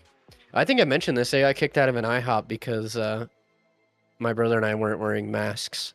And oh, no, you didn't tell me this. What happened? Oh, it just I think at the time the ban was about to be lifted, or it was like, I think it was almost like 2 years in the pandemic, and my brother and I were like, oh, you know, the ban's coming up in like 2 or 3 weeks, or the ban lift's coming up in like 2 or 3 weeks. We'll just go to a restaurant we've been to before. You know, it wasn't really a big deal. And we go in, and the lady is like, hey, where are your masks at? And we're like, oh, shoot, we don't have any. Do you guys have some that we can wear? And she's like, no, we don't have any. You should already have some. And then she's like, you know, if you have some in your car or whatever, then you can come in and wear them. And then my brother and I were just like, what the fuck? And then we just left. We're like, yeah, we're not dealing with that. Like, it was just so stupid. Like, we were even willing to just be like, yeah, we'll wear our masks for 5 seconds and then sit down. Because, like, that's all you have to do. Which just didn't even make any sense. It was like, oh, you're gonna put sorry. like your like shirt over your mouth or something, or Well, that was the thing. It was just like we've been there before, and the mask thing wasn't really a big deal. So then we're like, okay, we'll just go back to the same one. But again, the absurdity is, you wear a mask whenever you get through the door, and then you go to sit down, and then you could just take it off.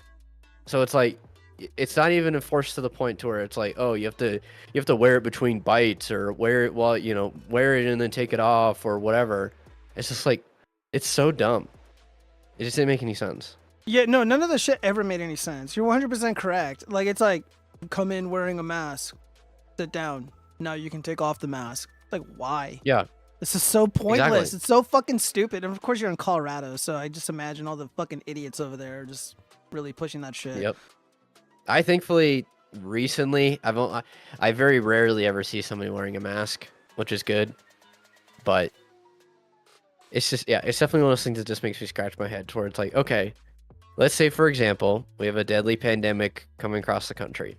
And if there are rules that say that, like, hey, you should probably be wearing a mask if you're in so-and-so establishment or so-and-so establishment, okay, cool. But the issue is that the rules were never even consistent to follow that logic. So it never made any sense to me. No, So it's and okay, like we have my these whole rules. gripe with like the whole situation was like all these douchebag politicians are like, you need to wear the mask, you need to wear the mask, and then like 2 days later they're like, this is the mayor of San Francisco at a fucking nightclub doing karaoke, and everyone is like, yo, yeah, you know, and like Yep. hugging and shit, and I'm like, or like Governor Newsom fucking eating at a fancy restaurant, no masks. Fuck out of here, man. Yep. Let's see. Frederick Mars, I BK6 easy. He left. Imagine asking Rolo anything about anything at all. He's lower than Brittany Venti and Melanie Mac. Whoa. Again, I'm not too familiar with Damn. Rolo Tomasi. I'm not familiar with him, so I'm not even gonna defend him. However, Brittany Venti and Melanie Mac are so fucking low on this totem pole, whatever you want to call it. Like, that's not very charitable, bro. Like I've seen like Rolo speak here and there, and like, you know, it wasn't bad. You know, like he seemed cool. Again, I don't know. I just wasn't really buying K6's explanation about the red pill stuff, because again, like, Rolo didn't come up with that, and I know for like I get the red pill terminology has evolved, but it initially had nothing to do with romance or dating, and that's just the fact. Yeah, Brittany Venti fucking sucks, bro. Yeah, she was trying to do the whole Melanie Mac thing. She was like trying to say like all this edgy shit and like, you know, just be all gross and weird, but it didn't work out. And then of course she made that last post where she's like, I'm ready to settle down now. And then Chronic did his victory lap. So fucking funny, dude. I was laughing my ass off, almost in tears. Who knows? Maybe Melanie Mack will end up going down the road Brittany Venti did. Rolo was actually trolled and baited by them. Really? A totem pole with those two on would look so weird. It would. Falling for a Venti troll makes you lower than them. Yeah, I mean, I just, whatever like Brittany ever says or does, I just kind of roll my eyes and I don't really care. Like it's always weird just to see people get really like easily baited by her because it was obvious what she was doing, you know. The only thing I know about her is she showed up to the He Will Not Divide Us like video stream. Yeah. And I just know that she was there just like screaming about a bunch of stuff. That's all I know. Who's the actor? You know, what a lot of people don't realize is that she was at Charlottesville. She was marching with those guys. A lot of people don't know this, but she ends up in these really weird places, and I'm kind of sussed out by her. I don't think she's trustworthy. I think I don't want to say she's like a plant or something, but I mean, I don't know. Like, I don't think it's that much of a stretch to say she's kind of like a psyop, just because of the kind of people that she kind of rolled with. And I don't know, like there's like this weird thing with her and Nick Rekieta too. Like, dude, she's just a fucking weird chick. Like, all these fucking people are fucking weirdos, and I'm just like, whatever. And it's just obvious what they're doing. If anything, like, it's fun. It's funnier to just troll them. Just do what Chronic does. Just troll these fucking morons. Like the Anna the Star Wars girl. She's pretty fun to troll because she did this Disney Shills clip, and it was just so fucking cringe. And the rip-off verse guy, not Rip-a-verse, but rip-off verse, the funny comedian dude from the UK, like he fucking roasted her, and it was so goddamn funny. That's really all you can do. Like, you can't take these women seriously because, like, you know, they're fucking losers. They're just talentless losers, and if you fall for their bait, like, not a good look. Not a good look for sure. All right, we got one last thing. All right. Let's see what else. Let's see. I mean, she used to be 4chan's favorite gangbang girl. Did she do that, bro? Was she involved in that? Anyways, this is just some cringe here. I don't know what's going on, but this happened at a Costco. This is peak consume culture. So apparently there's been a release of these Pokemon cards, the 151 cards, I think that's what they're called. And Costco is selling like a giant box set of these things. And people are storming these stores and they are buying them up. And then they're fighting too.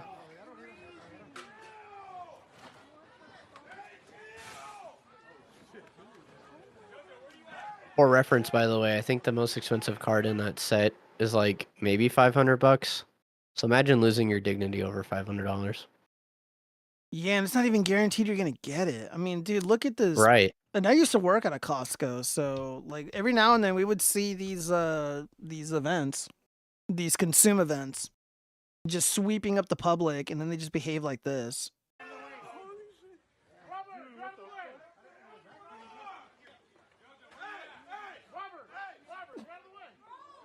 Yeah, it's like you can fight and you can get the box, of course, and then you can open all those cards, and you might, you know, technically lose money, but it's just so stupid. It's like these guys don't even appreciate what the hobby is supposed to be. Yeah, dude, just like imagine you're like a little kid. And you're like, yeah, daddy's not coming home because he got booked in the county jail for beating up some other fucking nerd. You know, so you can buy like an entire pallet of these cards. Or yeah, he clocked somebody in the head because he wanted to be a dumbass for Pokemon cards. I mean, like, I got no love for the scalpers. I really don't. But no, I'm not really sympathetic towards like it's like, oh, they don't appreciate the hobby. They're not like real Pokemon fans. Like, I'm not really swayed by that. But they really shouldn't be engaged in this. This is you know, absolute consume sin. Let me see what the commenters are saying here. More footage of the situation. Oh my god. It's like you're a really big fan of comic books. Yeah. And there's like a new Spider-Man set out there. Yeah. And inside that set, let's say for example, there's like a golden page. and everybody's losing their mind about the golden page instead of just enjoying the Spider-Man comic. It's like, really? Damn, dude, this guy just clocked that fool. Yeah, why is he holding him? Yeah, dude, what the fuck? Yeah, bros, like, let go, dude. You're gonna get fucking beat up.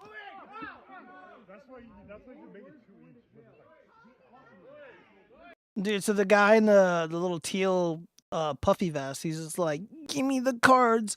I need to consume. I need to consume. Ooh. Pretty much.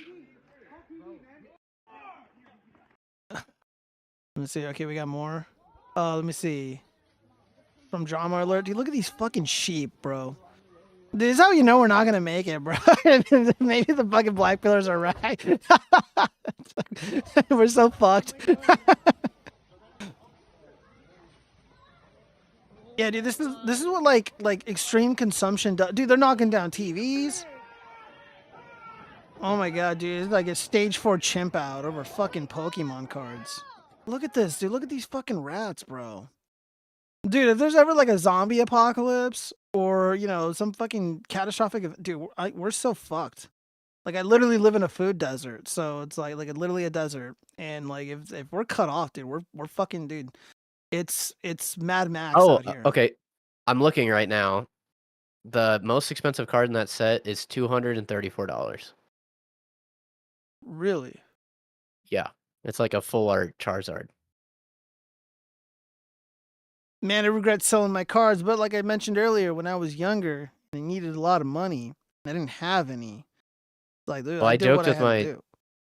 I sold a binder. There's a comic book store like right next to my apartment. My brother and I went there recently, and we were looking at some of the sealed stuff that they had. And I was like, man, dude, if we didn't enjoy our childhood, look how much money we can be making right now. It's just like, yeah, like I opened my DS. Yes, I played the games on my DS. Yeah, I didn't keep my Pokemon sealed. You know, I didn't keep all my action figures sealed. And it's like, oh, if I didn't enjoy them and if I just kept them locked in their boxes, then I'd be so rich right now. It's just like, no, that's just not enjoying like a proper childhood. No, not at all. Dude, like you've seen those like posts or those videos where somebody has like an original iPhone and it's still wrapped in the factory seal, and they sell it for like thousands upon thousands of dollars. I think the MKMBD guy, whatever, Marcus Brownlee or whatever his stupid name is. Yep. Yes. That guy did that. The Lamborghini guy. Let's see. Unsealed iPhone price one. Yeah, and that iPhone. Oh my god, 190,000? What the fuck? Business Insider, July 17th, 2023. An unopened first generation iPhone from 2007. I was still in high school that year. Just sold for a record-breaking $190,000 at auction, more than 317 times its original price. Yeah. And it's an obsolete device, so it's not even like you're getting some like space age technology for that price point. It's like, you know how many brand new top line phones you could buy for that price? Yeah, like many times over too. Well, Yeah. it's not entirely obsolete. It should still technically work because it'll accept a SIM. They still give out the but you're gonna be SIM. like, how much storage is on that? What apps are actually supported? Like the camera quality. Well, you It's have like to all do those everything things. on the It's just like, browser. You'd have to do everything on Right. this browser, and I think the browser That's what I'm saying. was Like, you're very spending. elementary. Yeah, you're spending Dude, I don't know. That's actually a $100,000 good for that. question. I don't even know how this thing would function. Right.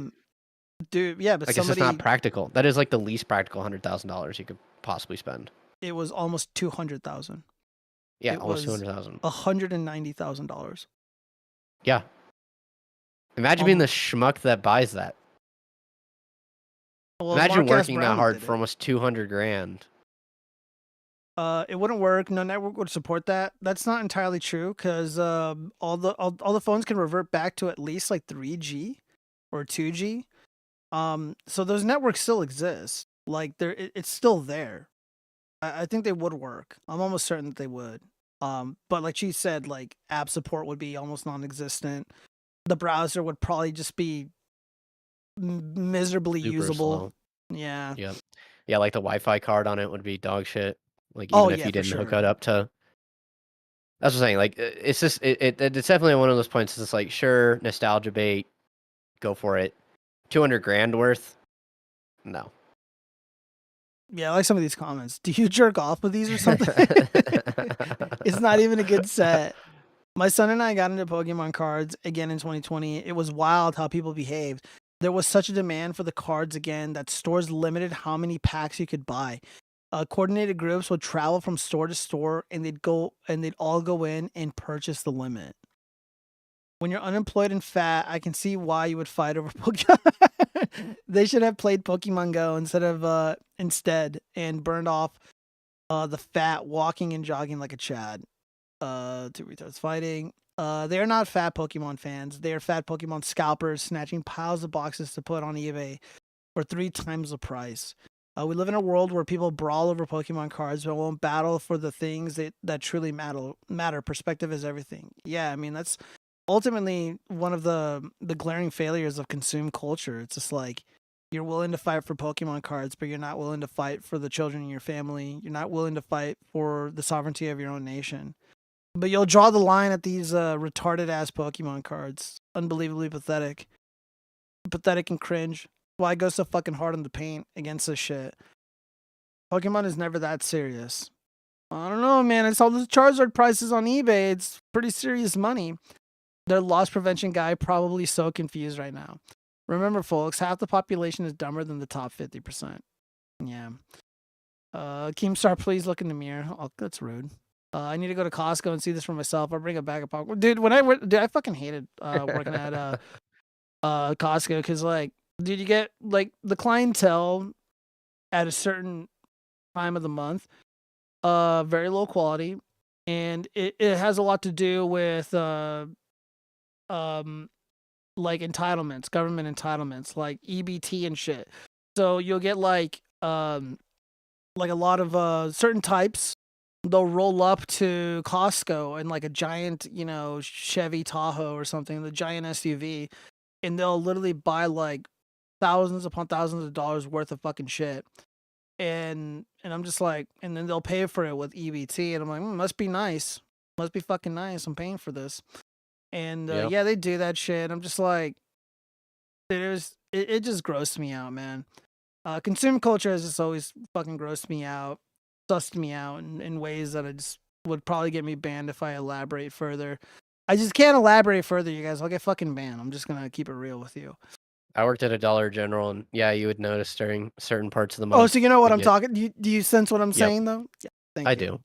Thank I you, was Chief. also in North California, so pretty low income. Yeah. So, Oh, what part of North Cal? like Jefferson, Bigger city? the little state, the state they were trying to make up there. No. Like Oh, Windsor? like Santa hour and a half Rosa? north of Sacramento. Oh, okay. Yeah, like Sacramento middle is of the nowhere. capital, right? Yeah, Sacramento's the capital. So you're about like 40 minutes or 40 miles? Half an hour. Oh, half an hour? Oh, yeah. Yeah. Yeah, okay. I know what you're talking about. Yeah, well, Yeah. I mean, Not a whole lot. Not a whole lot. yeah, well, I mean, like the A lot of Costco's like in agriculture. San Diego and LA are kind of similar, and obviously, like Vegas is kind of like a microcosm of LA and San Diego, so like demographics are relatively the same. So I'm just like every fucking time of the month, I'm just like fucking people, man. Get ready. Fucking gross. What was that, I said you just got to get ready. dude? It sucked, bro. And then I would people only like be there and- for like 3 or 4 hours a day, and it was still so just. It's just like, I get it. Life sucks, and like I was only working just to get out because I was living with my grandparents at the time, and it was just like, yeah, it's not great, but I still need to. Like I'm doing a job here. I'm helping you out. I would just ring their stuff. I had to ring their stuff, bag it, and check them out. I was doing like pretty much like the job of like 3 different people, and it's like I'm handling cash, I'm handling their cards. I would get so much attitude just asking like simple questions, and they're just like, oh, they don't want to repeat themselves. They just want to get out of there, and it's just like, yeah, I get it, but we still need to make sure. And I had managers like tackling people all the time from like stealing a bunch of shit, and it's just like, It's like, what am I supposed to do? Yeah, you can't pay me to do that. I'm not gonna fucking tango with people. It's not my company. You know, it's just like whatever they're gonna steal, just call the cops or whatever. Let them deal with it. Yeah, we had a lady that was going around in a big old, like a big tub and just like filling it with stuff. And then one of the managers came out and she's just like, lady, stop, blah, blah, blah. And then like a bunch of cops came over and it was like a whole deal. And it's just like, really? Really? So. Pill Rider, yo, happy inauguration day. Happy gloating, boys. Yes, plenty of gloating all night and all day too. It was fantastic, man. Today was a really great day, man. It's a really positive day. I'm very thankful for Trump. Thank God for him. And honestly, I think things are going to be a lot better in the future. I'm hoping that maybe I can end up landing myself a job in the administration. That'd be pretty dope. I'd like that a lot. But we'll I'll see. take Vivek's job in the Department of Doge or whatever. Oh yeah, now that he's got the fucking boot, dude, that's so fucking funny, bro. Dude, I just kept telling people he's such a fucking piece of shit, dude. He's so slimy. Well, I don't know about piece of shit. I take that back, but he's so slimy and weird and just like no. It was so odd. It was like he was great, and then he just ate shit. And it's just like, what happened, dude? Yeah, it's like and it wasn't you even literally just like you were literally a part of the party that's like, hey, we're not just conservatism, we're like American first conservatism. And it's like, yeah, we care about American values. We care about Americans. You know, and then that's he's why like, that's why nah, the stance. man, Americans are so lazy and stupid and mediocre. all these Exactly. I'm like, what are you doing, bro? Man, it was one of the craziest mask off moments I've ever seen. And you know, kind of like what we were alluding to earlier. It's like, look, when you're like witnessing this stuff, you know, like, and you got to make an informed decision during the primary. And like you can't tell who like the dirtbags are. Like, dude, you're just not gonna make it. And like so many people fell for Vivek's bullshit, and I didn't. I just like listened to this dude. I'm like, yeah, I'm not interested in any of this. Like, this guy's clearly full of shit, and he just wanted it too badly. Somebody who wants something like that as badly as he did, like, dude, like he tried harder than fucking Nikki Haley and like Ron DeSantis. Like, he just tried way too hard. Well, I at didn't least trust Elon's it. biggest controversy is that some of his gaming skills might be a little bit questionable and fake. So I'll take Elon? that. Yeah. Yeah, like I'll take that over what Vivek did. Yeah, yeah, I know, right? Yeah, the whole game. Don't even care. Let's see. Pixies. Vivek couldn't help being Indian. Oh man.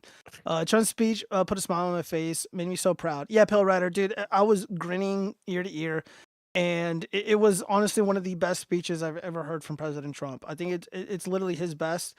And yeah, man, like he went up there like a fucking man, dude. He was trashing. He was also wearing a purple tie. Yeah, people are reading a lot into that. I don't know too much about the symbolism there, but yeah, man, like he was like trashing the administration, the previous one, and he's like, yeah, dude, these people are failures. Like, dude, they can't even respond to these serious emergencies. And I loved that he did not forget about North Carolina and the victims of the horrific hurricane. And like, those people are forgotten. They were forgotten, and Trump hasn't forgotten. And hopefully, It was just hilarious that he said all that stuff with Joe Biden and Kamala Harris like 5 feet away from him. dude, they were Kamala Harris was fucking cranky. She was so cranky. Oh yeah, I don't think they stood up during the ovation. I think they stood up Which is- like once or twice over like generic I stuff. bet if I look at Joe Biden's inauguration speech, Trump showed way more respect. Trump wasn't there. Oh, he wasn't even there? Nope. Well, never mind then. I mean, Was he not invited or what? no, he was invited. He didn't go. Oh, okay. Why would he go? They cheated. Never mind then. The whole I thing mean, was sour sure. grapes, and you know, there was the fake insurrection. There was you know, they're trying to throw him in jail. Obviously, you know, they fucking, you know, they didn't take seriously the grievances about the rigged elections. So yeah, he didn't go. It was really, really sour, and then everybody tried to pretend like, you know, the Trump presidency never happened, or that, you know, there's a, you know, I don't know, like it was weird, man. It was some Twilight Zone type stuff. It was surreal. Yeah. But no, for whatever reason, We Bill had- Clinton was there, Obama was there, Sleepy Joe and Kamala were there. And yeah, I mean, dude, like, I would just, like, if I was a Democrat, like a partisan Democrat, like, I would never stop being salty about the way the election played out. And even today, it's like, dude, like, Trump survived 2 assassination attempts. And President Trump also beat 2 general election candidates. he obliterated Biden in that debate, and then boom, Biden's done. He's gone. And then here comes another challenger, and he beat her too. And people like really have to appreciate the fact that like you spend tens of millions of dollars preparing to beat one candidate, and you have a strategy, you have a plan, everything is set in motion, everything's Gucci, and then you beat him so badly, and then here comes a new challenger, and then you have to do it all over again and completely start over. And it was crazy. And a lot of leftists ended up pointing this out and like, oh, dude, Trump's gonna have to spend way more money. Like Trump is done now. And I'm just like, yeah, it sucks, but he did it. And yeah, like in Ozian talks, a guy I debated, he's like, Trump didn't beat Biden. I said, dude, if me and you are having a spirited race, let's say we're racing around a track, and then halfway through I say, I'm tired, fuck this, I'm getting a cramp, and I stop the race, I stop racing him, that means I lose. Biden lost, fair and square. Kamala lost, fair and square. There's no getting around that. He beat them both. I was about to say, why did Joe Biden drop out of the election if he won? Exactly. It's just like what? He kept saying that he could beat them. I'm like, no, dude, you couldn't beat him. No, and there were two sides of the Democrat. There were Democrats that were doubting Joe Biden's ability, to where they're like, hey, Joe Biden was cool. This last presidency cooked his brain, which debatable that it wasn't cooked before anyways. He needs to drop out. There's so many Democrats who were saying that. And there were other Democrats who were like, no. Joe Biden's the best of us. He's the best he ever was. He's going to keep being the best. All of a sudden, he got COVID, and then It's like, look, I worked for the Democrats, man. Like, Joe Biden was not it. There were conversations about him a long time ago, and they're like, dude, like, this guy is not going to be, he's not going to be the guy. He was never going to be the guy. He's been rebuked by the Democratic Party multiple times. I think one time before I was even born when he ran for president. And it's just like, yeah, he doesn't have what it takes. They had to rig the election to get him across the finish line. And we're going to find that out, you guys. I promise you. I guarantee it. There are going to be people that are arrested for rigging the election, and President Trump is going to be declared the winner of the 2020 election. It's going to be set in stone, and it's going to be one of the biggest fucking scandals in this country. And, dude, Biden didn't pardon anybody who was involved in rigging the election. He didn't pardon Mark Elias. He didn't pardon Stacey Abrams, Joe Gloria. A lot of these people, the fat women in Georgia who were the election workers that are trying to take Rudy Giuliani's home and his cars and his collectible shit. And yeah, Pale Rider, as a North Carolinian, it was nice to be remembered. Yeah, man. I think about you guys a lot. I'm praying for the people that are still victimized and recovering from that hurricane. Like, it's absolutely horrible. And Joe Biden's like, oh yeah, we don't have any money. Or FEMA was like, and again, I don't know who directed who to do what, but FEMA was like, yeah, we're going to avoid helping Trump voters in these hurricane impacted areas. And now all of a sudden, before Sleepy Joe got the fucking boot today, they're like, oh, well, all the money you need, California, whatever you want. Well, where did this money come from? Like, what the hell? We'll spend all the money to bury the power lines to avoid problems like this going forward. It's like, really? Yeah, I know, right? Really? Yeah, 15 million voters disappeared. Trump all the way. Oh, yeah, dude, they didn't disappear, man. They made them up. They were phantom votes. Phantom votes is what we like to call them. No, Kamala wasn't far left enough, so a bunch of lefties didn't vote. That's the cope that I hear. That, bro. Dude, like, I don't want to sound like a broken record. If you look at Pisco Liddy's tweets, you'll probably see him coping about that stuff. You know, let's just check up on the boy. Let's see how he's doing. Yeah, his Twitch is gone. I checked on his connected links. Really? Yeah. Ooh. Let's make fun of this loser. This guy that I completely crushed in a debate, and they're still coping about it. Trump says he's partying approximately blah blah blah. Disgusting. A stain on our country. Terrorists set free. Fuck off. Okay, so they're chimping out about Elon Musk doing this. Dude, he's just being overly emotional. Oh, come on. His hand probably shouldn't be doing that. I mean, yeah, he should know better, but no, I think it's funny. I think it's hilarious. Yeah, that's what I think. I don't care. If someone's like, oh, doesn't this offend you? I'm like, no. Violent terrorists to be released by corrupt, illegitimate president. Cop beaters to be honored by Trump. Hey, where was this rhetoric when BLM and Antifa were targeting police officers and federal courts and justices, pussy. Also, what about David Dorn, the retired black cop, honorable man who ended up getting shot and killed by his own kind, and his family ended up watching David Dorn die on camera on a Facebook live stream. Those guys got away with it. Well, one of them. Wait, got who caught. is the cop beater that he's talking about? The January 6th people? Oh. Didn't all the people that died during January 6th, wasn't that by the hands of cops? Yeah. There was an elderly lady, I forget her name, forgive me, and obviously Ashley Babbitt, who, you know, is a queen and did nothing wrong. Yeah, they were the only ones who were ruthlessly murdered. A lot of these douchebags like Pisco like to pretend that the J6ers attacked these cops and like killed them and shit, and like that's just not reality. They're like Well, not only that, it's like one of the most heavily everybody is aware of the Capitol building. Like, is there surveillance footage that we can see? Is there body cam footage that we can see? Is there videos that should be able to be released to public that to show all these horrible crimes that were committed in this building? I mean, just a couple of there pictures. were some brawls. There were some brawls, but from what Right. it looked like, the majority of these people were allowed in, and then, you know, as soon as they started throwing like tear gas or whatever, they started like shooting the peaceful protesters with like canisters and shit. Like it just went ape shit. Like everyone just turned into little monkeys flinging poop at each other. It was really Right. unfortunate. But that's what I'm let's see. saying. You would think that there would be this footage, there would be all this this evidence where it's like, look at these dangerous people, look, wah, and then we can all go, oh yeah, that's probably pretty bad. They should probably get the full force of the law. But instead, that everything's a secret. They don't want to talk about it. If you mention it, then you're gonna get in deep trouble. And it's like, really? Yeah, I mean, we really Really? can't show footage of the event and analyze it critically.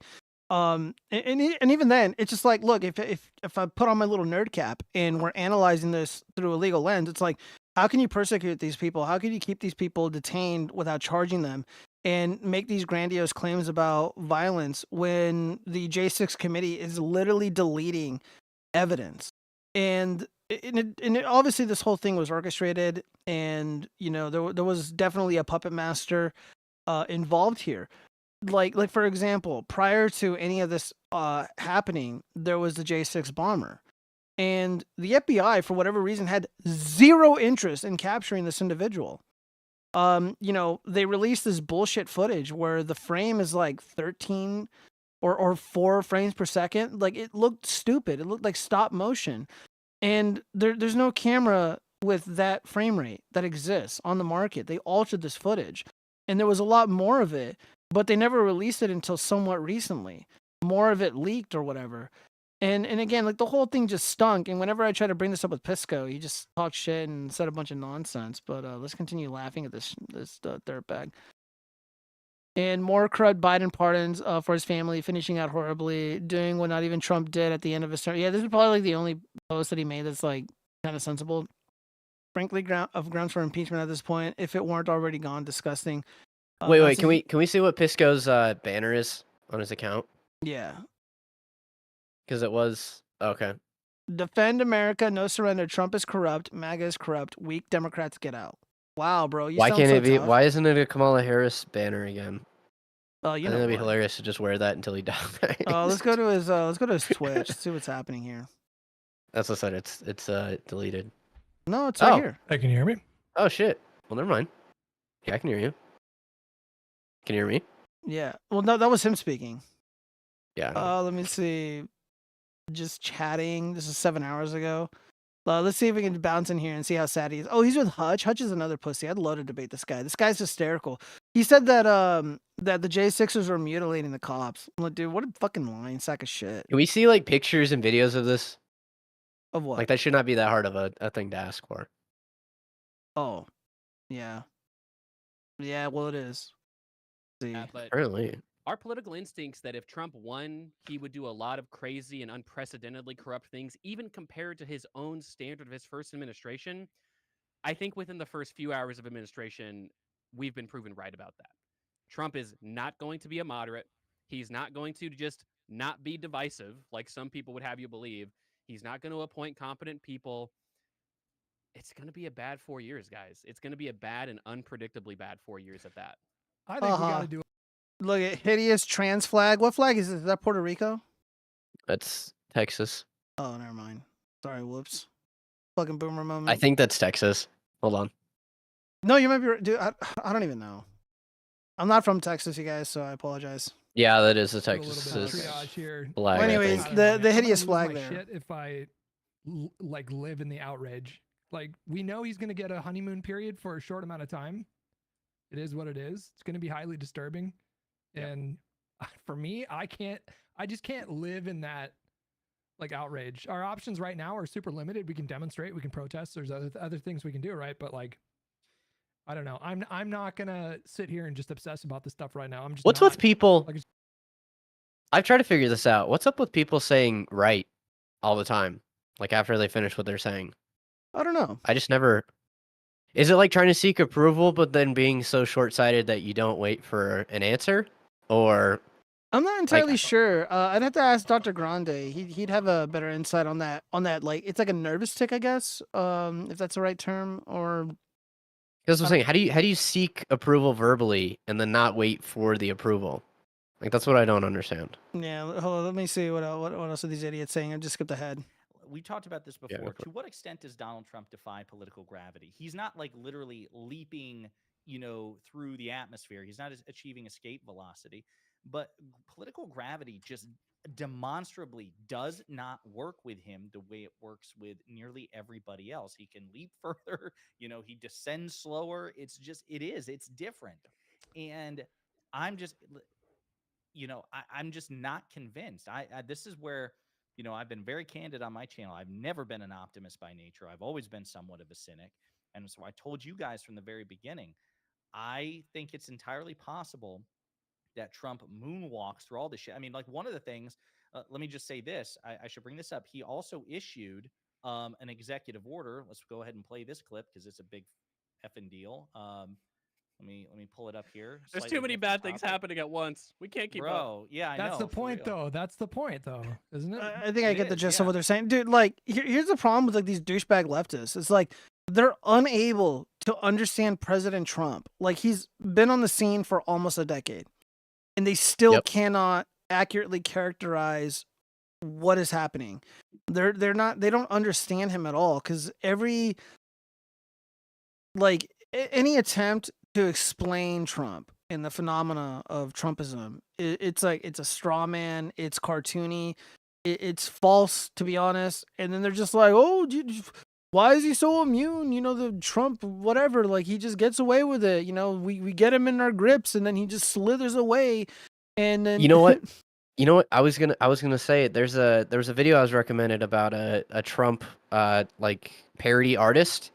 The way the guy was trying to like explain his art or like his perspective about it like made no sense. Like the guy draws Trump as this like orange amorphous creature, and then he goes, and then Trump makes even more ridiculous this or ridiculous that, blah blah blah. And like I can link you the video, but it's just one of those things that's just like, huh? You draw Trump like his entire top half of his body is his head. How do you exaggerate that more? Like what you're drawing, it's just not even human proportions at this point. It was just one of those things. It's just like post it, I'll analyze it. Yeah. I'll send you the link. It's just one of those things. It's just like, huh? Well, while you're getting that, let me read some of these comments here. I'm from Texas, me too. A lot of Texas people. My crazy story before J6. I twisted my leg 2 or 3 days before J6. I could not walk for a few days. I couldn't go to the hospital. Strange ways. God kept me safe. So, Pale Rider, you were gonna go? Yeah, man, that is a way. That may be God's way of saying, you know what? I need to protect this guy, and I need to keep as many people out of harm's way because DC is a hellhole. It's a filthy swamp, and it's a meat grinder, and over 1,500 people were put in the meat grinder, and look, I could have gone, because I was involved in the Stop the Steal shit. And, because given my past experience and whatnot, yeah, it could have been me, man. It could have been me, and I would have had my entire life ruined. But it was so monumentally important for President Trump to do this. I wish I had the video, guys. I tried looking for it, but I can't find it. But there was this guy, kind of older, a little bit older than me, or maybe my age, and scraggly beard, and he's like almost in tears, and he's like, Trump, like you can't listen to JD Vance or his comments or whatever. Like you have to get us out of this because you told us to go down there and to support you. And we did. We stood there by your side. And you said to march peacefully to the Capitol, to let our voices be heard. Obviously, all innocent and whatnot. And the majority of it was. And it's like, we did that for you. Do not fucking abandon us. That's what I've been saying for the past 4 years. I'm like, dude, Trump's got to free these people. Like, these are his soldiers. These are his people. These are your most loving, adoring supporters.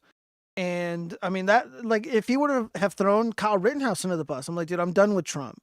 I can't trust somebody who does this to his own kind. And he didn't throw him under the bus. And I give him a world of credit for that. And I had faith that he would do right by those innocent protesters who were completely fucked by the judiciary in DC. You cannot have an impartial justice system where you do not apply the law evenly among groups of people.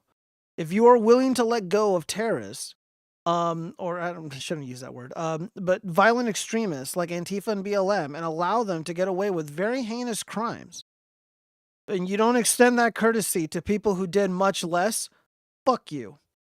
That is not legitimate process at all, in any way, shape, or form. It is disgusting what happened, and those people were legitimately tortured. I'm not using hyperbole. I don't have to fucking lie like these retards on the screen, like Hutch and Pisco. Like, these people are dirtbags and they're liars, and they lie and they use all this extreme verbiage, and it doesn't apply, of course. There were images, there were articles, I saw with my own eyes of DC pigs torturing the January 6th detainees, some of whom were not even charged. It is a fucking outrage. Joke Biden is worse than Vladimir Putin. Putin wouldn't do this to his own people. Jeez, did you find the link?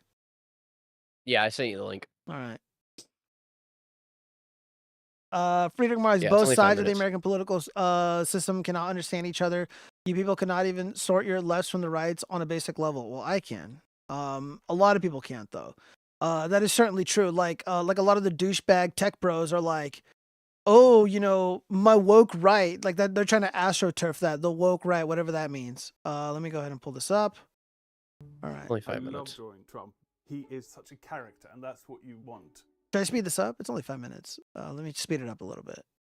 Yeah, you can speed it up a little bit. All He right. So said he it's pretty loves short. drawing Trump. Is it a hater or a fan? I only got a little bit into it, but All right. Well, let's find out. we're gonna, yeah. He has this enormous presence about him. Whenever he's in a picture, you sort of want to fill the whole frame just with his bulk. But it's not the bulk, it's his personality, that's the kind of thing. And because he has so many elements. Okay, so he works for the Times. So yeah, this guy's a partisan hack, and the way that he's depicting Trump in this image, for the audio-only listeners, is a giant fat Trump with a fat ass. He's dressed like a king, wearing a safety vest, and his face is literally the color orange, and then the rest of his body, the rest of his skin is pale. Not only that, that's not how people, that's not a human shape. No, Agreed? but I mean, I understand the symbolism here. I understand what is going on. Because again, Right. he has a large head. That's symbolic. Because he's got a big ego. He's a big headed, right? And he's also fat. And he's a fat ass. So this is why you have a giant rump over here. And then he's a wannabe king. He's a wannabe dictator. But he's not to be taken seriously, which is why he's wearing the vest. That's the symbology here. And he's towering over some Uncle Sam looking motherfucker, and then the Trump says, you can either vote for me or I can just say you did. Okay, I don't know what that means, but whatever. Are instantly recognizable. So the orange, the tie, his posture, his hair, it means that you can draw almost any. Herring slop. I mean, he draws him in this very unflattering way. I mean, the art isn't necessarily bad, but it's just bullshit. Like the art. I mean, this is blatant propaganda. I mean, he's a political cartoonist, so he's not hiding it. But good propaganda, good political art. It's rooted in truth. Even in exaggeration, it's rooted in truth. But so a lot of this stuff doesn't work because it's just not rooted in truth. Anything, and just, for example, put that red tie on, and it's Trump.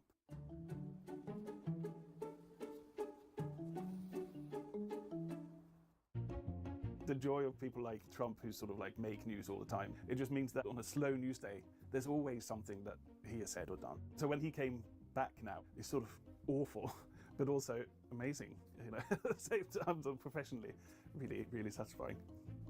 He's fantastic to draw. The problem Yeah, his job security, good for him. I mean, at least he's being honest. Give him that. comes with the sort of ideas thing that, you know, as a satirist, you're trying to sort of make the politician look ridiculous, you know, and caricature is about exaggerating. But the problem with Trump is that, you know, he's doing that himself. It's almost like you can't even think how crazy he's actually going to be. You can't do it worse, you know. You sort of sometimes have done ideas and then he's ended up doing something even wilder, you know, so that the cartoon looks tame. My drawing style. That was the part I was talking about that you tried to explain. It didn't make any sense. What was that? I said the part that he just went over was what I was trying to explain, that it like didn't make any sense. Let's just rewind it just a few seconds. Let's see if we can get that. I'm going to slow it down now. Go Yeah. back to normal so I can get that right. And caricature is about exaggerating. But the problem with Trump is that, you know, he's doing that himself. It's almost like you can't even think how crazy he's actually going to be. You can't do it worse, you know. You sort of sometimes have done ideas and then he's ended up doing something even wilder, you know, so that the cartoon looks tame. So what are you confused about necessarily? He says the cartoon looks tame. How? We've seen his art pieces. Yeah. That doesn't make any sense. Yeah, there does appear to be an element of TDS, but it's like a weird love-hate relationship because, like, I don't sense that much animus here. But he's not a fan, and you Right. know he made it really clear. Like the whole point is to satirize him and make him look silly. But then he thinks, well, he does something else, and it's even sillier than what I came up with. So I mean, this is that is, in my estimation, an example of TDS and somebody who again just doesn't really understand Trump or what he's trying to do. I mean, Because it reminds me of like the King Trump, like a blimp or whatever. yeah, the baby, And it reminds me of like, Trump blimp or whatever. and then the baby Trump blimp as well, to where it's like, yeah, it's okay that you exaggerate him, but like, you don't always need to, like, I guess, have an explanation for it, if that makes sense. To Well, where the if it's just, explanation like, speaks you for wanna- itself. It's just Right. The problem is like it doesn't work because it's not true though. This is why it fails, and this is why he's confused because he doesn't understand Trump. Like Trump has always been he's always been a larger than life figure. He's always been a pop culture icon. The guy has dominated multiple careers, for lack of better words. Like he crushed it in the wine industry. He crushed it on television. He crushed it in the fashion industry, and he crushed it in real estate, and obviously politics. Like so when he's like, oh, I'm gonna exaggerate him in this way because I think it's silly. It's actually not. It's just Trump being Trump. But then he raises the bar, right? And then in his mind, in the TDS artist's mind, he thinks it's silly, and it's not. Like, you know, Trump is just a big dreamer. He's a big guy, physically and figuratively. And he's got big ideas. Because like in his first term, his biggest idea was like building a border wall, which was like, holy cow, like, you know, obviously that alone was already a big deal. But then him coming along and going like, we want to make Canada a state. We want to have the Panama Canal be under American control again. We want to have the Gulf of America. It's like, whoa, like these are even bigger, crazier ideas. I would like to hope somebody with TDS wouldn't go like, oh, those are dangerous, or those are bad, or that's this, or that's that. It's like, no, it's just more America. Do we not want that? Yeah, no one's gonna get hurt. But they don't understand any of that at all. I mean, again, there's generally humorless people who don't understand the topic in which they speak on, and it's like how can you satirize something that you don't understand? And how can you satirize something that you're not even willing to be honest about? And again, it's more. I'm trying to be charitable here and think that it's just him misunderstanding Trump. And a lot of it also has to do with a lot of the nihilism and the pessimism in the culture, the so-called culture. So a lot of people don't want to dream big. They don't want to take risks. They want, you know, a clean solution to everything and everything to just work out. And that's just not how life works. You know, kind of what we talked about earlier about, you know, what do you do with the relationships, or what do you do with, you know, finding a job and a career and, you know, figuring out life? you just had to fucking stumble around. And, politics is quite a bit of that. Trump did stumble around a little bit in 2016. It's a fucking miracle. His first run went as well as it did. Could have been better. And I think now we're at a point where like it's gonna be great. I really do believe that. Let's see. It's definitely scary. We could have been thrown in prison like the rest of our brothers. I know, Pale Rider, man. It breaks my heart, but thank God they're gone. They're home now. While I was at work, they were being released, and I'm just like, thank God. Again, it's just like, dude, Trump fulfilled his promises, fulfilling them, and I'm gonna continue to support him. And there's a lot of hacks. There's a lot of grifters who, pretended to support him, and then they didn't, but now they're all like rah Trump, and I'm like, dude, like again, I don't have to fucking lie. I don't have to be a fake. Let's see. Let's let this guy finish out his nonsense. My drawing style is quite elaborate. I quite like people to have something nice to look at, and that has maybe an extra layer to it rather than just the main gag. And just with the materials as well. I still use that old-fashioned dip pen and ink and painting it, so there's like time spent on it. It's not just a little fill bucket on the computer. This turtleneck. And that hair now is becoming a bit thinner and wispy. I sort of have to be a bit gentler. He's got these great suits as well.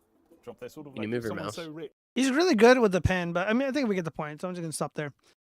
No, I get it. I mean, But like, look at what he's drawing right now. Like Trump never has made a face like that. with a little pouty face. I don't know, kind Right. of. I mean, I get where That's it's what I'm saying. coming It's what. from. That's what I'm saying. It's one of those things though that's just like, it's already so exaggerated. Like people don't look like this. No, no, like I get why they're doing this. I mean, it's kind of like when satirists used to draw Barack Obama with giant like elephant-sized yep. ears. Me personally, like I don't get it. I don't know. I don't get it. I didn't care. I wasn't really. Well, actually, You ever see the jib jab beat or bits with the puppets, and they would have like Barack Obama and Joe Biden, and Joe Biden was like a pink like monster character, and then Obama just had the gigantic ears. Yeah, I And remember it's just that. like, yeah, it's just funny. They used to draw politicians as like animals. Like there's so many things that they've done over the years. Like I don't care that they wanted to pick Trump as being like this orange freakish monster, but at the same time, it's like, is it realistic? No, not at all. No, I Like, look at mean this. the art isn't really that complex. It's just they're just wrong. Right. I don't even know if I can show that. On YouTube already, so Oh, look at this. Joe Biden shows up to clean up the mess. Oh, so Yep. fucking stupid. Yeah, of course he works for the Times, so none of this is surprising. Here, I'm gonna downvote this. Fuck him. Let's go to one more part of this, and then we're done. Murkowski would be. She says, let me see if I can pull it up here. Boring. Right? Like if somebody like Murkowski or Collins come out and say I'm an independent now. I'm not even part of this Republican Party anymore. Look, and I don't even know that they endorsed Trump. I don't think that they did. Maybe they're clean in my view, but the point is like these are the tests. It's not about saying, oh, yeah, what Trump did was bad and I don't agree with him on everything. Do you support him though? Do you believe in this movement? Or do you regret your vote? Right? Like those are the important questions for these people to be answering, if you ask me. Yeah, I totally agree. I mean, I'm stunned. He's still signing executive orders, so I'm like constantly refreshing. I mean, yeah, he just took us out of the World Health Organization. Based. I don't know. So like when I say I'm stunned, yeah, again, not surprised that he's following through with it, but I guess that we're here. It's just it really is. Yeah, reality. Yeah, I'm gonna just stop there. Yeah, reality hasn't set in for a lot of these bedwetters. Yeah, Trump said he was gonna do these things. You should probably believe someone when they tell you what they're gonna do, and what their intentions are and what they believe, because they're probably telling the truth. And he was. Man, dude, there's the cognitive dissonance, bro. Just the lack of self-awareness, the lack of introspection between all these dorks here. Unbelievable. And like, dude, like Pisco's a fucking lawyer. Like this guy should know better. allegedly. Yeah, allegedly. Well, I don't know. I just take people at their word. Whatever. Sure. I don't want to go down that road. I've joined a couple of Twitter Spaces and I've watched him get thrown over a barrel. No, I mean, like, dude, like he's not that smart. Like again, like I was like hungover. I had no prep, and I fucking destroyed him in the debate. And again, it's just like doesn't even matter even if I fucking lost, which I didn't. It's just like I'm just right. Like I'm 100% correct, and I'm gonna be more right as time goes on. Another really great thing that Trump did is like he didn't just like save the J6ers, but like he didn't abandon the people on the campaign trail who didn't really make it, like Carrie Lake and Sam Brown. Like he's like, yeah, you guys can work for me. You guys get on the Trump train. Like we're not done with you. And what Carrie Lake needs to do is grow out her hair and get like sexy long hair. Because like the little boss babe, the boss queen haircut just doesn't really work. Even though she's a great candidate. I have one more legal case in the Pisco. He cannot be that good. Dude, I'm going to be honest with you, bro. Like, I don't know anything about any of the legal work that he's ever done. My guess would be is that he wanted to get a job in media and he wanted to abandon the legal profession because maybe he's not that successful at his legal job. But, you know, he's riding on Destiny's clock. And Destiny's gonna, give him a job, doing like like an analysis, be like an analyst for CNN or something, or MSNBC or ABC or whatever. Like I can see that's what it looked like to me. It looked like he was maneuvering himself to be one of those guys.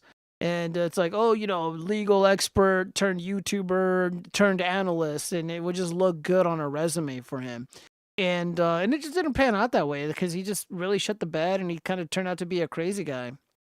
Just not really a serious person. He's just going out saying just a bunch of nonsense on Twitter, just things that are blatantly not true. And now he's kind of running away from these very serious allegations made against Destiny. Like, dude, like Destiny is like on Patrick Melton level of creep. And, just fucking Destiny's a fucking loser. Guy's a fucking loser. Like I told Pisco, I'm like, you're too good for that guy. But, when you're a little clout goblin, you're a little clout goblina, you just roll with people like that. And I would rather just do this alone and not bother being beholden to anybody or anything. I'll just do my own analysis. And my analysis is better than any of these people. It's like I'm right about everything and they're right about nothing. Let me see. Let me see if I have anything good bookmarked. Because I think I bookmarked a couple things. Oh, this is a really good fucking code post. All right. The People's March event. It seemed to lack organizational depth. It made me feel worse rather than hopeful. So this is a Reddit post, so some Reddit cope. Maybe it was just not well thought out, but the optics of having a rally that no one attends seems to be more harmful than doing nothing. I figured I would check out the march, get a feeling for the gumption of folks headed into Inauguration Day. I was hoping for it to lift, or I was hoping for a lift of hope, a surge of excitement for what looks to be a long slog for the next few years ahead for the existence of our civil rights. Got about 45 people standing in front of City Hall, no march. It felt like I had to make a final acceptance that things are just gonna be not great for a while, maybe forever. Maybe when things get really bad, people will care. I don't know what I was expecting on a drizzly Saturday with no real prior advertisement of the event, when apathy feels like it has surged to an all-time high. Yeah, you guys are just fucking losers. I don't know what to tell you. So this is the event. So we got signs that say tax the rich, healthcare is a human right, end systemic racism now, reproductive rights are human rights, and injustice here or anywhere is a threat to justice everywhere. Wow. Yeah, this is a massive cope. Let's see, another really hilarious cope post. So the wife of the fat soldier, Alexander Vindman, who is responsible for one of Trump's impeachments. I think this is his wife, Rachel Vindman. She writes, "Whatever happens to my family, know this: no pardons were offered or discussed. I cannot begin to describe the level of betrayal and hurt I feel." Yikes. Wife of Alexander Vindman, the Democrats' star witness for Trump's impeachment, says her family wasn't offered any pardons and she's very hurt. Is there something her family would need a pardon for? Eye-looking emojis. The Trump admin should look into this.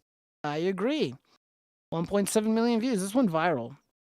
And this is the video that Chaz was talking about earlier. I probably should have played it when we were talking about it, but an overweight Latinx woman is crying because, according to Andy No, breaking migrants in Ciudad Juarez, Mexico, near the Texas border, are crying after learning that their appointments to enter the U.S. using a federal government app has been canceled.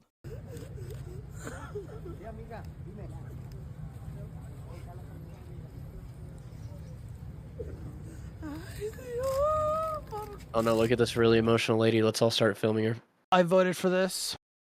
I voted for this. How do you feel? I feel great. I feel really good. Have you no mercy, Gio? No, I don't. You wouldn't swap places with her right now? Fuck no. Why would I? Wow. Wow. Absolutely not.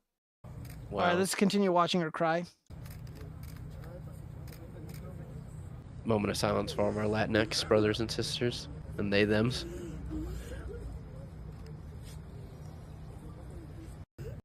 It's like, yo, look at this woman cry. Fuck borders and laws and shit. Look again. No animus, no hatred, no nastiness. Okay, like I got no problems with anybody, and we should love our neighbors. And again, like again, probably very kind, lovely people. But I am an American citizen. And for as long as I've been alive, I've heard stories of affirmative action displacing American citizens. I've seen wages be devalued. And alongside the devaluation of wages, we are seeing inflation completely crush working class guys like myself. This person is quite literally harming my people in that regard. And of course, somebody like this costs millions of dollars to house in the United States. They get free healthcare, they get free food, they get free housing, they get free Obama phones. It costs a lot of money. And it's not just one woman, okay? It's millions upon millions of them. And there's no money. The government doesn't have the money, so they have to print it. Further taxing the working class, okay? So I don't have a lot of sympathy for these folk. They have to go back. And that's that. And the left just does not have an argument to make a case for the continuation of these horrific policies where these people land in our country and they cost a lot of money, and they have to pass more laws. They have to cut spending for American citizens and allocate those resources for individuals like this. It's not a tenable solution. They have to go back. The best solution would just be to cooperate with our Latin American neighbors and help make their countries prosperous, so they may not be or feel so destitute and they need to come over here. I don't know, man. Am I heartless in this opinion? I mean, things need to change. Toes are gonna get stepped on. Like, we're not like out of all the things for us to do, it's just like, yeah, we're just saying no. Sorry. Look at it this way, guys. Look at it this way. Like, imagine, you don't even have to imagine. Like, I have people and things that I'm responsible for. I have a lot of responsibilities. And if you're like a parent, or maybe you're taking care of like an elderly parent or something, you have a family. You got to worry about your family first. You got a little business or whatever. You got people that rely on you. You got to worry about them first. I live in Las Vegas. Outside these walls, there's drug abuse. There's people in the streets who need help. And just a lot of suffering, a lot of people who are destitute. I mean, there's people that I'm even friends with that are going through some stuff. I cannot concern myself with the affairs of people outside this wall and try to fix it and pay for it to the detriment of myself, my career, or my family. And a lot of people have to, they feel that way too. It's like, look, I got kids. I got this, I got that. I can't concern myself with the homeless guy walking around with a needle in his arm. I can't concern myself with the veteran with a sign up at the intersection asking for money, saying anything helps. Like, you can't just do that. You will destroy yourself. Not only that, there's that beautiful video of that guy that has like the little marbles that show like a marble equals like 1 million people. Yeah. And then he's like, look, America it can handle this many marbles. The world has this many marbles. We can't take those marbles and put them over here. He was like, even if we overwhelm our systems and we do all that, we do not have the infrastructure to take in that many people. No. And it's like, yeah, is immigration a way to solve humanitarian crisis around the world? No. Do I want all immigration to stop? Ideally, no. But do we need to put a break? Like, put some brakes on and like nobody disses on Japan for having really, really strict immigration policy. Well, I mean, some Like, people we're- do. But, yeah. Right. But that's what I'm saying. We But, like, don't. as a whole, you don't have a bunch of but you don't have a bunch of people that are going around and going like, look at all these other countries, they should open up and blah blah blah. But it's like, oh, it's really weird that some of these countries have these rules and these regulations, and you don't see a lot of people like protesting and freaking out to where it's like, oh, why can't I go to my waifu land? Blah blah blah. And it's like, yeah, because they have rules. They put their foot down. They're like, hey, we're an island. We only have so much resources. We only have, we care about our people first. It's like, okay, cool, I get it. And Yeah, then if what's we wrong try with to do that, to even an eighth of the degree, all of a sudden it's like, oh, you don't like brown people. You don't like people coming to your country. You don't like this. You don't like that. Blah blah blah. And it's like, no. My issue is, even if we were to say that like our immigration system right now is perfectly fine and dandy, assimilate. Be a Yeah, part but of our we culture. both know that's not happening. A lot of these people are Right. coming here and they're not speaking English. And again, it's just like, look, like I live in Las Vegas and like it is diverse, like in the literal sense. And like I've known a lot of people my whole life, all wonderful. Like I know, like I didn't even know all the like really ugly stereotypes against like Indian people, like the whole like Sure. pooping in the streets. Like the couple Indians that I've known, or like the very few Indians, the nicest people in the world, like lovely people, and I've been glad to know them. And there's just like a lot of really great people out here, and all walks of life, and again genuinely diverse, and all kind. Again, so when I'm just like immigration is bad, or mass immigration is a horrible thing, and it's fucking destroying this country. It has Right. really little to do, or almost nothing to do with race. Again, like I have no issues with any of the people south of the border. Again, lovely people, rich culture, they deserve to exist. They have their own home country. There are problems, and honestly, like they could probably be remedied. You know what isn't the solution to that? Exporting them here, and even worse, like some of these countries, they are literally releasing prisoners, and so for lack of better words, they're dumping their trash in our backyard.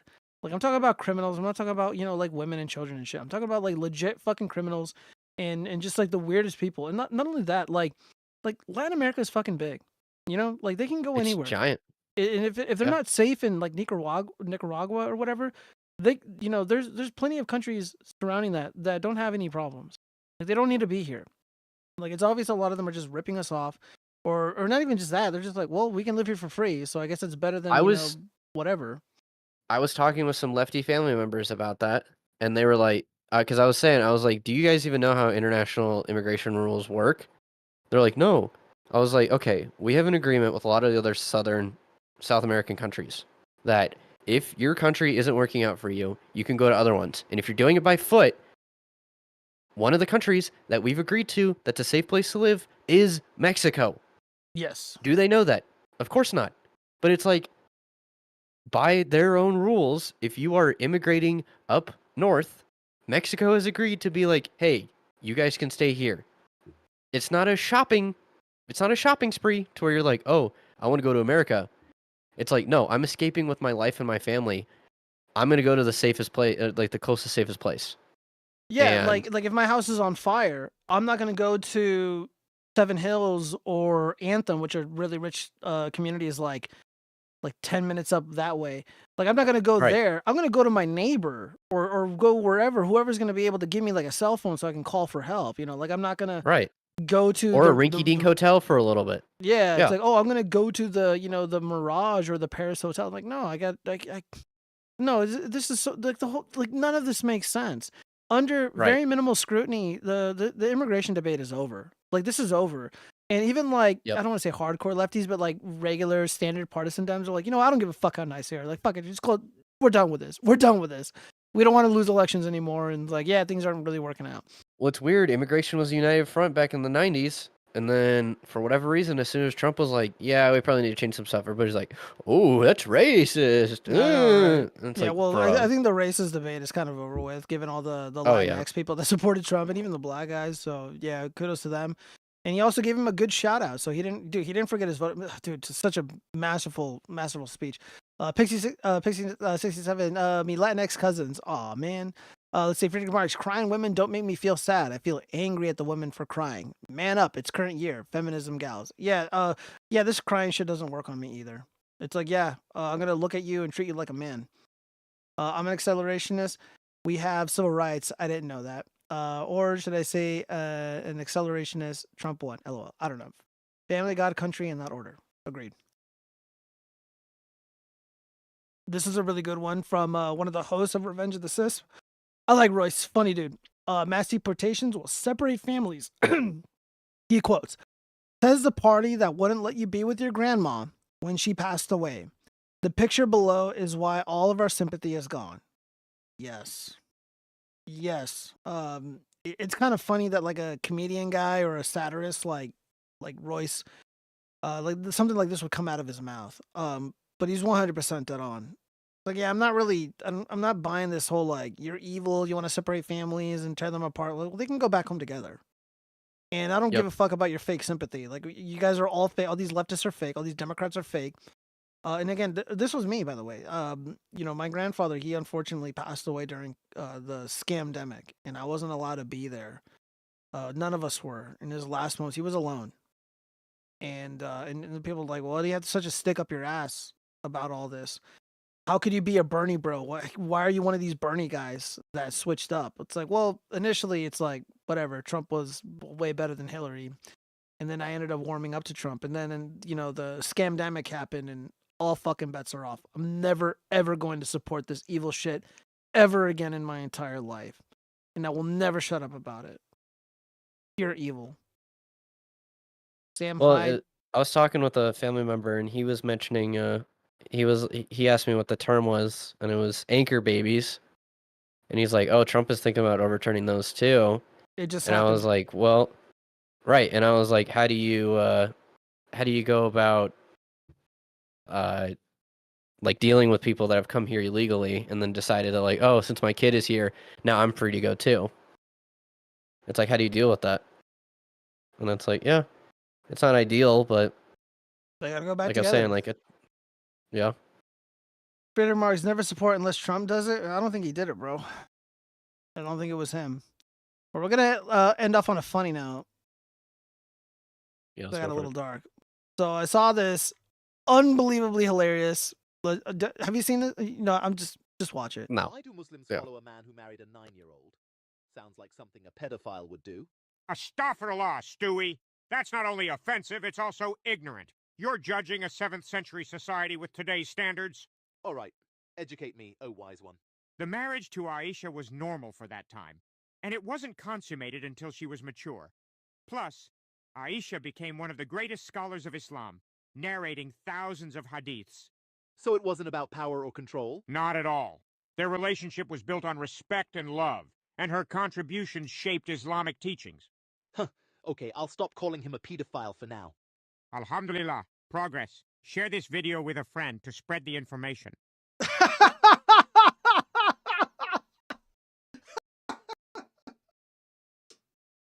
Oh my god. Bruh. Dude, there's What even the a fuck did I community just note watch? on this fucking post. Aisha was how do I pronounce this word? Betrothed at 6. Betrothed. Oh, betrothed at 6. And the marriage was consummated when she was only 9 years old, as stated by Bukhari in book 62, Hadith 70. Oof. Oh man. Dude, there's like another one of these so fucking funny where it's like, oh dude, hold up. Oh, did I save it?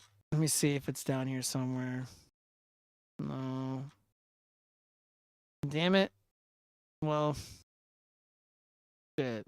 Yeah, there was another one about like how racism is like against like the religion and shit. It's so fucking funny.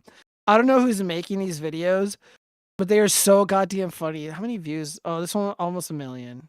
Over 600,000. Oh man. Let's see. Colorado what? At Freedom Marks? Yeah, I don't know what Freedom Marks is on. That was fucking weird. Yeah, dude, like people are using like this AI shit to do like the weirdest shit. And Like, I don't know. Like I'm just blown away. But it was hilarious. I think it's funny. I'm all for it. Oh my! I have way too many of these messages. All right, guys. Well, this is a very long show. Almost 5 fucking hours. Okay, I'm out of here. We're out. I was gonna do consume sense, but we went way too long. All right, so everybody, happy Inauguration Day. I'm going to bed. Yep. Tomorrow's my Friday, so yeah, everybody, thank you for hanging out. And yeah, I guess next week we're gonna talk about anime. And I'm gonna be fair. Yep. I'm gonna be with Cheese, so Cheese is gonna be there, making sure I'm not being a fucking douchebag or anything. And I'm gonna give it a fair shake. Who knows? Maybe I'll enjoy it because I did like Pokemon and Digimon, and I think that's it. Or I saw Akira once, and I think I enjoyed it. Akira's good. Yeah, Akira was pretty decent. It was the English dub too. It wasn't the Japanese one. Okay. So yeah, everybody, thank you so much. Hang in there, guys. Like I think we're gonna make it. Don't be black pill. Don't be doomed. Figure out life because